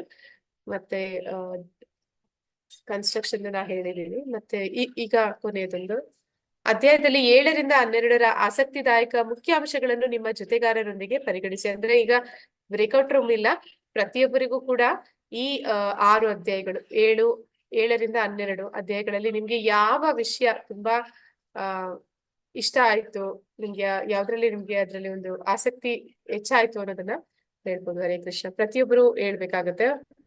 ಎಲ್ಲರೂ ಒಂದೊಂದು ಸೆಂಟೆನ್ಸ್ ಹೇಳಿದ್ರೆ ಸಾಕು. ಜಸ್ಟ್ 1 ನಿಮಿಷ ಅಷ್ಟೇ ಒಬ್ಬೊಬ್ಬರಿಗೂ. ಹರೇ ಹರೇ ಕೃಷ್ಣ ಕೃಷ್ಣ. ಮಾತಾಜಿ. ಇದು ಸಮಯ ಆಗಿದೆ. ಹೇಳಿ ಮಾತಾಜಿ. ನನಗೆ 9.30 ಇದೆಯಲ್ಲ ಮಾತಾಜಿ, ಸಾಧುರ್ಯೇವ, ಅದು ಮಾತಾಜಿ ತುಂಬಾ ನನಗೆ ಇಷ್ಟ ಆಯ್ತು. ನನಗೆ ವಿಡಿಯೋ ಆನ್ ಮಾಡಿ ಹೇಳಿ ಮಾತಾಜಿ. ಮಾತಾಜಿ 9ನೇ ಅಧ್ಯಾಯದಲ್ಲಿ 30ನೇ ಶ್ಲೋಕ ಇದೆಯಲ್ಲ ಮಾತಾಜಿ, ಅದರಲ್ಲಿ ಸಾಧುರ್ಯೇವ ಇದೆಯಲ್ಲ, ಅದು ಹೇಳಿ ನನಗೆ ಮಾತಾಜಿ. ತುಂಬಾ ಇಷ್ಟ ಆಯ್ತು. ಕೇಳಿಸ್ತಾ ಅದ ಇಲ್ವಾ ಮಾತಾಜಿ? ಕೇಳಿಸಿದೆ ಮಾತಾಜಿ. ಅದ್ರಲ್ಲಿ ಯಾವ ವಿಷಯ ನಿಮ್ಗೆ ಇಷ್ಟ ಆಯ್ತು ಮಾತಾಜಿ?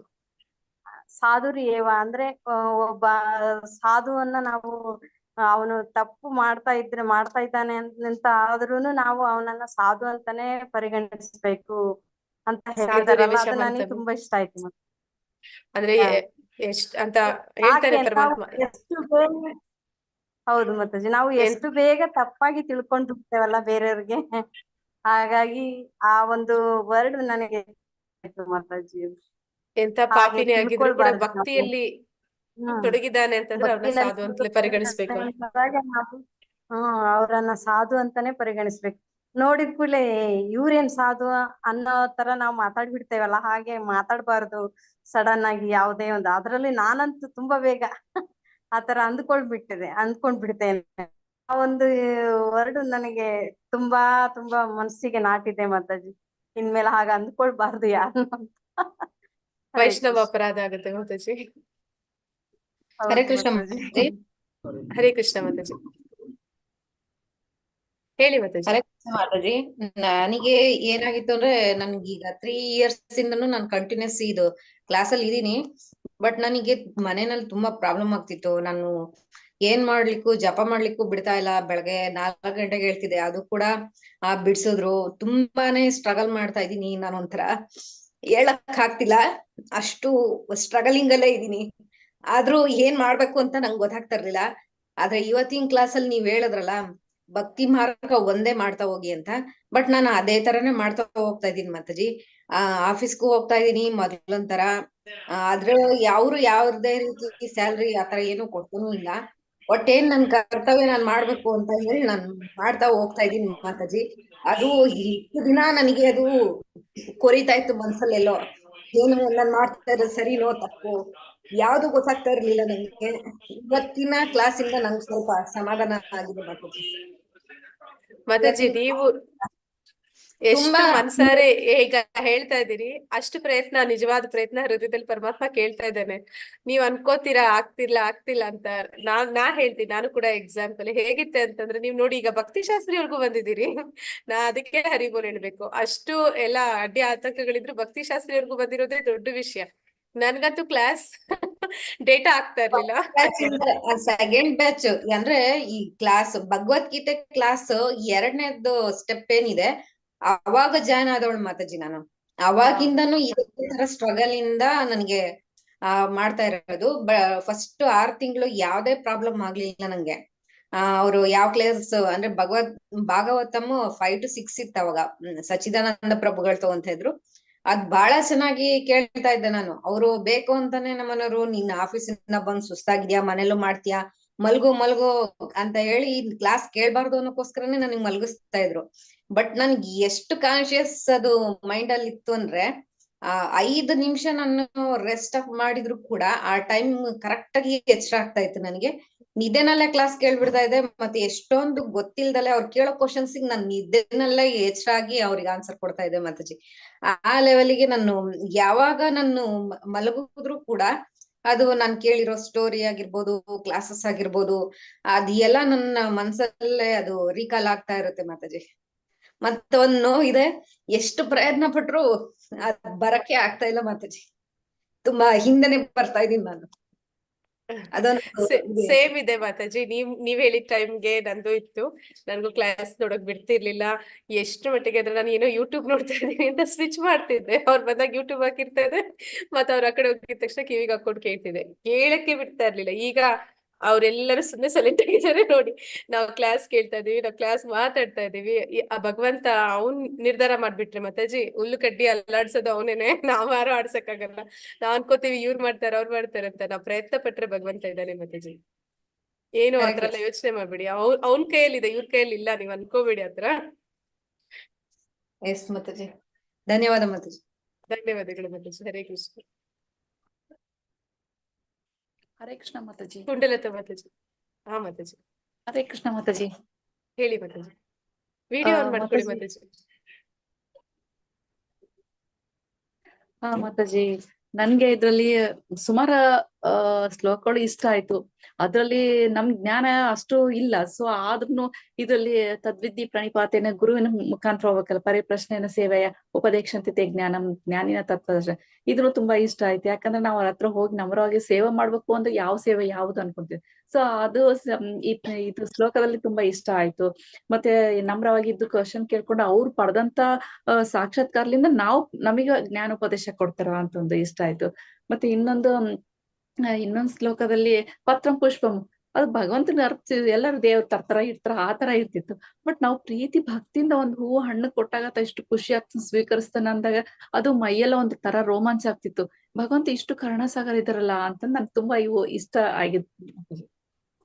ಹರೇ ಕೃಷ್ಣ. ಧನ್ಯವಾದಗಳು ಮಾತಾಜಿ. ಹರೇ ಕೃಷ್ಣ. ಕುಂಡಲತಾ ಮಾತಾಜಿ. ಹರೇ ಕೃಷ್ಣ ಮಾತಾಜಿ. ಹರೇ ಕೃಷ್ಣ ನನಗೆ ಮಾತಾಜಿ. 10ನೇ ಅಧ್ಯಾಯದ 10 ಮತ್ತು 11ನೇ ಶ್ಲೋಕ ತುಂಬಾ ಇಷ್ಟ ಆಯ್ತು ಅಂತ ಹೇಳ್ಬೋದು ಮಾತಾಜಿ. ಯಾಕಂದ್ರೆ ನಾವು ಕಿಂಚಿತ್ ತೇಸಾಂ ಸತತ ಯುಕ್ತನಂ ಭಜತಂ ಪ್ರೀತಿ ಪೂರ್ವಕಂ, ಭಕ್ತಿ ಮಾಡ್ಬೇಕು ಅನ್ನೋದು ನಮ್ಮ ಸ್ವರೂಪ ಅಂತೆ. ಆದ್ರೆ ಸ್ವಲ್ಪ ಭಕ್ತಿಯನ್ನ ನಾವು ಮಾಡ್ಲಿಕ್ಕೆ ಯೋಗ್ಯರಷ್ಟೇ. ಅವನು ಹೇಳ್ತಾನೆ ದದಾಮಿ ಬುದ್ಧಿ ಯೋಗಂ, ನಾನೆಲ್ಲ ಬುದ್ಧಿಯನ್ನ ಮತ್ತೆ ಕೊಡ್ತೇನೆ. ಅಂದ್ರೆ ನೀವಿಬ್ರು ಆಶಯವಂತ್ ಮತ್ತೆ ನೀವ್ ಹೇಳಿದ್ರೆ ಬಿಡ್ತಿರ್ಲಿಲ್ಲ ನನ್ನನ್ನು ನಿಮ್ಮನ್ನಂತ. ಅವ್ರು ಬುದ್ಧಿ ಕೊಟ್ರು ಅಂತ ಹೇಳೋದು. ಬುದ್ಧಿ ಅಂದ್ರೆ ಬರೀ ಬುದ್ಧಿ ಅಲ್ಲ, ಆ ವ್ಯಕ್ತಿಗೆ ಬೇಕಾದಂತಹ ಅವಕಾಶಗಳು ಎಲ್ಲಿ ಹೇಗೆ ಏನಂತ. ಈಗ ಹಾಗೆ ಮಾಡಿದ್ರೆ ನಮ್ಮ ಹೃದಯದಲ್ಲಿ ಇರುವಂತಹ ಕತ್ತಲೆಯನ್ನ ಅವನು ತೆಗೆದು ಮತ್ತೆ ಅಜ್ಞಾನದಿಂದ ಬೆಳಕಿನತ್ತ, ಅಂದ್ರೆ ಅಜ್ಞಾನ ಏನಿದೆ ನಮ್ಮಲ್ಲಿ ಇತ್ತು ಅದರಿಂದ ಮತ್ತೆ ಬೆಳಕನ್ನ, ಅವನ ಪ್ರೀತಿಗೆ ಹೋಗುವಂತಹ ಬೆಳಕನ್ನ, ದಾರಿಯನ್ನ ನಮ್ಮ ಹೃದಯದಲ್ಲಿ ಸದಾ ಇದ್ದುಕೊಂಡು ಅವ ತೋರಿಸ್ತಾನೆ, ನಮ್ಮ ಬಗ್ಗೆ ಅನುಕಂಪ ತೋರಿಸ್ತಾನೆ ಅಂತ ಈ ಶ್ಲೋಕದಲ್ಲಿ 2 ಶ್ಲೋಕದಲ್ಲಿ ಹೇಳಿದ ಕಾರಣ ಸ್ವಲ್ಪ ಇಷ್ಟ ಆಯ್ತು. ಹೃದಯದಲ್ಲಿರುವ ಭಗವಂತ ಚೈತ್ಯ ಗುರುವಾಗಿ ಎಲ್ಲವನ್ನ ತಿಳಿಸ್ಕೊಡ್ತಾನೆ ಅವನೇ ಅಂತ. ಧನ್ಯವಾದಗಳು ಮಾತಾಜಿ. ಹರೇ ಕೃಷ್ಣ. ಶ್ರುತಿ ಮಾತಾಜಿ. ಹರೇ ಕೃಷ್ಣ. ಹರೇ ಕೃಷ್ಣ ಮಾತಾಜಿ. ಆ ಮಾತಾಜಿ, ನನ್ಗೆ ಈ 9ನೇ ಅಧ್ಯಾಯದ ಅನನ್ಯಶ್ಚಿಂತಯಂತೋ ಮಾಂ ಹೇ ಜನ ಪರ್ಯುಪಾಸತೆ ತೇಷಾಂ ನಿತ್ಯಾಭಿಯುಕ್ತಾನಾಂ ಯೋಗಕ್ಷೇಮಂ ವಹಾಮ್ಯಹಂ. ನಂಗೆ ಮಾತಾಜಿ ಇದು LICದು ಯೋಗಕ್ಷೇಮಂ ಅಂತ ಹೇಳಿ ಹಾಕೊಂಡಿದಾರೆ ಮಾತಾಜಿ. ಯಾವಾಗ್ಲೂ ಅಂದ್ರೆ ಭಗವದ್ಗೀತೆ ಇದು ಸ್ಟಾರ್ಟಿಂಗ್ ಕೇಳಕ್ಕಿಂತ ಮುಂಚೆಯಿಂದನೂ ನನ್ಗೆ ಇದು ವರ್ಡ್ ತುಂಬಾನೇ ಅಟ್ರಾಕ್ಷನ್ ಅಂತ ಹೇಳಿ ಅನ್ಸುತ್ತೆ ಮಾತಾಜಿ. ಮತ್ತೆ ನಿಜನೂ ಕೂಡ ಹೌದು. ಸದಾ ಭಗವಂತನ ನೆನಪಿಸ್ಕೊತಾ ಇದ್ರೆ ಏನು ಒಂದು ಒಂದು ಭಕ್ತಿ ಮಾರ್ಗಕ್ಕೆ ಬರ್ತೀವಿ. ಅದನ್ನೇ ಒಂದು ಯೋಗ ಅಂತ ಹೇಳಿ ಕರೀತಾರೆ. ನಮ್ಮ ಹತ್ರ ಏನೇನು ಯಾವ್ಯಾವ ವಸ್ತು, ವ್ಯಕ್ತಿ, ಸ್ಥಳ ಎಲ್ಲದನ್ನು ಕೂಡ ಭಗವಂತನೇ ಕಾಪಾಡೋದು, ಭಗವಂತನೇ ನೋಡ್ಕೊಳ್ಳೋದು ಅದನ್ನ. ಮತ್ತೆ ಇರೋ ಒಂದು ಅಪಾಯ ಆಗ್ಬೋದು ಅಥವಾ ಒಂದು ಶುಭ ಅಶುಭ ಎಲ್ಲದನ್ನು ಕೂಡ ಭಗವಂತನೇ ಕರುಣಿಸಂತದ್ದು. ನಮ್ಮ ಕೈಯಲ್ಲಿ ಏನೂ ಇಲ್ಲ. ಇಲ್ಲದನ್ನ ನಾನು ಕರುಣಿಸ್ತೀನಿ ಅನ್ನೋದು ಕೂಡ ಸತ್ಯ ಮಾತಾಜಿ. ಅದು ನನ್ನ ಕೆಲವು ಅನುಭವಗಳು ಕೂಡ ಆಗಿದೆ ನನಗಂತದ್ದು. ಮತ್ತೆ ಇರುವುದನ್ನ ಕಾಪಾಡ್ತೀನಿ ಅಂತಂದ್ರೆ ನಮ್ಗೆ ದುರಂತ ಆಗೋದನ್ನು ಕೂಡ ಭಗವಂತ ತಪ್ಪಿಸ್ತಾನೆ. ಒಂದು ಇರುವೆ ಕಚ್ಚಿದ್ರು ಕೂಡ ಸಾಯುವಂತ ಒಂದು ಪರಿಸ್ಥಿತಿ ಇರುತ್ತೆ. ಲಾರಿ ಕೆಳಗೆ ಹೋದ್ರೂ ಕೂಡ ಏನು ತೊಂದ್ರೆ ಆಗಿರೋದಿಲ್ಲ. ಅಂತದ್ದು ತುಂಬಾ ದಿನನಿತ್ಯ ನಡೀತಾನೆ ಇರುತ್ತೆ. ಮತ್ತೆ ಅದು ಕೆಲವು ಸಲ ಎಲ್ಲ ಜನಗಳ ಅನುಭವಕ್ಕೂ ಕೂಡ ಬರ್ತಾ ಇರುತ್ತೆ. ಹೌದು, ದೇವ್ರೆ ಕಾಪಾಡ್ದ, ನಮ್ಗೆ ಭಗವಂತನೇ ರಕ್ಷಿಸ್ದ ಅಂತ ಹೇಳಿ ಅಂತ. ಹಾಗಾಗಿ ಅದು ಮಿರಾಕಲ್ ಅಂತೇಳಿ ಅನ್ಸಿದ್ರು ಕೂಡ ನಮ್ಗೆ ದುರಂತ ಆಗುವಂತದ್ದು ಅಥವಾ ಏನೇ ಒಂದು ನೋವು ಆಗುವಂತದ್ದು, ಅಪಾಯ ತರಂತದ್ದು ಆಗದೆ ಇರೋದನ್ನು ಕೂಡ ಭಗವಂತನೇ ಕಾಪಾಡ್ತಾನೆ. ಮತ್ತೆ ನಮ್ಗೆ ಇದು ಅನ್ಕೊಂಡೇ ಇರಲ್ಲ ನಮ್ಗೆ ಇದಾಗತ್ತೆ ಕೆಲ್ಸ ಅಥವಾ ಸಿಗುತ್ತೆ ಅಂತ ಒಂದು ಅದೃಷ್ಟ, ಅಸಾಧ್ಯವಾದ ಯೋಗವನ್ನು ಕೂಡ ಕೊಡುವಂತ ಶಕ್ತಿ ಭಗವಂತನಿಗೆ ಇದೆ ಮಾತಾಜಿ. ಅದು ಮತ್ತೆ ಎಲ್ಲರ ತರ ಅನುಭವ ಅಂತಂದ್ರೆ ನಮ್ಗೆ ಕೃಷ್ಣ ಪ್ರಜ್ಞೆ ಮೊದಲನೇ ಸಲ ಕೇಳ್ತಿದಂಗೆ ಹಾದಿ, ಭಕ್ತಿ ಮಾರ್ಗ, ಈ ವರ್ಡ್ಸು, ಮಹಾಮಂತ್ರ ಇದೆಲ್ಲ ನನ್ಗೆ 16 ರೌಂಡ್ ಅಂತಂದ್ರೆ ಅದೇನೋ ಒಂದು ದೊಡ್ಡ ನಂಬರ್ ಸಾಧನೆ, ವಿಪರೀತ ದೊಡ್ಡ ಸಾಧನೆ. 8 ಮಾಡೋಷ್ಟೊತ್ತಿಗೆ ಒಂಥರ ವಿಚಿತ್ರ ಹಿಂಸೆ ಮಾತಾಜಿ. ಮೋಸ್ಟ್ಲಿ ನಮ್ಮಲ್ಲಿರೋ ಪಾಪ ಕರ್ಮಗಳು, ಪ್ರಾಪಂಚಿಕ ವಿಷಯಗಳು ಅನ್ಸುತ್ತೆ. ಇದು ಟಿವಿಯಲ್ಲೆಲ್ಲ ತೋರಿಸ್ತಾರಲ್ಲ ಮಾತಾಜಿ, ಒಂಥರ ಏನೋ ಈ ವೈಬ್ರೇಷನ್ ಹೊರಗಡೆ ಎಳ್ದಂಗೆ, ಒಂದು ದುಷ್ಟ ಪಾಪ ಕೆಟ್ಟ ಫಲ ಹೊರಗಡೆ ಬಂದಂಗೆ. ನಂಗೆ 8 ಆಯ್ತು, 10 ಆಯ್ತು, 12 ಒದ್ದಾಟ ಮಾಡೋದಕ್ ಆಗ್ತಾ ಇಲ್ಲ, ಏರ್ಸಕ್ ಆಗ್ತಾ ಇಲ್ಲ ನಂಬರ್ನ, ಜಪನ. ಕೊನೆಗೆ ಒಂದು ದಿನ ಅಂತೂ ಆಯ್ತು, 16 ಸುತ್ತು ಆಯ್ತು ಮಾತಾಜಿ. ನನಗೆ ಅವತ್ತಿಂದ ಇವತ್ತಿನವರೆಗೂ ಮಹಾಮಂತ್ರ ಅಂತಂದ್ರೆ ಯಾವುದೇ ಕಷ್ಟ ಇಲ್ಲ. ಇವಾಗ ದೇಹ, ಮನಸ್ಸು, ಆತ್ಮ ಎಲ್ಲ ರಿಲ್ಯಾಕ್ಸ್, ಫುಲ್ ಗಾಳಿಯಲ್ಲಿ ತೇಲಾಡ್ದ ಹಾಗಿದೆ. ಏನು ಕೂಡ ಸೋಂಕಿಲ್ಲ, ಫಲ ಇಲ್ಲ, ರಿಲ್ಯಾಕ್ಸ್ ಅಂತ ಆರಾಮ್ ಅಂತ ಅನಿಸ್ತಾ ಇರುತ್ತೆ ಮಾತಾಜಿ ಯಾವಾಗ್ಲೂ ಕೂಡ. ಹರೇ ಕೃಷ್ಣ. ಫಸ್ಟ್ ನಾವ್ ಮಾಡ್ದಾಗ ಹಾಗೆ ಇತ್ತು ಮಾತಾಜಿ. ಯಾರಾದ್ರೂ 16 ಸತಿ ಯಾರು ಮಾಡಿದ್ದೀರಾ ಭಗವದ್ಗೀತೆ ಭಾಗವತ ಕ್ಲಾಸ್ ನಲ್ಲಿ ಅಟೆಂಡೆನ್ಸ್ ಹಾಕೋರು. ಯಾರಾದ್ರೂ 16 ಅಂದ್ರೆ ಇವರೆಲ್ಲ ಹೇಗಪ್ಪ ಮಾಡ್ತಾರೆ ಅನ್ಸೋದು. ಆಮೇಲೆ ನಾವ್ ಹಾಗೆ ಒಂದು ಸಲ ಮಾಡೋದಕ್ಕೆ 12 ನಿಮಿಷ 10 ನಿಮಿಷ ಹಿಡಿಯೋದು. ಹೇಗೆ ಇವ್ರು ಎಷ್ಟು ಗಂಟೆ, 3 ಗಂಟೆ, 2 ಗಂಟೆ, 2.5 ಗಂಟೆ ಹೇಗೆ ಇವ್ರು ಮಾಡ್ತಾರೆ ಅನ್ಸೋದು. ಈಗ ಅದನ್ನ ದಿನ ಮಾಡ್ತೀವಿ, ಪ್ರತಿದಿನ ಮಾಡ್ತೀವಿ. ಈಗ ಅದೆಲ್ಲ ಅಷ್ಟು ಕಷ್ಟನೇ ಅನ್ಸೋದಿಲ್ಲ. ಅದು ನಾನು ಫಸ್ಟ್ ಟೈಮ್ ಮಾಡಿದಾಗ ನನ್ನ ಹತ್ರ ಜಪಮಾಲೆ ಕೂಡ ಇರ್ಲಿಲ್ಲ. ಬೆರಳಲ್ಲಿ ಎಣಿಸಿ ಫೋನಲ್ಲಿ ನಂಬರ್ಸ್ ಹಾಕಿದ್ದೆ. ಅದು ಯಾವ್ದೋ ಒಂದು ವೈಕುಂಠ ಏಕಾದಶಿಗೆ ಶುರು ಮಾಡಿದ್ದು. ಅದು ಯಾವ ಸಮಯದಲ್ಲಿ ಶುರು ಮಾಡಿದ್ನೋ ಅವತ್ತಿಂದ ಅದು ನಿರಾತಂಕವಾಗಿ ನಡೀತಿದೆ. ಅದು ಖುಷಿ ಕೊಡುತ್ತೆ ಮಾತಾಜಿ ನಿಜವಾಗ್ಲು. ನಿಜ ಮಾತಾಜಿ. ನಾನ್ ಮೊದ್ಲು ಜಪಮಾಲೆ ಮುಟ್ಟೋದಕ್ಕೇನೆ ಹಿಂದೆ ಮುಂದೆ ಯೋಚನೆ ಮಾಡ್ತಾ ಇದ್ದೆ. ಈ ಮಾರ್ಗದಲ್ಲಿ ಎಷ್ಟು ದೂರ ಸಾಗ್ಬೋದು, ಏನ್ ಕತೆ ಇದು, ಹೇಗೆ ಏನಂತೇಳಿ ತುಂಬಾ ಯೋಚನೆ ಮಾಡ್ತಾ ಇದ್ದೆ. ಆದ್ರೂ ಎಷ್ಟು 3-4 ವರ್ಷ ಆಯ್ತು ಮಾತಾಜಿ. 4 ವರ್ಷ ಅಂತೂ ಆಗ್ತಾ ಇದೆ ಮಾತಾಜಿ. ಅಷ್ಟು ದೂರ ನಾನು ಹರಿಬೋಲ್ ಮಾತಾಜಿ, ಹರಿಬೋಲ್. ಮಹಾಮಂತ್ರ ಹೇಳೋದಕ್ಕೆ 16 ಸುತ್ತು ಜಪ ಮಾಡೋದಕ್ಕೆ ಈಗ ಆಲ್ರೆಡಿ 3 ವರ್ಷ ಹತ್ತತ್ರ ಆಗ್ತಾ ಇದೆ ಮಾತಾಜಿ. ಮೊದಲನೇ ಸಲ ಅಂತೂ ಅದು ಇವತ್ವರ್ಗುನು ನನ್ಗೆ ಇದೆಲ್ಲ ಓದಿದ್ಮೇಲೆ ಅನ್ಸುತ್ತೆ ಮಾತಾಜಿ, ಏನು ಅಂತಂದ್ರೆ ಕೆಟ್ಟ ಪಾಪದ ಫಲ ಹೊರಟೋಗ್ಬಿಡ್ಬೇಕು. ಹಳೆ ವ್ಯಕ್ತಿತ್ವ, ಹಳೆ ಜೀವನ ಎಲ್ಲದನ್ನು ಹೊರಟೋಗ್ಬಿಡ್ಬೇಕು. ಅದು ಸತ್ತು ಹೋಗ್ಬಿಡ್ತು, ಆಯ್ತದ ಅಷ್ಟೇ, ಇನ್ನೇನು ಇಲ್ಲ. ಅದು ಆ ಒಂದು ಹೊರಗಡೆ ಬರೋಂತ ಪ್ರಕ್ರಿಯೆ ಅನುಭವನು ಕೂಡ ಇವಾಗ ಮತ್ತೆ ಮತ್ತೆ ಭಗವದ್ಗೀತೆ ಓದ್ತಾ ಇರ್ಬೇಕಾದ್ರೆ, ಕೇಳ್ತಾ ಇರ್ಬೇಕಾದ್ರೆ ಅದು ಅನುಭವ ಆಗುತ್ತೆ ಮಾತಾಜಿ. ಎಲ್ಲ ಹೊರಟೋಯ್ತು, ಹಳೇದೆಲ್ಲ ಹೊರಟೋಯ್ತು ಅಂತ. ಅದು ಜಪ ಅಷ್ಟು ಪವರ್ ಇದೆ ಮಾತಾಜಿ. ಅದಕ್ಕೆ ಒಂದೊಂದು ಸುತ್ತು ಹೆಚ್ಚು ಹೇಳ್ತಾ ಇರ್ಬೇಕಾದ್ರೆ ಅದು ಹೊರಗಡೆ ಬರೋ ಪ್ರಕ್ರಿಯೆನೇ, ಅನುಭವನೇ ತುಂಬಾ ಚೆನ್ನಾಗಿ ಅನ್ಸುತ್ತೆ. ಹರೇ ಕೃಷ್ಣ ಮಾತಾಜಿ. ಹರೇ ಕೃಷ್ಣ ಮಾತಾಜಿ. ಹರೇ ಕೃಷ್ಣ. ಲಕ್ಷ್ಮೀ ಮಾತಾಜಿ. ಹರೇ ಕೃಷ್ಣ ಮಾತಾಜಿ. ಹರೇ ಕೃಷ್ಣ ಮಾತಾಜಿ. ಮಾತಾಜಿ, ನನ್ಗೆ 8ನೇ ಅಧ್ಯಾಯದ 5ನೇ ಶ್ಲೋಕ ತುಂಬಾ ಇಷ್ಟ. ಯಾಕಂದ್ರೆ ಅಂತ್ಯಕಾಲದಲ್ಲಿ ಅಂತಕಾಲೇ ಚ ಮಾಮೇವ ಸ್ಮರನ್ ಮುಕ್ತ ಕಲೇಮರಂ. ಯಾರಿಗೆ ಅಂತ್ಯಕಾಲದಲ್ಲಿ ಬರುತ್ತೆ, ನಾವೀಗ ಸದ್ಯಕ್ಕೆ ಕೃಷ್ಣ ಪ್ರಜ್ಞೆಯಲ್ಲಿ ಬಂದಿದ್ದೀವಿ, ನಮಗೆ ಅರಿವಾಗಿದೆ. ಈಗ ಉದಾಹರಣೆ ತಗೋಬಹುದು. ಅಂತ್ಯಕಾಲದಲ್ಲಿ ಹೇಗೆ ಭಕ್ತಿ ಇತ್ತು, ಮತ್ತೆ ಅವನು ಹೆಸರಲ್ಲೇ ಅವ್ರಿಗೆ ಹೇಗೆ ಸಿಕ್ತು ಅಂತ ನಮಗೆ ಅಟ್ಲೀಸ್ಟ್ ಮುಂದಿನ ಜನ್ಮ ಎಷ್ಟು ಒಳ್ಳೆ ಸಿಗುತ್ತೋ ಕೆಟ್ಟ ಸಿಗುತ್ತೋ ಗೊತ್ತಿಲ್ಲ. ಅವ್ರ ಸ್ಮರಣೆನಾದ್ರೂ ಸಿಕ್ಕಿದ್ರೆ ನೆಕ್ಸ್ಟ್ ಇನ್ನೂ ಬೇಗ ನಾವು ಭಕ್ತಿ ಮಾರ್ಗ ಬರೋದಕ್ಕೆ ಸಹಾಯ ಆಗತ್ತೆ ಅಂತ ನನ್ನ ಧನ್ಯವಾದಗಳು ಮಾತಾಜಿ. ಹರೇ ಕೃಷ್ಣ. ಪ್ರವೀಣಾ ಮಾತಾಜಿ. ಹರೇ ಕೃಷ್ಣ ಮಾತಾಜಿ. ಹರೇ ಕೃಷ್ಣ ಮಾತಾಜಿ.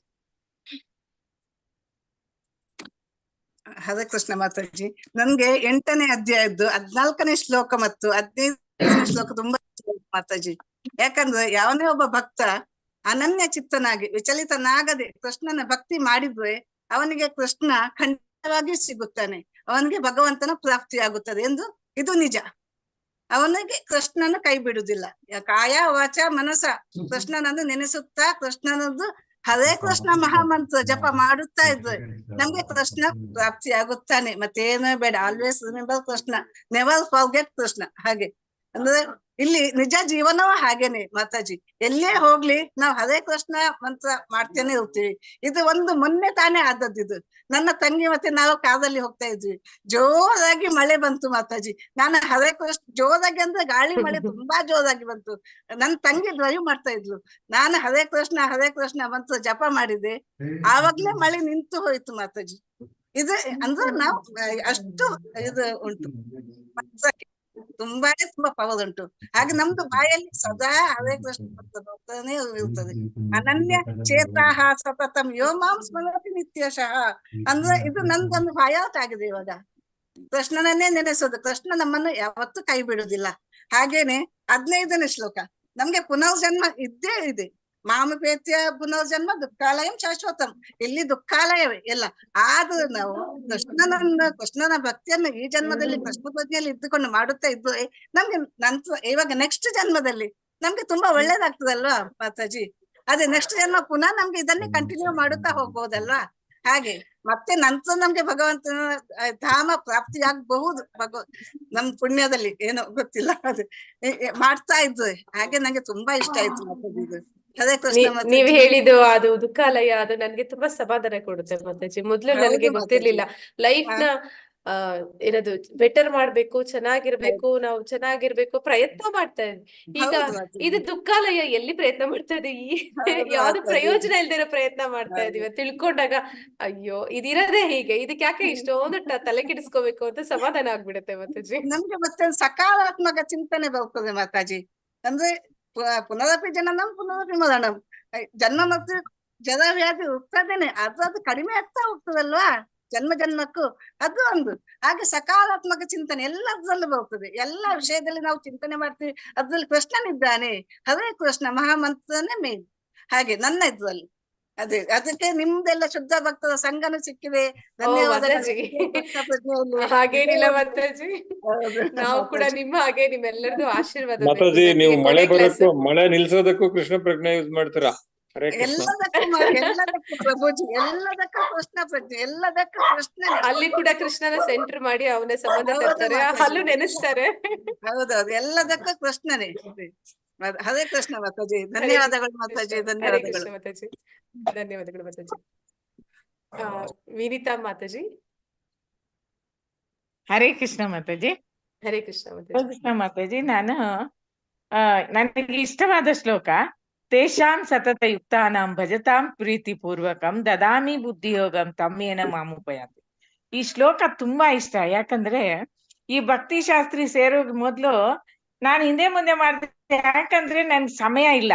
ಬೆಳಿಗ್ಗೆ ನಾನು ಆ ಭಗವಂತ ನನಗೆ ಗುರು ಕೃಪೆಯಿಂದ ತುಂಬಾ ಸೇವೆ ಸಿಗ್ತದೆ ದೇವಸ್ಥಾನದಲ್ಲಿ. ಬೆಳಿಗ್ಗೆ ನಾವು 4:20 ಎದ್ದೇಳ್ತೇವೆ. ಗ್ರೂಪ್ ಆಗಿ ನಾವು ಚಾಂಟಿಂಗ್ ಮಾಡೋದು, ಆಮೇಲೆ ಮಂಗಳಾರತಿ ಮಾಯಾಪುರದೆಲ್ಲ ಮಾಡ್ತೇವೆ. ಪ್ರತಿದಿನ ನನಗೆ ನಾಮಾಮೃತ ಹೇಳುವ ಒಂದು ಭಾಗ್ಯ ಸಿಕ್ಕಿದೆ. ಅದ್ರಲ್ಲಿ ಎದ್ದ ಕೂಡಲೇ ಫಸ್ಟ್ ನಂದೇ ಆ ಗ್ರೂಪ್ ನಲ್ಲಿ ನಾನು ಹೇಳ್ತೇನೆ. ಆಮೇಲೆ 7 ಗಂಟೆವರೆಗೆ ಆದ್ಮೇಲೆ 7 ಗಂಟೆಗೆ ನಾನು ಇಸ್ಕಾಂದು ಮತ್ತೆ ಪ್ರಭುದು ಸಚ್ಚಿದಾನಂದ ಇನ್ನೊಬ್ರು ಬರೋದು ಕ್ಲಾಸ್ ಕೇಳ್ತಾರೆ. ಕೇಳ್ಕೊಂಡೆ ಪ್ರಸಾದ ಇದು ನೈವೇದ್ಯಕ್ಕಾಗಿ ತಯಾರು ಮಾಡ್ತಾ ಇರ್ತೇನೆ. ಆಮೇಲೆ 9 ಗಂಟೆಗೆ ದೇವಸ್ಥಾನಕ್ಕೆ ಹೋಗ್ಬೇಕು. 12 ಗಂಟೆಗೆ ಮನೆಗೆ ಬರ್ತೇನೆ. 12ರಿಂದ 1 ಗಂಟೆವರೆಗೂ ಚೈತನ್ಯ ಚರಿತಾಮೃತ ಗ್ರೂಪ್ ಆಗಿ ಓದ್ತೇವೆ. ಮತ್ತೆ ಆ 1 ಅವರ್ ನನಗೆ 2 ಗಂಟೆಗೆ ಮತ್ತೆ ಭಕ್ತಿ ಶಾಸ್ತ್ರಕ್ಕೆ ಸೇರ್ಬೇಕು. ನನಗೆ ಸಿಗೋದು 1 ಗಂಟೆ.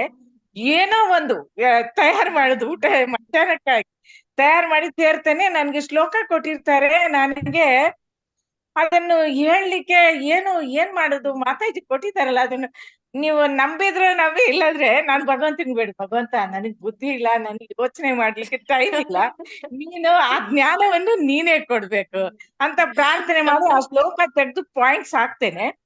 ನಿಜವಾಗ್ಲೂ ಹೇಳ್ತೇನೆ ಮಾತಾಜಿ, ಆ ಲಕ್ಷ್ಮೀ ಮಾತಾಜಿ ಹೇಳ್ತಾರೆ ಯಾವಾಗ್ಲೂ, ತುಂಬಾ ಚೆನ್ನಾಗಿ ಹೇಳ್ತೀರಾ ನೀವೇ ಅಂತ ಹೇಳ್ತಾರೆ ಅವರು.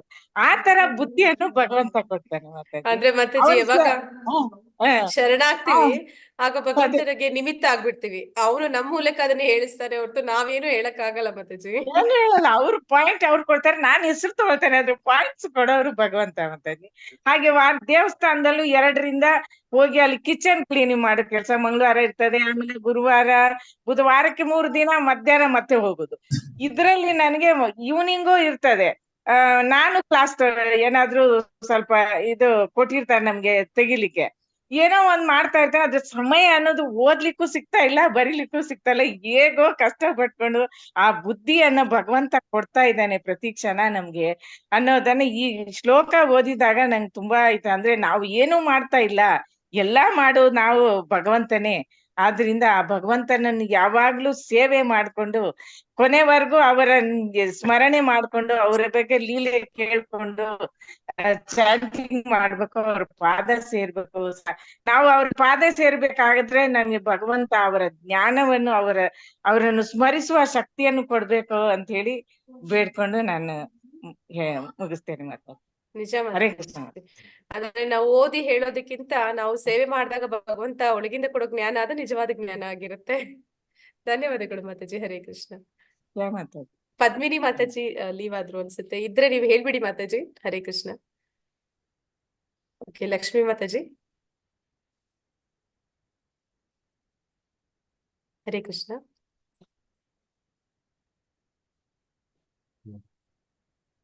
ಆಗಿದೆ ಅನ್ಸುತ್ತೆ ಲಕ್ಷ್ಮೀ ಮಾತಾಜಿ. ಪ್ರವೀಣ ಮಾತಾಜಿ ಆಗಿದೆ. ಗೌರಿ ಮಾತಾಜಿ. ಹರೇ ಕೃಷ್ಣ. ಹೇಳಿದ್ರ ಮಾತಾಜಿ? ಹರೇ ಕೃಷ್ಣ ಮಾತಾಜಿ.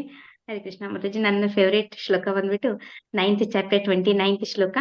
ಸಮೋಹಂ ಸರ್ವಭೂತೇಷು ನ ಮೇ ದೇಶೋಸ್ತಿ ನ ಪ್ರಿಯಃ ಯೇ ಭಜಂತಿ ತು ಮಾಂ ಭಕ್ತ್ಯಾ ಮಯಿ ತೇ ತೇಷು ಚಾಪ್ಯಹಂ. ಸೊ ಇದರಲ್ಲಿ ಭಗವಂತ ಹೇಳ್ತಾ ಇದ್ರೆ, ನಾನು ಯಾರ ವಿಷಯದಲ್ಲೂ ಅಸೂಯೆ ಪಡ್ತಾ ಇಲ್ಲ, ನಾನು ಯಾರ ಪರವಾಗಿ ಪಕ್ಷಪಾತ ಮಾಡುವುದಿಲ್ಲ, ನಾನು ಯಾರ ವಿಷಯದಲ್ಲೂ ಎಲ್ಲರ ವಿಷಯದಲ್ಲಿ ಸಮನಾಗಿರ್ತೀನಿ. ಯಾವತ್ತ ನನ್ನ ಭಕ್ತಿ ಸೇವೆ ಮಾಡ್ತಾನೆ ಆತ ನನ್ನ ಸ್ನೇಹಿತ. ಭಗವಂತ ನಮ್ಗೆ ಫ್ರೆಂಡ್ ಅಂತ ಹೇಳ್ತಾರೆ, ಭಕ್ತಿ ಸೇವೆ ಮಾಡೋರಿಗೆ ಫ್ರೆಂಡ್ ಅಂತ ಹೇಳ್ತಾರೆ. ಯಾರಿಗೆ ಫ್ರೆಂಡ್ ಅಂತ ಹೇಳ್ತಾರೆ? ಅರ್ಜುನನಿಗೆ ಹೇಳಿದ್ದಾರೆ, ಸುಧಾಮಗೆ ಹೇಳಿದ್ದಾರೆ. ಇದ್ರಲ್ಲಿ ಏನ್ ಹೇಳ್ತಾ ಇದಾರೆ ಅಂದ್ರೆ, ನನ್ನ ಭಕ್ತಿ ಸೇವೆ ಮಾಡೋರೆಲ್ಲ ನನ್ನ ಫ್ರೆಂಡ್ ಅಂತ ಹೇಳ್ತಾ ಇದಾರೆ. ಸೊ ನಾವ್ ಏನ್ ಬೇಕಾದ್ರೂ ಹಂಚ್ಕೊಳ್ಬಹುದು, ನಮ್ಮ ಎಲ್ಲಾ ಒಂದು ದುಃಖಗಳನ್ನ ಹಂಚ್ಕೊಳ್ಬಹುದು, ನಮ್ಮ ಒಂದು ಸುಖಗಳನ್ನ ಹಂಚ್ಕೊಳ್ಬಹುದು. ಅದು ಸ್ನೇಹಿತರ ಜೊತೆ ಹಂಚ್ಕೊಳಕ್ ಮಾತ್ರ ಸಾಧ್ಯ. ಮತ್ತೆ ಹೇಳ್ತಾ ಇದ್ರೆ, ನನ್ನಲ್ಲಿದ್ದಾನೆ ಮತ್ತು ನಾನು ಅವನಿಗೆ ಸ್ನೇಹಿತ. ಭಗವಂತ ಕೂಡ ರೆಸಿಪ್ರೊಕೇಟ್ ಮಾಡ್ತಾ ಇದ್ದಾರೆ, ಮಾಡ್ತೀನಿ ಅಂತ ಹೇಳ್ತಾ ಇದ್ದಾರೆ. ಭಗವಂತ ಪ್ರಾಮಿಸ್ ಮಾಡ್ತಾ ಇದ್ದಾರೆ, ನಾನು ಫ್ರೆಂಡ್ ಅಂತ ಪ್ರಾಮಿಸ್ ಮಾಡ್ತಾರೆ. So it's very touching and it's kind of ನನಗೆ ತುಂಬಾ ಫೇವ್ರೇಟ್ ಶ್ಲೋಕ. ಹರೇ ಕೃಷ್ಣ. ಹೌದು ಮಾತಾಜಿ. ಅಂದ್ರೆ ಭಗವಂತ ಅವನ್ ಮಗು ಆದ್ರೆ ಅವನು 5,000 ವರ್ಷಗಳ ಹಿಂದೆ ಎಷ್ಟು ಮುದ್ದು ಮಗು ಅಂತಂದ್ರೆ, ಈಗ ಯಾವ ಮಗು ಹುಟ್ಟಿದ್ರು ಅವನು ಕೃಷ್ಣ ಮಾಡ್ತಾರೆ. ಅವನು ಸ್ನೇಹಿತ ಆದ್ರೆ ಅವನಂತ ಒಬ್ಬ ತುಂಟ ಇನ್ನೊಬ್ಬ ಇಲ್ಲ. ಅವನು ಸ್ನೇಹಿತ ಆದ್ರೆ ಅವನ ಸ್ನೇಹಿತರನ್ನ ಹೇಗೆಲ್ಲ ಕಾಪಾಡ್ತಾನೆ ಅಂತ ಹೇಳ್ತಾರೆ. ಮತ್ತೆ ಅದೇ ತರ ಭಗವಂತ ಅವನು ಯಾರು ಕಷ್ಟದಲ್ಲಿದ್ದಾರೆ ಅವ್ರಿಗೆ ಸಹಾಯ ಮಾಡೋದ್ರಲ್ಲಿ ಕುಂತಿನ ನಾವು ನೋಡ್ತೀವಿ. ಹಾಗೆ ಪರಮಾತ್ಮ ಏನೇ ಮಾಡಿದ್ರು ಕೂಡ ಅವನು ಮಗು ಆಗ್ಲಿ, ಅಂದ್ರೆ ಅವನ ಭಕ್ತರು ಯಾವ ರೂಪದಲ್ಲಿ ಅವನನ್ನ ಸ್ವೀಕಾರ ಮಾಡ್ತಾರೆ ಆ ರೂಪದಲ್ಲಿ ಅವನು ಸಿದ್ಧನಾಗ್ಬಿಡ್ತಾನೆ. ತಾಯಿ ಆದ್ರೆ ಮಗು ಆಗ್ಬಿಡ್ತಾನೆ, ಗೆಳೆಯ ಆದ್ರೆ ಗೆಳೆಯನಿಗೆ ಗೆಳೆಯ ಆಗ್ಬಿಡ್ತಾನೆ, ಯಾರು ಕಷ್ಟದಲ್ಲಿದ್ದಾರೆ ಅವ್ರಿಗೆ ಪ್ರಭು ದೇವರಾಗ್ಬಿಡ್ತಾನೆ. ಹೀಗೆ ಅವನ್ ಪರಮಾತ್ಮ ಏನೇ ಮಾಡಿದ್ರು ಕೂಡ ಎಕ್ಸಲೆಂಟ್ ಅವನು. ಧನ್ಯವಾದಗಳು ಮಾತಾಜಿ. ಅನಂತ ಕುಲಕರ್ಣಿ ಪ್ರಭುಜಿ. ಹರಿ ಕೃಷ್ಣ. ಹರೇ ಕೃಷ್ಣ ಮಾತಾಜಿ. ನಮಗೆ 9ನೇ ಅಧ್ಯಾಯ 26ನೇ ಶ್ಲೋಕ ವಿಡಿಯೋ ಆನ್ ಮಾಡ್ಕೊಳ್ಳಿ ಪ್ರಭುಜಿ, ವಿಡಿಯೋ ಆನ್ ಮಾಡ್ಕೊಳ್ಳಿ.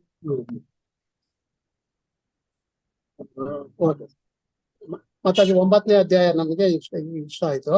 ಆ ಶ್ಲೋಕ ಬಂದು, ಪತ್ರಂ ಪುಷ್ಪಂ ಫಲಂ ತೋಯಂ ಯುಮೇ ಭಕ್ತ್ಯಾ ಪ್ರಿಯಸುತ ತದಹಂ ಭಕ್ತ ಪರೋಸುತ ಅಸ್ನಾಮಿ ಪ್ರಯತಾತ್ಮ ಅಂತ ಹೇಳ್ತಾರೆ. ಏನ್ ಅವ್ರು ಸಿಂಪಲ್ ಆಗಿ ಕೇಳ್ತಾ ಇದಾರೆ, ನಮಗೆ ಯಾರಾದ್ರೂ ಒಂದು ಪ್ರೀತಿಯಿಂದ ಮತ್ತು ಭಕ್ತಿಯಿಂದ ಒಂದು ಎಲೆ, ಒಂದು ಹೂ, ಒಂದು ಹಣ್ಣು, ಸ್ವಲ್ಪ ನೀರನ್ನು ಕೊಟ್ರೆ ಸಾಕು, ನಾನು ಸ್ವೀಕರಿಸುತ್ತೇನೆ ಅಂತ ಹೇಳ್ತಾ ಇದ್ದಾರೆ. ಅಷ್ಟು ಸಿಂಪಲ್ ಆಗಿ ಕೇಳ್ತಾ ಇದ್ದಾರೆ, ಬೇರೆ ಇನ್ನೇನು ಕೇಳಲ್ಲ ಅವರು. ಅಷ್ಟು ಒಂದು ಭಕ್ತರ ಮೇಲೆ ಅವರಿಗೆ ಒಂದು ಪ್ರೀತಿ ಅಭಿಮಾನ ಇದೆ. ಅವ್ರಿಗೆ ಇನ್ನೊಂದು ಶ್ಲೋಕದಲ್ಲಿ ಹೇಳ್ತಾರ, ಸತತಂ ಕೀರ್ತಿ ಯಂತೋಮ ಏತಂ ತಕ್ಷ ದೃಢರೋತ ನಮಸ್ಸಂ ತಸ್ಯ ಮಾ ಭಕ್ತ್ಯ ನಿತ್ಯ ಯುಕ್ತ ಉಪಾಸತೆ. ಸದಾ ನನ್ನ ಕೀರ್ತನೆಯನ್ನು ಮಾಡುತ್ತಾ, ಸದಾ ಸಂಕಲ್ಪದಿಂದ ನಾನು ಪ್ರಯತ್ನವನ್ನು ಮಾಡುತ್ತಾ, ನನಗೆ ನಮಸ್ಕಾರಗಳನ್ನು ಮಾಡುತ್ತಾ ಮಹಾತ್ಮರು ಭಕ್ತಿಯಿಂದ ನನ್ನನ್ನು ಪೂಜಿಸುತ್ತಾರೆ ಅಂತ ಹೇಳ್ತಾರೆ. ಇವೆಲ್ಲ ಇಷ್ಟು ನಮ್ಗೆ ಅವರು ಎಷ್ಟು ಪ್ರಿಯಾಗ್ಬಿಟ್ಟು ಕೊಟ್ಟಿದ್ದಾರೆ ಅಂದ್ರೆ, ಎಷ್ಟು ಸಿಂಪಲ್ ಆಗಿ ಭಕ್ತಿ ಸೇವೆ ಮಾಡೋದಕ್ಕೆ ಅನುಕೂಲ ಮಾಡಿಕೊಟ್ಟಿದ್ದಾರೆ ಕೃಷ್ಣ. ನಮ್ಗೆ ತುಂಬಾ ಅದು ಹೆಲ್ಪ್ ಆಗ್ತದೆ, ನಾವು ಈಸಿಯಾಗಿ ಮಾಡ್ಕೊಂಡು ಹೋಗ್ಬೋದು. ಇದೇನ್ ಪೂಜೆ ಮಾಡೋದು ಇಲ್ಲ, ಇವರಿಗೆ ಇದು ಭಕ್ತಿ ಸೇವೆ ಮಾಡೋದು ಏನು ಕಷ್ಟ ಅನ್ಸಂಗಿಲ್ಲ ಅಂತ. ಹರೇ ಕೃಷ್ಣ ಮಾತಾಜಿ. ಅಂದ್ರೆ ಎಂತವ್ರೇ ಆದ್ರೂ ಕೂಡ ಭಕ್ತಿ ಮಾಡೋದು ಅತಿ ಸುಲಭ. ಎಂತವ್ರ ಮನೇಲಿ ಬೇಕಾದ್ರೂ ಒಂದ್ ಸ್ವಲ್ಪ ನೀರು, ತುಳಸಿ ಎಲೆ ಸಿಗುತ್ತೆ. ಆದ್ರೆ ಭಗವಂತ ಪ್ರೀತಿ ಭಾವವನ್ನ ಮಾತ್ರ ಎಲ್ಲರಿಂದ ಕೇಳ್ತಾನೆ ಅಂತ. ಹರೇ ಕೃಷ್ಣ ಪ್ರಭುಜಿ. ಧನ್ಯವಾದಗಳು. ಭವ್ಯ ಮಾತಾಜಿ. ಹರೇ ಕೃಷ್ಣ ಮಾತಾಜಿ. ಮಾತಾಜಿ, ನಂಗೆ 8ನೇ ಅಧ್ಯಾಯದಲ್ಲಿ 9ನೇ ಶ್ಲೋಕ ತುಂಬಾ ಇಷ್ಟ ಆಗಿರುತ್ತೆ. ಯಾಕಂದ್ರೆ ನಾವು ಭಗವಂತನ ಬಗ್ಗೆ ಸಂಪೂರ್ಣವಾಗಿ ತಿಳ್ಕೊಂಡ್ರೆ ಮಾತ್ರ ಅವನನ್ನ ಸಂಪೂರ್ಣ ಶರಣಾಗತಿ ಆಗಕ್ ಸಾಧ್ಯ ಆಗುತ್ತೆ. ಸೊ ಇದರಲ್ಲಿ ಅಟ್ಲೀಸ್ಟ್ ಅವ್ರ ಬಗ್ಗೆ ಒಂದು 10 ಪಾಯಿಂಟ್ಸ್ ಆದ್ರೂ ಅವ್ರನ್ನ ಸಂಪೂರ್ಣವಾಗಿ ತಿಳಿದಿದೀವಿ, ಅವರ ಒಂದು ಗುಣಗಳ ಬಗ್ಗೆ ತಿಳಿದಿದ್ರೆ, ಅವರ ಶಕ್ತಿ ಬಗ್ಗೆ ತಿಳಿದಿದ್ರೆ ನಾವು ಸರಿಯಾದ ರೀತಿಯಲ್ಲಿ ಭಕ್ತಿ ಮಾಡಕ್ಕೆ ಸಾಧ್ಯ ಆಗುತ್ತೆ. ಇಲ್ಲ ಸೆಂಟ್ರಲ್ ಏನಾದ್ರು ಡಿಸ್ಟ್ರಾಕ್ಷನ್ಸ್ ಬಂದ್ರೆ, ಡಿಸ್ಟರ್ಬೆನ್ಸ್ ಬಂದ್ರೆ, ಇಲ್ಲ ಬೇರೆ ಯಾರೋ ಇನ್ನೊಬ್ರು ಹೇಳ್ಬಿಟ್ರು ಅಂದಿದ ತಕ್ಷಣ ನಾವು ಬೇಗ ಮಾತಾಡೋದು ಎಷ್ಟು ಬೇಗ ನಮ್ಮನ್ನ ಚೇಂಜ್ ಮಾಡ್ಬಿಡುತ್ತೆ. ಕೃಷ್ಣ ಹಿಂಗಲ್ಲ ಹಿಂಗ ಅಂತ ಹೇಳ್ಬಿಟ್ಟು. ಸೊ ಅದಕ್ಕೆ ಆ ಒಂದು ಶ್ಲೋಕ ನಂಗೆ ತುಂಬಾನೇ ಇಷ್ಟ ಆಯ್ತು. ಕವಿಂ ಪುರಾಣಂ ಅನುಶಾಸಿತಾರಂ ಅಣೋರಣೀಯಾಂ ಸಮನುಸ್ಮರೇತ್ಯಃ ಸರ್ವಸ್ಯ ದಾತರಂ ಅಚಿಂತ್ಯ ರೂಪಂ ಆದಿತ್ಯ ವರ್ಣಂ ತಮಸ ಪರಸ್ತಾತ್ ಅಂತ ಹೇಳಿದ್ರೆ ಕವಿ ಅಂತ ಹೇಳ್ತಾರೆ. ಕವಿ ಅಂತ ಹೇಳಿದ್ರೆ ನಮ್ಮ ಇವಾಗ ಒಂದು ಪೊಯಟ್ರಿ ಬರೆಯೋ ಕವಿ ಅಲ್ಲ, ಅವರು ಅತ್ಯಂತ ಎಲ್ಲವನ್ನು ತಿಳಿದಿರೋರು ಸಂಪೂರ್ಣವಾಗಿ. ಏನು ಪಾಸ್ಟ್ ಪ್ರೆಸೆಂಟ್ ಫ್ಯೂಚರ್, ಹಿಂದಿನ ಜನ್ಮ, ಈ ಜನ್ಮ, ಮುಂದಿನ ಜನ್ಮ, ಈಗ ಏನ್ ನಡೀತಿದ್ದಾರೆ ನಮ್ಗೆ ಏನು ಗೊತ್ತಿಲ್ಲ, ಮುಂದೆ ಏನ್ ನಡೆಯುತ್ತೆ, ನೆಕ್ಸ್ಟ್ ಸೆಕೆಂಡ್ ಏನ್ ನಡೆಯುತ್ತೆ ನಮ್ಗೆ ಗೊತ್ತಿಲ್ಲ. ಆದ್ರೆ ಭಗವಂತ ಎಲ್ಲವನ್ನೂ ತಿಳಿದಿರೋರು. ಸೊ ಆತರ ಭಗವಂತನ ಸಂಪೂರ್ಣವಾಗಿ ಇಡೀ ಮಾನವ ಕುಲದ ಪಾಲಕನು ಅವನೇ, ಸೃಷ್ಟಿಕರ್ತನು ಅವನೇ, ನಾಶ ಮಾಡುವವನು ಅವನೇ, ಸೃಷ್ಟಿ ಸ್ಥಿತಿ ಲಯ ಏನಿದೆ ಅದನ್ನ ಎಲ್ಲಾ ಮಾಡುವವನು ಭಗವಂತನೇ, ನಿಯಂತ್ರಣ ಮಾಡೋದು ಭಗವಂತನೇ ಅಂತ ಹೇಳ್ಬಿಟ್ಟು ನಾವು ತಿಳ್ಕೊಂತೀವಿ. ಮತ್ತೆ ಅತಿ ಚಿಕ್ಕದ್ರಲ್ಲಿ ಚಿಕ್ಕದಾಗಿರುವಂತಹ ಅಂದ್ರೆ ಎಂತ ಚಿಕ್ಕ ಜೀವಿಯಲ್ಲೂ ಸಹ ಹೃದಯದಲ್ಲಿ ಪರಮಾತ್ಮನಾಗಿ ನೆಲೆಸಿರ್ತಾರೆ. ಅದೇ ರೀತಿ ಬೃಹದಾಕಾರದ ವಿಶ್ವರೂಪಗಳು ಸಹ ತೋರಿಸ್ತಾರೆ ಅವರು. ಮತ್ತೆ ಅದೇ ರೀತಿ ದೊಡ್ಡ ದೊಡ್ಡ ನಕ್ಷತ್ರಗಳು, ಬ್ರಹ್ಮಾಂಡಗಳನ್ನ ಗಾಳಿಯಲ್ಲಿ ತಿಳಿಸ್ತದ್ರೆ ಅಂದ್ರೆ ಅದು ಯಾರ ಕೈಲೂ ಸಾಧ್ಯನೇ ಆಗಲ್ಲ. ಸೊ ಭಗವಂತನ ಬಗ್ಗೆ ನಾವ್ ಇವೆಲ್ಲ ವಿಷಯಗಳು ತಿಳ್ಕೊಂಡಾಗ ನಾವು ಅವ್ರಿಗೆ ಶರಣಾಗತಿ ಹೊಂದೋದಕ್ಕೆ, ಭಕ್ತಿ ಸೇವೆ ಮಾಡೋದಕ್ಕೆ ಇನ್ನೂ ಈಸಿ ಆಗುತ್ತೆ. ನಮ್ಗ ಒಂದು ಬೇರೆಯವ್ರಿಗೆ ಎಕ್ಸ್ಪ್ಲೈನ್ ಮಾಡೋಕ್ಕೂ ಸಹ ಈಸಿ ಆಗುತ್ತೆ ನಮ್ಗೆ. ಸೊ ಅದು ನನ್ಗೆ ಈ ಒಂದು ಶ್ಲೋಕ ತುಂಬಾ ಅಂದ್ರೆ ತುಂಬಾ ಇಷ್ಟ ಆಯ್ತು ಮಾತಾಜಿ. ಧನ್ಯವಾದಗಳು ಮಾತಾಜಿ. ಭಗವಂತನ ಬಗ್ಗೆ, ಅವನ ರೂಪದ ಬಗ್ಗೆ, ಅವನ ಗುಣಗಳ ಬಗ್ಗೆ ಹೆಚ್ಚೆಚ್ಚು ತಿಳ್ಕೊಂಡಾಗ ಅವನ ಸ್ಮರಣೆ ಮಾಡೋದು ಸುಲಭ ಆಗುತ್ತೆ. ಹೆಚ್ಚೆಚ್ಚು ಇನ್ನೊಬ್ಬರಿಗೆ ತಿಳಿಸೋದು ನೀವು ಹೇಳಿದಾಗೆ ಈಸಿ ಆಗುತ್ತೆ. ಧನ್ಯವಾದಗಳು ಮಾತಾಜಿ. ಹರೇ ಕೃಷ್ಣ. ವಿನೀತಾ ಮಾತಾಜಿ.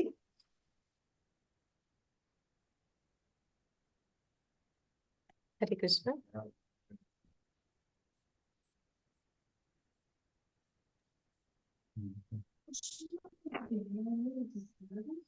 ವಿನೀತಾ ಮಾತಾಜಿ ಹೇಳ್ತೀರಾ? ಲತಾಮಣಿ ಮಾತಾಜಿ. ಮಾತಾಜಿ ಹೇಳಿ ಮಾತಾಜಿ. ಮಾತಾಜಿ, ನನ್ಗೂ ದೇವ್ರ ಬಗ್ಗೆ ತುಂಬಾ ತಿಳ್ಕೊಬೇಕು ಅನ್ಸುತ್ತೆ. ಯಾವಾಗ್ಲಾದ್ರೂ ಇದು ದೇವ್ರದ್ದು ಬುಕ್ಸ್ ಎಲ್ಲ ಓದ್ತಾ ಇರ್ತೀನಲ್ಲ, ಈಗಂತೂ ಈ 7ನೇದ್ರಿಂದ 12ನೇ ಶ್ಲೋಕವರೆಗೂ ನನಗೆ ತುಂಬಾ ಇಂಟ್ರೆಸ್ಟ್ ಆಗಿತ್ತು ಮಾತಾಜಿ. ದೇವ್ರು ಎಷ್ಟು ಇದಾಗಿ ನಮ್ಮನ್ನೆಲ್ಲ ಪ್ರೀತಿ ಮಾಡ್ತಾನೆ, ಇಷ್ಟೆಲ್ಲಾ ಕೊಟ್ಟಿದ್ದಾನೆ ದೇವ್ರು ಅಂತ ಯಾವಾಗ್ಲೂ ಯೋಚನೆ ಮಾಡ್ತಿದ್ರೆ. ಮತ್ತೆ ಚಿಕ್ಕ ಹುಡುಗಿಯಿಂದನೂ ಏನೋ ಒಂಥರ ಹುಡುಕಾಟ, ಏನೋ ಒಂದ್ ತಿಳ್ಕೊಬೇಕು. ಈ ನ್ಯೂಸ್ ಪೇಪರ್ ಅಲ್ಲಿ ಏನಾದ್ರೂ ದೇವ್ರ ಬಗ್ಗೆ ಬಂದ್ರೆ ಎಲ್ಲಿ ಏನು ದೇವ್ರ ಬಗ್ಗೆ ಇರುತ್ತೋ ಅದನ್ನೆಲ್ಲ ತುಂಬಾ ಇಂಟ್ರೆಸ್ಟ್ ಆಗಿ ಓದ್ತಾ ಇದ್ದೆ. ಆಮೇಲೆ ಈಗ ಭಕ್ತಿ ಶಾಸ್ತ್ರಿ ಬಂದ್ಮೇಲೆ ಅಂತೂ ನನ್ಗೆ ದೇವ್ರೇ ಸಿಕ್ಬಿಟ್ಟಿದ್ದಾನೆ ಅನ್ನೋ ಅಷ್ಟು ಖುಷಿ ಆಗುತ್ತೆ ಮಾತಾಜಿ. ನನ್ಗೆ ಮಗುನು ಅವನೇ, ಆಟ ಆಡಕ್ಕೂ ಅವನೇ, ಮನ್ಸ್ ಜೊತೆ ನಾನು ಯಾವಾಗ್ಲೂ ಅವನ ಜೊತೆ ಮಾತಾಡ್ತಾ ಇರ್ತೀನಿ. ಮತ್ತೆ ನನ್ ಫ್ರೆಂಡು ಅವನೇ, ನನ್ನ ಪತಿನೂ ಅವನೇ ಅನ್ನೋ ಅಷ್ಟು ಮಟ್ಟಿಗೆ ನಾನು ಅವ್ರನ್ನ ಪ್ರೀತಿಸ್ತಾ ಇದ್ದೀನಿ ಮಾತಾಜಿ. ಅಷ್ಟು ನನ್ಗೆ ಇಷ್ಟ ಆಗ್ಬಿಟ್ಟಿದ್ದಾರೆ ಅವರು. ಯಾಕೆಂದ್ರೆ ತುಂಬಾ ಕಷ್ಟದಿಂದ ಬಂದ್ವಲ್ಲ, ಅವಾಗಿಂದನೂ ನನ್ಗೆ ಯಾರು ನನ್ ಜೊತೆ ಇರ್ಲಿಲ್ಲ, ಅಷ್ಟು ನಂಬಿಕೆಸ್ತರು ಇರ್ಲಿಲ್ಲ. ಈಗ ನಾನು ಕೃಷ್ಣ ಸಿಕ್ಕಿರೋದು, ಅವನ ಮೇಲೆ ನಾನ್ ತುಂಬಾ ನಂಬಿಕೆ ಇಟ್ಟಿರೋದು, ಅವ್ನ್ ನನ್ನ ನಿಜವಾಗ್ಲೂ ಕಾಪಾಡ್ತಾ ಇದ್ದಾನೆ. ಅಂದ್ರೆ ಒಂದು ಕ್ಷಣ ಇಲ್ಲಿರ್ತೀನಿ, ಮತ್ತೆ ನೆಕ್ಸ್ಟ್ ಹಿಂಗ್ ಆಗ್ಬೇಕು ಅಂತ ಅನ್ಕೊಂಡಿರ್ತೀನಿ, ಆದ್ರೆ ಆತರ ಆಗಿರಲ್ಲ, ಅದಕ್ಕಿಂತ ಚೆನ್ನಾಗ್ ಆಗಿರುತ್ತೆ. ಸೊ ಅವಾಗ ನನ್ಗೆ ಎಷ್ಟು ಖುಷಿ ಆಗುತ್ತೆ ಗೊತ್ತಾ? ಇಲ್ಲ, ಇದು ಕೃಷ್ಣಂದ, ಇದು ಕೃಷ್ಣ ನನ್ನೊಳಗ್ ಕೃಷ್ಣ ಇದ್ದಾನೆ, ಕೃಷ್ಣನೊಳಗ್ ನಾನಿದ್ದೀನಿ, ಅವ್ನನ್ನ ನೋಡ್ತಾ ಇದ್ದಾನೆ, ಅವ್ನ ನಾನ್ ತುಂಬಾ ಇಷ್ಟಪಡ್ತಿದ್ದೀನಿ ಮಾತಾಜಿ. ನಾನ್ ತುಂಬಾ ಇಷ್ಟಪಡ್ತಿದ್ದೀನಿ. ಮತ್ತೆ ಅವ್ನ್ ಶ್ಲೋಕ, ಮತ್ತೆ ಒಂದು ಹಾಡೆಲ್ಲ ಬರುತ್ತಲ್ಲ, ಅಚ್ಯುತಂ ನಾರಾಯಣಂ ಕೇಶಂ ಅಂತೆಲ್ಲ, ಅದೆಲ್ಲ ಹಾಡು ಯಾವಾಗ್ಲೂ ಹೇಳ್ಕೊಂಡ್ ಕೆಲ್ಸ ಮಾಡ್ತಾ ಇರ್ತೀನಿ ಮನೆಯಲ್ಲಿ. ನನ್ಗೆ ಒಂಥರ ಜೊತೆನಲ್ಲಿ ಒಬ್ಬ ಫ್ರೆಂಡ್ ಇದ್ದಂಗ ಆಗ್ಬಿಟ್ಟಿದೆ ಮಾತಾಜಿ ಈಗ ನನ್ ಮನ್ಸಲ್ಲಿ. ಅಷ್ಟು ನಾನು ಎಷ್ಟು ಹೇಳ್ಕೊಂಡ್ರು ಅದಕ್ ಸಾಧ್ಯನೇ ಇಲ್ಲ ಮಾತಾಜಿ. ಅಷ್ಟು ಖುಷಿ ಆಗುತ್ತೆ ಮಾತಾಜಿ ನನ್ಗೆ ನಡುವೆ. ಮೊದ್ಲು ಒಬ್ಳೆ ಇದ್ದಾಗ ಎಷ್ಟೊಂದ್ ಕಷ್ಟಗಳೆಲ್ಲ ನೆನ್ಸ್ಕೊಂಡ್ ಅಳ್ತಿದ್ದೆ. ಮತ್ತೆ ದೇವ್ರು ನನ್ಗೆ ಯಾಕೆ ಇಷ್ಟು ಲೇಟ್ ಆಗಿ ಇದನ್ನೆಲ್ಲ ಕೊಟ್ಟ ನನ್ಗೆ ತಿಳುವಳಿಕೆ? ನನ್ಗೆ ಇನ್ನೂ ಮುಂಚೆನೆ ಕೊಟ್ಟಿದ್ರೆ ಚಿಕ್ಕ ಹುಡ್ಗಿ. ಮ್ಯೂಟ್ ಆಗಿ ಹೋಗಿದ್ದೀರಾ ಮಾತಾಜಿ? ದೇವ್ರು ನನ್ನ ಎಷ್ಟೊಂದ್ ಪ್ರೀತಿ ಮಾಡ್ಕೊಂಡಿರ್ಬೋದಿತ್ತು. ತುಂಬಾ ಖುಷಿ ಆಗುತ್ತೆ ಮಾತಾಜಿ. ಅಷ್ಟೇ ಮಾತಾಜಿ. ಧನ್ಯವಾದಗಳು ಮಾತಾಜಿ. ಹರೇ ಕೃಷ್ಣ. ದಾಮೋದರ್ ಹರಿದಾಸ್ ಪ್ರಭುಜಿ. ಹರೇ ಕೃಷ್ಣ.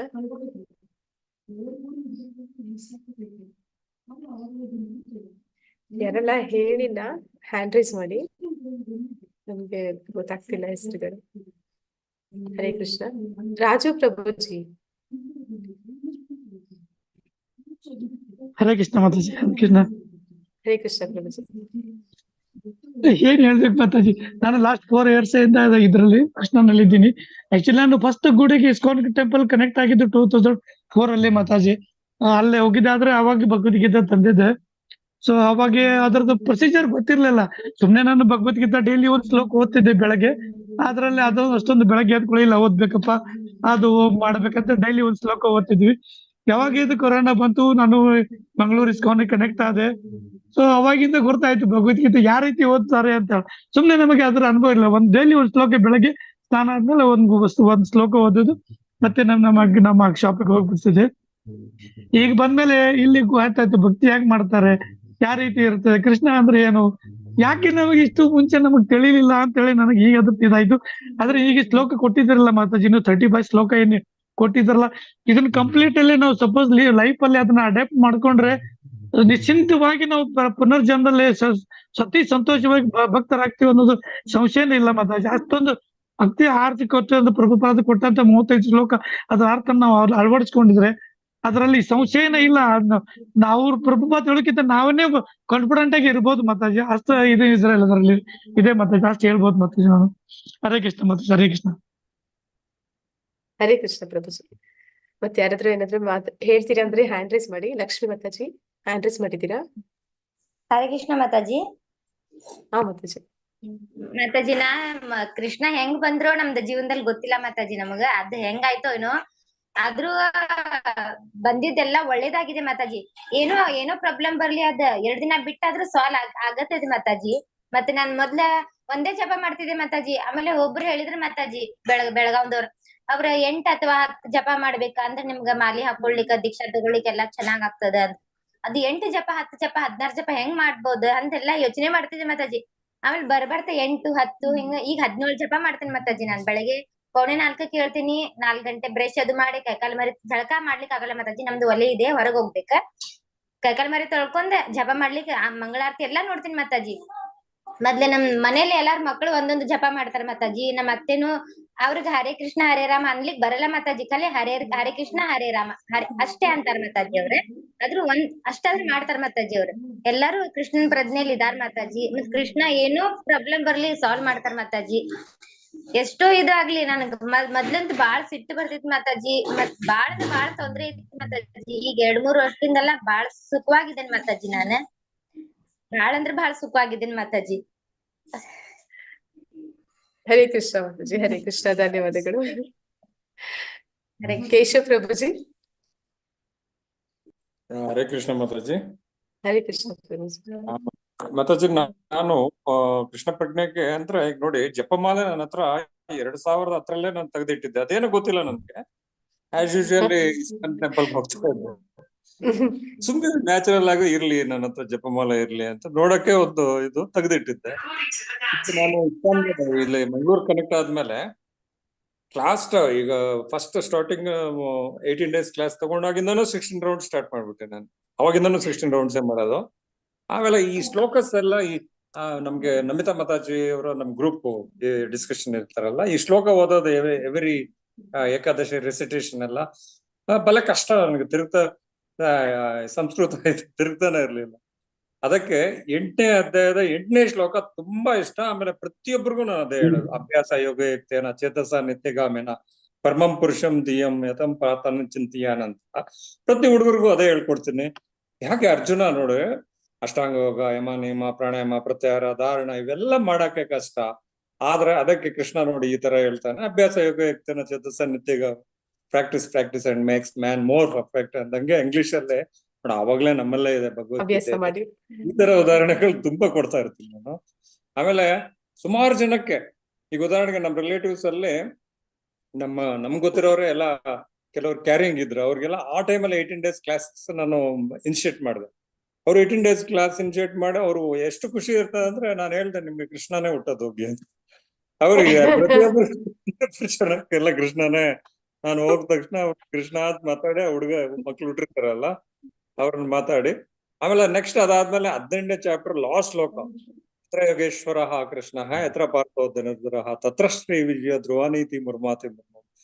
ಅದಕ್ಕೆ ಭಗವಂತನ ಆ ಕೃಷ್ಣನ ಹೆಸರು ಎಲ್ಲಿದೆಯೋ, ಅರ್ಜುನನ ಹೆಸರು ಎಲ್ಲಿದೆಯೋ ಅದನ್ನ ಆ ಹೆಸರು ಕೇಳ್ತಾ ಇದ್ರೇನೆ ಸಾಕು. ಅದಾದ್ಮೇಲೆ ನೆಕ್ಸ್ಟ್ 6 ಸಿರಿ ಭಗವಂತನ. ಯಾಕೆ ನಾವು 6 ಸಿರಿಗಳು ಭಗವಂತನ ಯಾಕೆ ಪೂಜೆ ಮಾಡ್ಬೇಕಂದ್ರೆ ನೋಡಿ, ಆ ಸಿರಿ ಎಲ್ಲಿದೆ. ಈಗ it is like a Newton's action and reactions are equal and opposite. ಆ ಭಗವಂತನ ನಾವು ಪ್ರೇಯರ್ ಮಾಡಿದ್ರೆ ಆಕ್ಷನ್, ಆಮೇಲೆ ರಿಯಾಕ್ಷನ್ ಬೇಕಾದ್ರೆ ಆ ಭಗವಂತನ ಸಿರಿಗಳು ನಮ್ಗೆ ಚೂರ್ ಚೂರ್ ಚೂರ್ ಚೂರ್ ಟಚ್ ಆಗ್ತಾ ಇರುತ್ತೆ ಇಷ್ಟೇ. ಈ ತರ ಎಲ್ಲ ನಾನು ಶ್ಲೋಕಗಳು ಜನರಿಗೆ ಕೊಡ್ತಾ ಇರ್ತೀನಿ, ಹೇಳ್ತಾನೆ ಇರ್ತೀನಿ ಅಲ್ಲೆಲ್ಲ. ಆಮೇಲೆ ಪ್ರಭುಜಿ ನೀವು ಟೀಚರಾ? ಅಲ್ಲೇ ಇಲ್ಲ ಮಾತಾಜಿ, ನಾನು ಇಂಜಿನಿಯರ್. ಮನ್ಮನ ಮದ್ಭಕ್ತ, ಈಗ ಸದಾ ಮನಸ್ಸಲ್ಲಿ ಯಾವಾಗ್ಲೂ ಕೃಷ್ಣನ ಇದಿದ್ರೆ ಅವಾಗ ನಿನ್ಗೆ ಯಾವಾಗ್ಲೂ ಆ ಕೃಷ್ಣನೇ ನೋಡ್ಕೊಂತಾರೆ, ನಿನ್ ಕಷ್ಟಗಳು ಏನಿದ್ರು ಆತನೇ ನೋಡ್ಕೊಂತಾನೆ ಅನ್ನೋದೊಂದು. ಈ ತರ ಉದಾಹರಣೆ ಕೊಡ್ತಾನೆ ಇರ್ತೀನಿ ಎಲ್ಲರಿಗೂ. ಹಂಗೆ ಮಾತಾಜಿ ನಂದು ಆ ಚಾಟಿಂಗ್. ಆಮೇಲೆ ಇದೊಂದು ಎಸ್ಪೆಷಲಿ ಆ 16 ರೌಂಡ್ ಚಾಟಿಂಗ್ ಮಾಡಿದ್ಮೇಲೆ ನೆಕ್ಸ್ಟ್ ತಾನೇ ಮನ್ಸಲ್ಲಿ ಹರೇ ಕೃಷ್ಣ ಕೃಷ್ಣ ಕೃಷ್ಣ ಹರೇ ಹರೇ ಹರೇ ರಾಮ ಅದು ಬರ್ತಾನೆ ಇರುತ್ತೆ ನನ್ಗೆ ಆಗ್ಲಲ್ಲ. ಆಮೇಲೆ ಸ್ಟಾರ್ಟಿಂಗ್ ಅಲ್ಲಿ ಭಾಗವತಂ ಕ್ಲಾಸ್ ಕೇಳುವಾಗ ಸಚ್ಚಿದಾನಂದ ಪ್ರಭುಜಿ ಅವ್ರದ್ದು ಮಾತಾಡಕ್ಕೆ ನೀವು ದಾರಿಯಲ್ಲೂ ಜೋರಾಗಿ ಬೇಕಾದ್ರೆ ಹೇಳ್ಕೊಂಡು ಹೋಗ್ಬೋದು ಅಂತ ನಾನು ಸ್ಟಾರ್ಟಿಂಗ್ ಆದ್ಮೇಲೆ ನನ್ ಮಗಳನ್ನ ಕ್ಲಾಸ್ ಬಿಡಕ್ ಹೋಗ್ತಾ ಇದ್ದೆ. I use to ದಾರಿಯಲ್ಲೆಲ್ಲ Hare Krishna Krishna Krishna ಹರೇ ಹರೇ ಹರೇ ರಾಮ ರಾಮ ರಾಮ ಹರೇ ಅಂತ ಹೇಳ್ತಾನೆ ಇದ್ದೆ ನಾನು. ಹಂಗೆ ಆ ಮುಜುಗರ, ಆ ಭಕ್ತಿ ಅನ್ನೋದು, ಆ ಮುಜುಗರ ಅನ್ನೋದೇ ಹೊಟ್ಟೋಗ್ಬಿಟ್ಟಿದೆ. ಆಮೇಲೆ ನಾವು ಒಂದು ಲಾಸ್ಟ್ ವೈಕುಂಠ ಏಕಾದಶಿಗೆ ಇಲ್ಲಿ ಗಂಗನಹಳ್ಳಿಯಲ್ಲಿ ನಮ್ಮ ಅಂಕಲ್ ಅವರೇ ಕಟ್ಸಿದ್ದಾರೆ, ಲಕ್ಷ್ಮೀ ನರಸಿಂಹ ಸ್ವಾಮಿ. ಅಭಿಷೇಕಕ್ಕೆ ಹೋಗಿದ್ವಿ, ಬೆಳಗ್ಗೆ 5:30ಗೆ ಅಭಿಷೇಕ. ಆ ಎಲ್ಲಾ ಶೃಂಗಾರ ಮಾಡ್ಬಿಟ್ಟು ಆ ಬಾಕಲು ತೆಗಿಯೋಷ್ಟೊತ್ತಿಗೆ ಆತರ ರೂಢಿನೇ ಇರ್ಲಿಲ್ಲ. ಗೋವಿಂದ ಎಲ್ಲಾರು ನೋಡಿ ಆಶ್ಚರ್ಯ ಆಗ್ಬಿಟ್ರು. ಹಂಗೆ ಆ ಗೋವಿಂದನ ನಾಮಗಳು, ಆ ವೆಂಕಟರಮಣ ನಾಮಗಳು ತಾನೇ ಮನ್ಸಲ್ಲಿ ಬರ್ತಾ ಇರತ್ತೆ ಮಾತಾಜಿ. ಹಿಂಗೆ ಮೈ ಎಕ್ಸ್ಪೀರಿಯನ್ಸ್. ಹರೇ ಕೃಷ್ಣ ಮಾತಾಜಿ, ಧನ್ಯವಾದಗಳು ಪ್ರಭುಜಿ. ಆದ್ರೆ ನಮ್ಗೆ ಪಾಪ ಏನಿರುತ್ತೆ ಅದು ನಮ್ಮನ್ನ ತಡೆಯುತ್ತೆ ನಾಮಸ್ಮರಣೆ ಮಾಡೋದಂತ. ಯಾವಾಗ ಪಾಪಗಳು ಹೊಟ್ಟೋಗುತ್ತೆ ನಾವು ಮುಜುಗರ ಅನ್ನೋದು ಬಿಟ್ಟು ಬಿಡ್ತೀವಿ. ನಮ್ಗೆ ಭಗವಂತನ ಹೆಸರು ಹೇಳೋದಕ್ಕೆ ಏನ್ ಮುಜುಗರ ಅಂತ ಆಗ ಅನ್ಸುತ್ತೆ ಪ್ರಭುಜಿ. ಹರೇ ಕೃಷ್ಣ. ಹರೇ ಕೃಷ್ಣ ಹರೇ ಕೃಷ್ಣ ಹರೇ ಕೃಷ್ಣ ಪ್ರಭುಜಿ. ಮತ್ತೆ ಯಾರಾದ್ರೂ ಹೇಳ್ತೀರಾ? ಹರೇ ಕೃಷ್ಣ.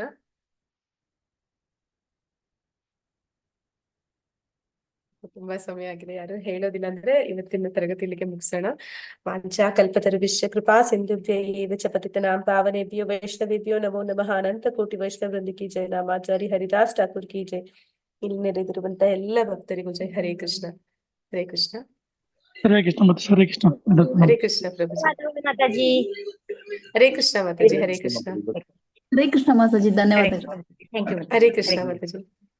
ಮಾತಾಜಿ ಇದು ನೆಕ್ಸ್ಟ್ ವೀಕ್ ಕ್ಲಾಸ್ ಇರುತ್ತಲ್ಲ ಮಾತಾಜಿ? ಹರೇ ಕೃಷ್ಣ ಮಾತಾಜಿ. ನೆಕ್ಸ್ಟ್ ವೀಕ್ ಕ್ಲಾಸ್ ಇರುತ್ತಲ್ಲ? ನೆಕ್ಸ್ಟ್ ವೀಕ್ ಅದು ರಿವಿಷನ್ ಮಾಡೋಣ ಮಾತಾಜಿ. ಸರಿ ಮಾತಾಜಿ.